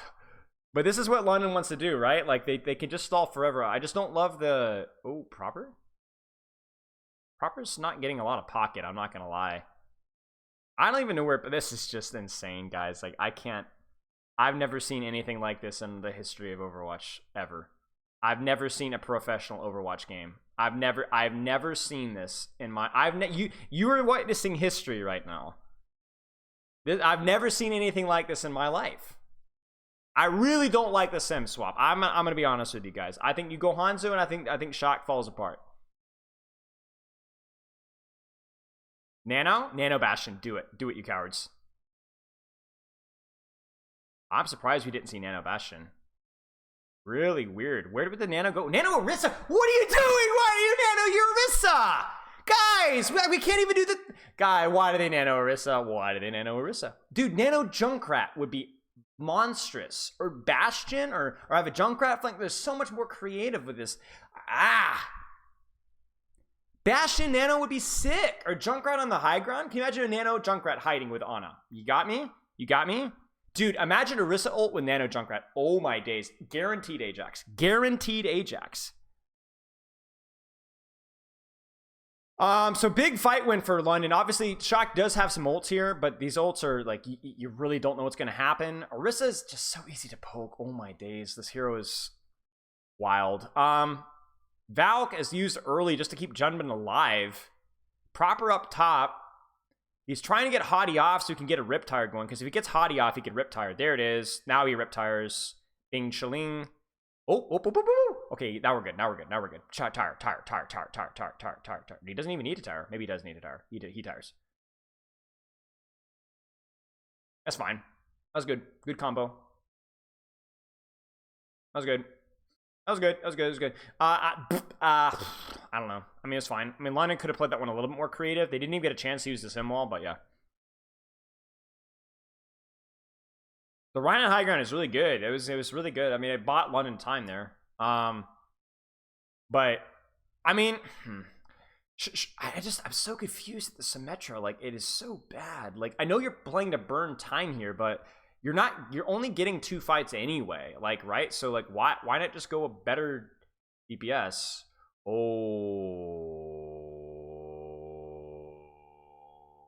Ice block force. The pocket isn't good enough. Hani gets proper off the map. They do get Landon though. They do get backbone. There's a trap. This is an Overwatch League game, guys. No, wow. That's actually not terrible for Shock there. Bap window and Sim Wall used as a 2 big ultimates. Basically nothing used in response. And they swap the Genji when there's a little bit more space, which is a good swap. You also have basically, I mean, this is the Smurf comp, right? Look, you got Mercy Pocket and Nano. I mean, this is it, guys. Junbin is gonna ult, I think. He's gonna fortify, and then he's gonna ult. Maybe he doesn't even need to. Oh, Shatter and Blizzard. They're comboing. The Nano on Bastion will not keep him up, and the pin hits Renko. Valkyrie from Luke, but it's not going to be enough. That is a ridiculous fight win from London right there. Nano and Orisa ult used. 2 for 2, and London holds. And this is it. Oh, yes. Yes, Hottie. Yes. Yes, Hottie. Yes, Hottie. Yes, Hottie. Yes. Let the inner voice, let your inner voices win. Let your inner voices win. Let your inner voices win, Hottie. Yes. Yes. Listen to them. Follow their instructions. Admiral? Okay. I mean, London at this point is just memeing. Like, they're just wasting burning time. So it's a little bit of a mess. An ultimate is used there, but they even get a couple of kills here. And now, shocker, like, more time is being wasted. They might even kill... No, they won't kill Junbun. They might be able to get out, though. I think Backbone's dead, yeah. No, Orissa's ult's not good. Alright, this is it. Do we get a Nano Blade here? They have a Blizzard, a Simwall, and Beat. London have their best ultimates, though. They have their best ultimates. So this is really London, I think, actually has a small advantage here, especially with the Blizzard coming up soon. Unless they get Nano Blade here, which I don't know if they're going to. There's the Simwall, there's the Valk, there's the Bastion ult. That, they're trying to nail down somebody. Will they force anything out of the Bastion ult? No, they won't. They do get Hottie, they get Hottie low and they kill Hottie. That's monstrous. There's the Blizzard. Oh my days. Shock plays that one really well. Ah! Whoa! Let's go! Wow. Okay, that was crazy.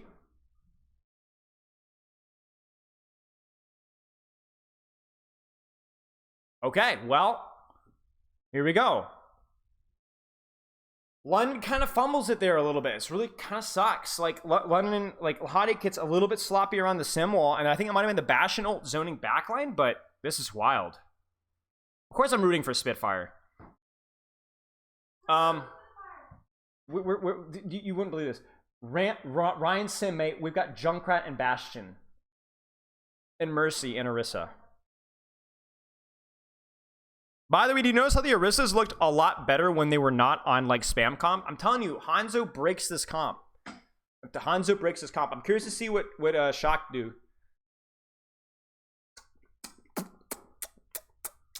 The only thing that Sim has better is more fights, which you get that guaranteed second recontest, and the ult is a lot better.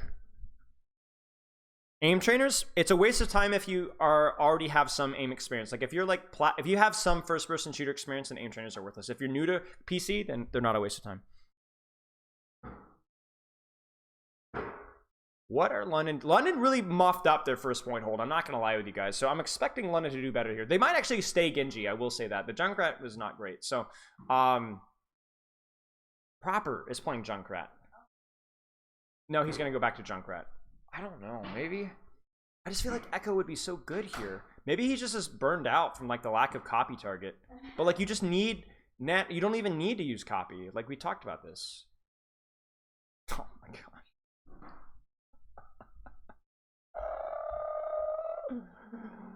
Oh, is go Echo?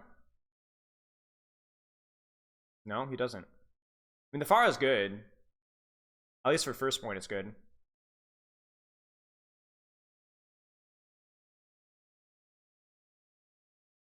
Hottie taking a lot of damage.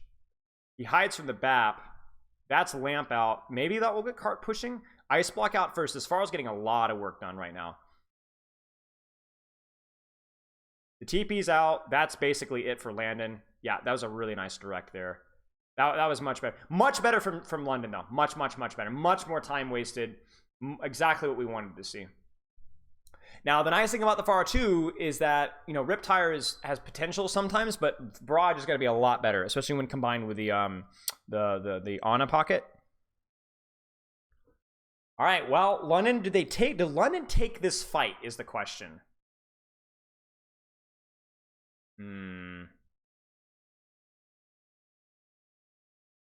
London's not mad about that.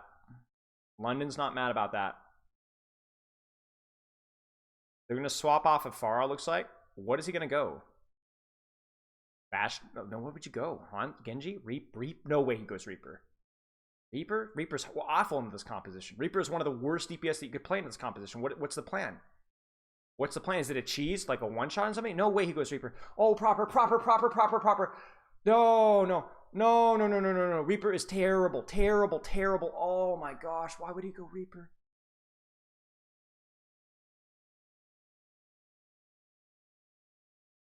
And that's it. Junbin? Oh, he doesn't have it in time. It's not a terrible push by Shock, but man, I really question that Reaper. Why would you play Reaper into this comp when you don't even have a Brawl tank of your own? Genji, Hanzo? Dude, freaking Sombra would be better here. Dodge Blizzard? Why would you play a Reaper to dodge Blizzard? I don't understand.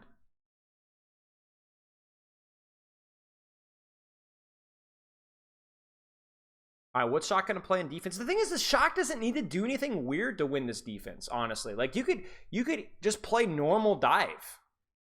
Maybe Echo? Reaper for the range damage.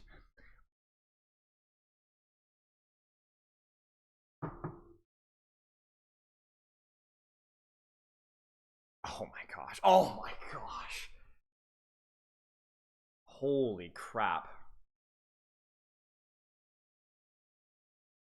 No way, Shock. Is Shock getting baited into this? Shock is getting baited into this, guys.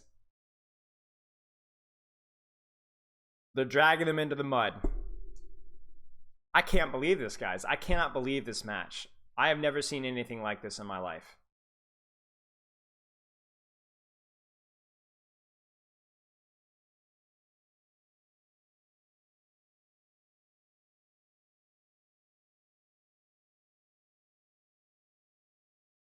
I think they just mirror. I think if you're London, you just mirror.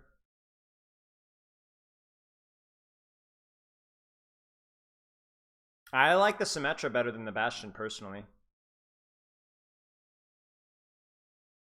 Okay. Okay, sounds good. Be safe. Oh, good flip from Shock, though. Shock actually responded to that really well. That was scary. Probe will have his turret form now.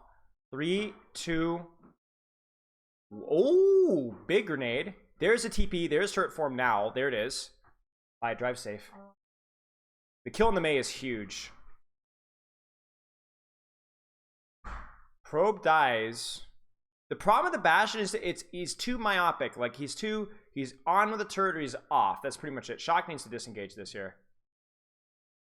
Whereas the Symmetra has a lot more consistency. What is Luke doing? So Shock gets out there. That wasn't terrible for Shock. So London goes into this fight. There's the Hanzo swap that we've been looking for. Junbin is isolated. He is dead. Oh, man. And I don't think London loses anybody here.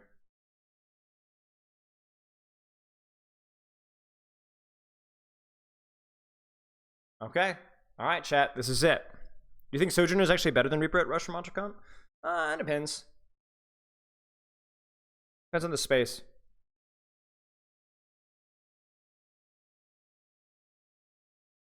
Are we going to get 2 fights here? I don't even know if we will.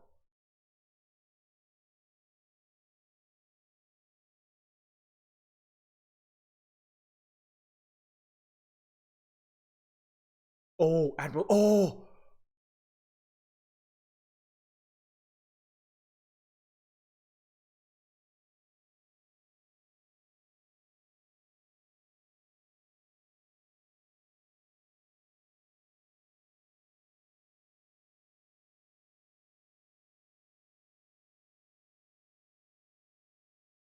Whoa.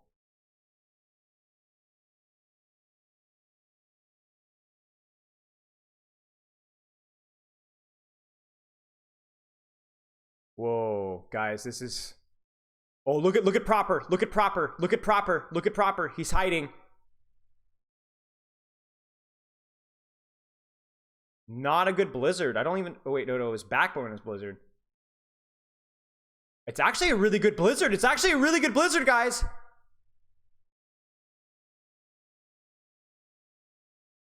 Oh, no. Bro, what this go? Oh, my gosh. This could go either way.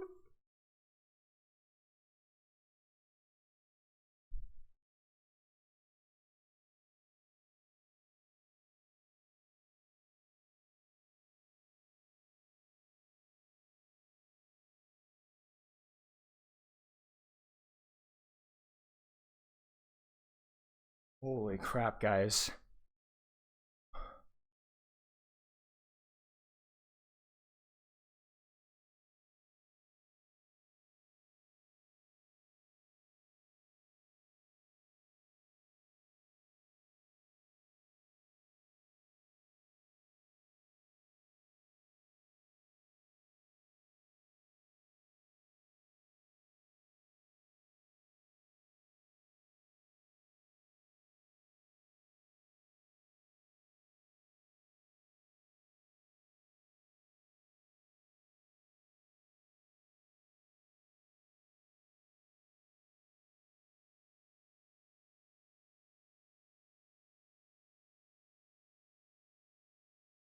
What?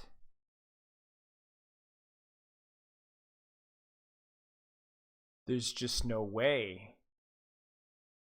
Somehow I didn't realize that Rinko is that close to BAP window.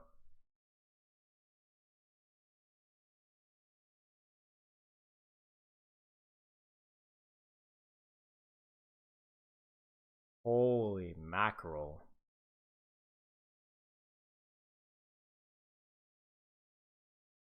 He was 65 before the fight? Oh, and then he got BAP windowed on the Ryan. The Ryan got really low. Wow. Man, London has to be hurting about that one. They drug him in exactly where they wanted them, and they couldn't get it. Oh.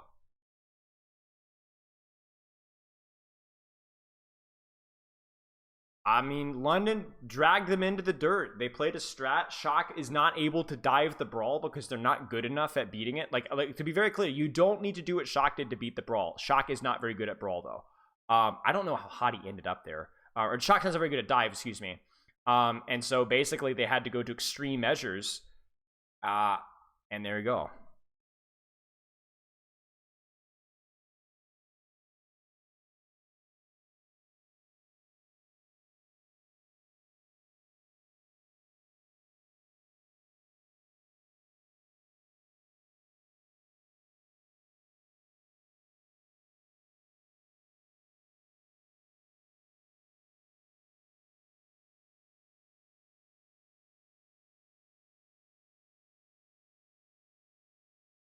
Dang, dude. Holy crap.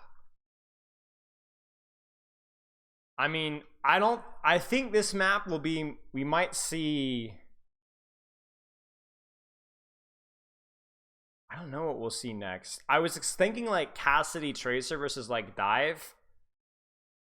But honestly, at this point in time, we really don't know what we're going to see on Esperanza anymore. Because the Shock really does not want to take the Dive, but that map is really good for Dive, Sombra Tracer, so I really don't know what we're gonna see. Give me 1 second. I'm gonna pinkle, I say. Tinkle. I'll be right back.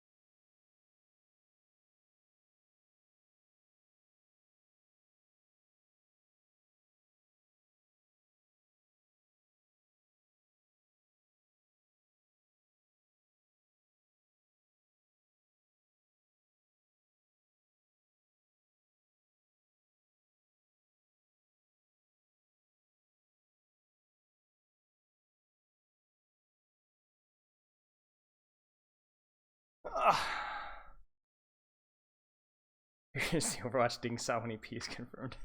You guys have heard of Gamer Girl bathwater. Now Gamer Man urine filled with macrophytonutrients and illegal drugs. Ah!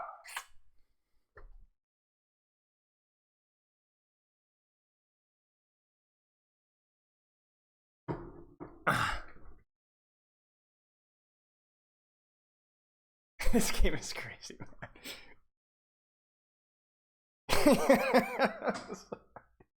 I'm sorry, guys. I'm sorry.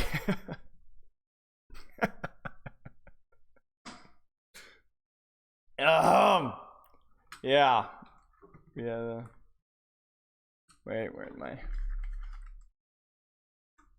Genuine question. Is right now the perfect moment to ask for life advice? Yeah, sure. After that moment, yeah.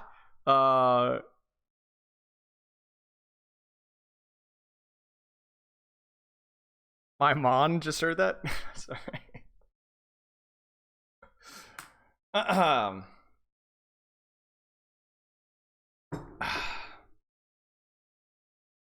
Oh no. Sometimes the inner voices win.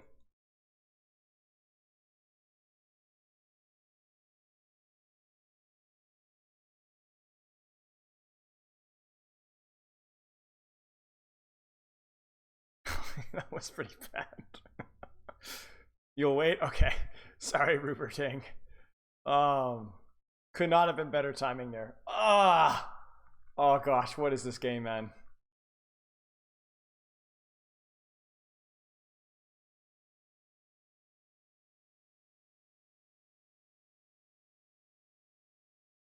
I still feel like London has a slight advantage here because you got to think about it this way. London has the advantage on Li Jiang, I feel like, given the comps that we've seen, probably. Esperanza, I would say, I guess a shock advantage. I don't even know anymore. But the fact that it's really just one match loss for shock and it's over. So who knows? Will I still be streaming for Rain Atlas? Probably not. Probably not. We'll see. Posture check, thank you. Alright, we're getting back into it. Good gosh, man. This game is...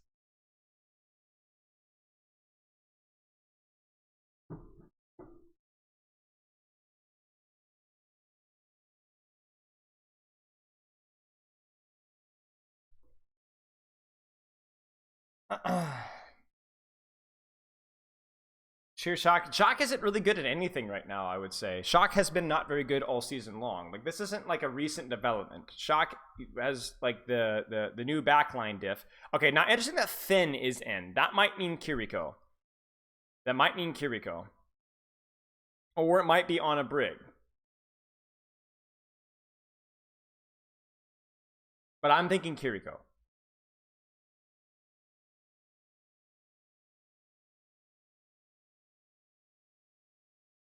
This is the real toilet bowl, yeah.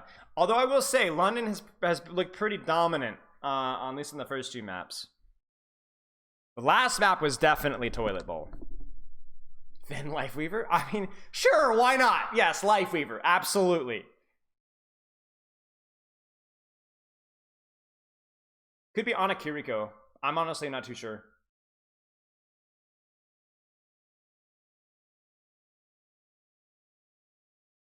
I'm gonna go watch some of my videos so I don't end up like the shock. It's a 2-1 London. I feel like Cass Tracer could work here. I mean, honestly, Cass maybe just Reinhardt. Maybe just Reinhardt. Kasana's apparently MIA, so...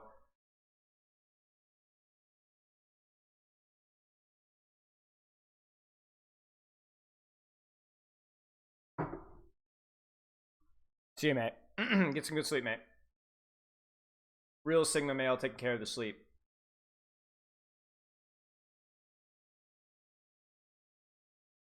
I don't think Orisa would... maybe? I don't even know. It's Junbin. Who knows? Bap Zen could work. I feel like it's not a great map for Bap Zen. I prefer something like an Ana Kiriko or a Bap Kiriko. But, like, yeah, okay, sure. Why not? I don't even know anymore, guys. I really don't know anymore. They're doing it, guys. They're doing it. Now, Shock's comp. I don't love the Orisa, but if they're on Sim May, the Orisa actually works quite well. I actually like Shock's comp versus what London is playing. Orisa's fine as long as they don't have poke damage. Junmin might want to be on a different tank, but yeah. I would prefer the Kiriko instead of the Zen. That's the only thing. I think we'll probably see Finn go Kiriko.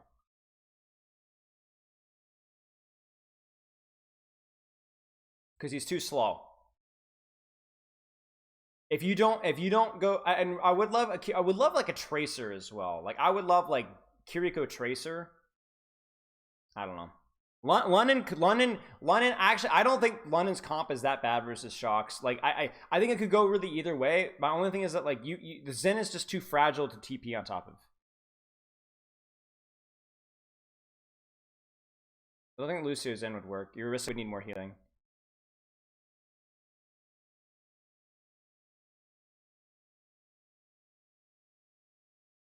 They are able to flip the map. Junman's dead again. Dude, Junman has just died more than times that I can count. I don't know.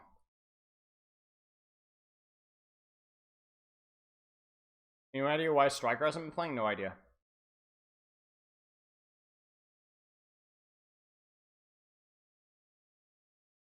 I don't like this at all. London's playing this one really well, but like this is not gonna work. You need a mobile DPS, and you need a besides Genji, and you need a mobile support. Finn's gonna be in like triple-digit deaths here.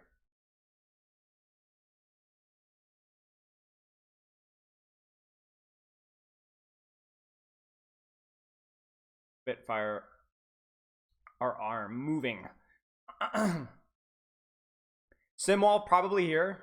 Oh, that's huge. That's huge.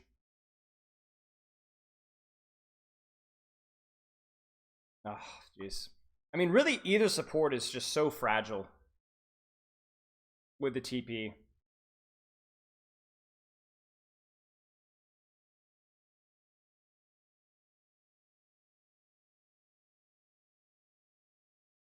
Now, we have Trance here, so now Finn can play a little bit more aggressively, because you can't just go on top of Finn. Ooh.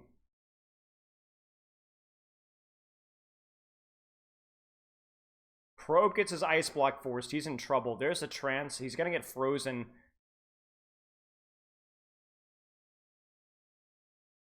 Oh, man.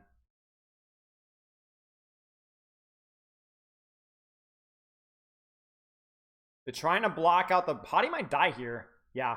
He was trying to block out the BAP window, but he wasn't able to. And that buys Shocks the space that they need for this comp to work. So now maybe you get a little bit more space for your comp to work. Obviously, Simwall's coming up, which is really, really tough. The question is, will London be able to stop the robot from underneath? Will they be able to... Do you hear me? Will they be able to stop the robot from underneath? Because that's 100% the plan. To TP underneath and stop the robot. Here it comes.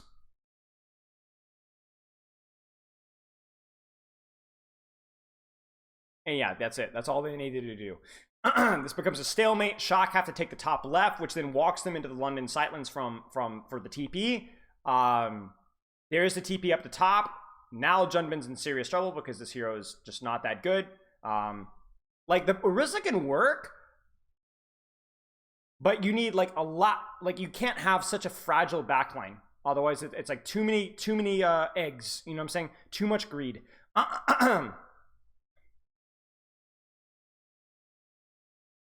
Don't think we trance this. Oh my gosh, what are they doing?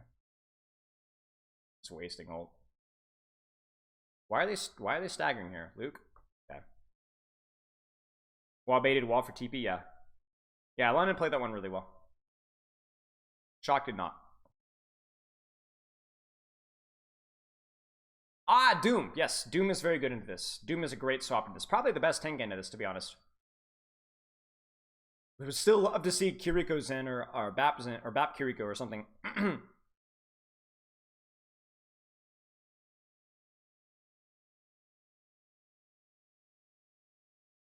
There it is. Not sure why we're blizzarding, but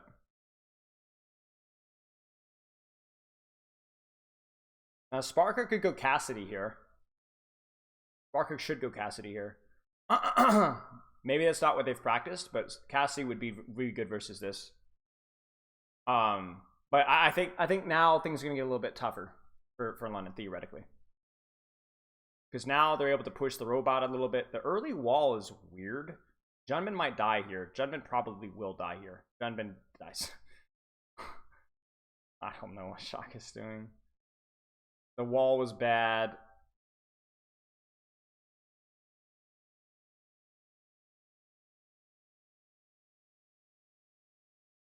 Maybe Shock lives here. There's the Echo swap. Echo's really good versus this. There's the Trance Force for free. And what a TP. The good news is that... Oh, what? Proper dies. The good news I was going to say is that Shock was able to maintain positioning, but they were able to basically just get out for free. Wow, that was really well played by London.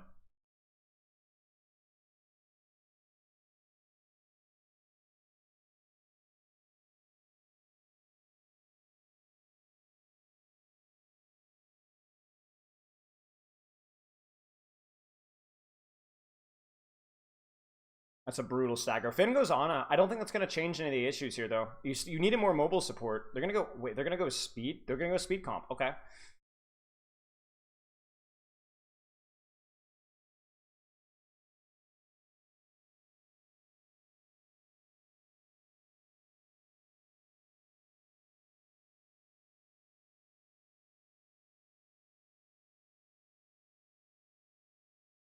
Oh, Junbin has to get out. Junbin can't land with that ult.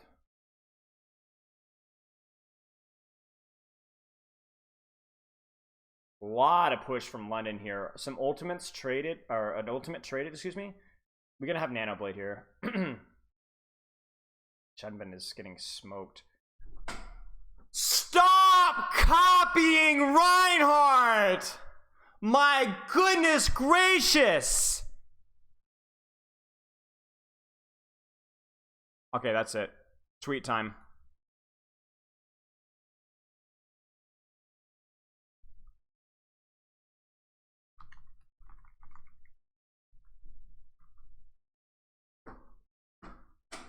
Why? Who are these people? They're not real. Why would you go Bastion? What is Shock? Shock is just cooked, dude.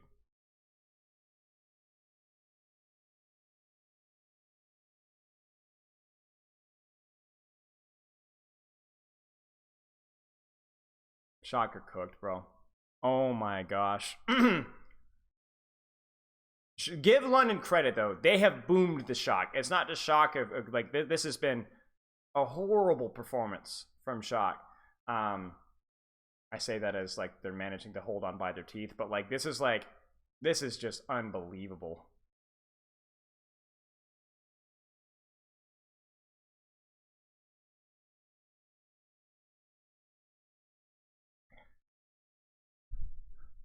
Oh my gosh.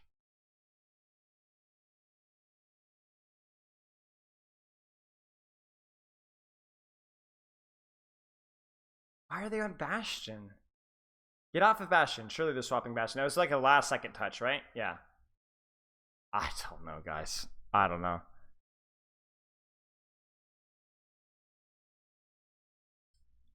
I don't know, bro. Maybe this is it. I mean, they have beat. They have Nano.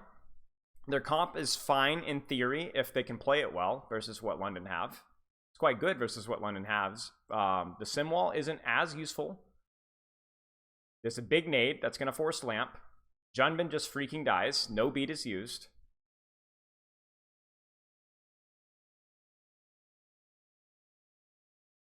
Ugh.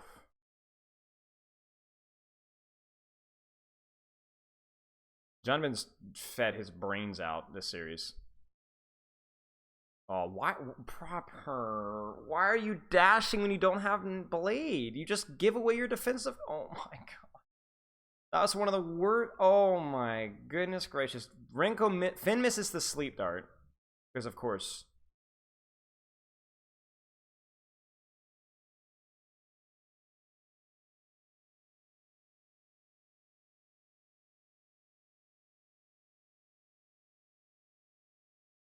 Why did proper dash without Blade?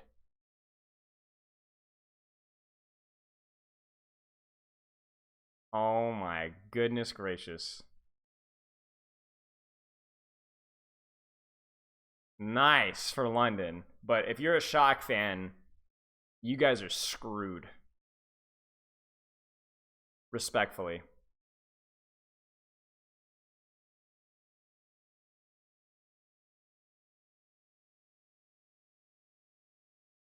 London looked really nice at times, but other times, like, it... Who's my player of the match? Oh. Sparker, maybe? Hard to say. They did good, guys.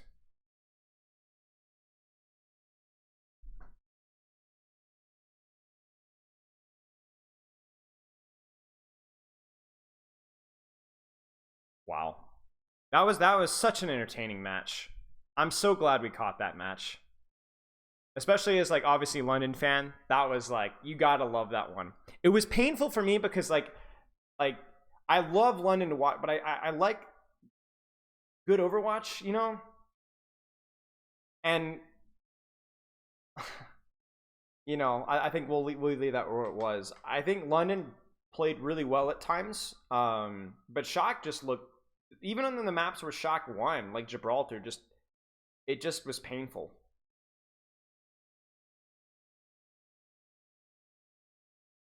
I think Atlanta Houston will probably be a stomp. Houston has not looked quite as good.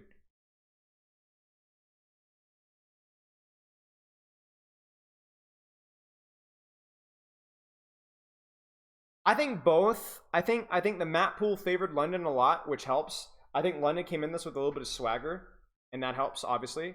But Shock really, I think I would be lying if I said Shock didn't look awful. Like, really, really bad. I have never seen ult economy fumbled so badly, repeatedly. And composition choices fumbled so badly, repeatedly. Probably some of the worst we've seen in a long time.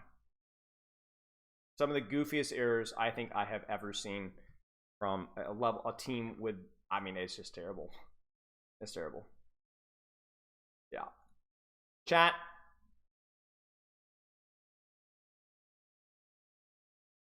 I'm gonna head out. Hottie gets player of the match. Congrats to the London guys. I'm gonna head out. I think Hottie played fairly well. I still think Sparker might have won it with some of the TPs they're doing, but I don't know if that's him or what. It's kind of hard to like say who gets credit for London because a lot of it was like team play stuff. All right, chat. I'm gonna rate Avast. You guys can enjoy his commentary for the rest of the series. Loves and kisses. I'll chat with you guys later. I'll be back on Tuesday. We'll pick what match you want to look at. And not this match. I never want to see this match again. Hop in, guys. Never. I never want to see this match again. I was the best match and yet the worst match all season. No, I'm not looking at this match, bro. Never, never. All right, guys. I'll see you guys Tuesday. Spilo out.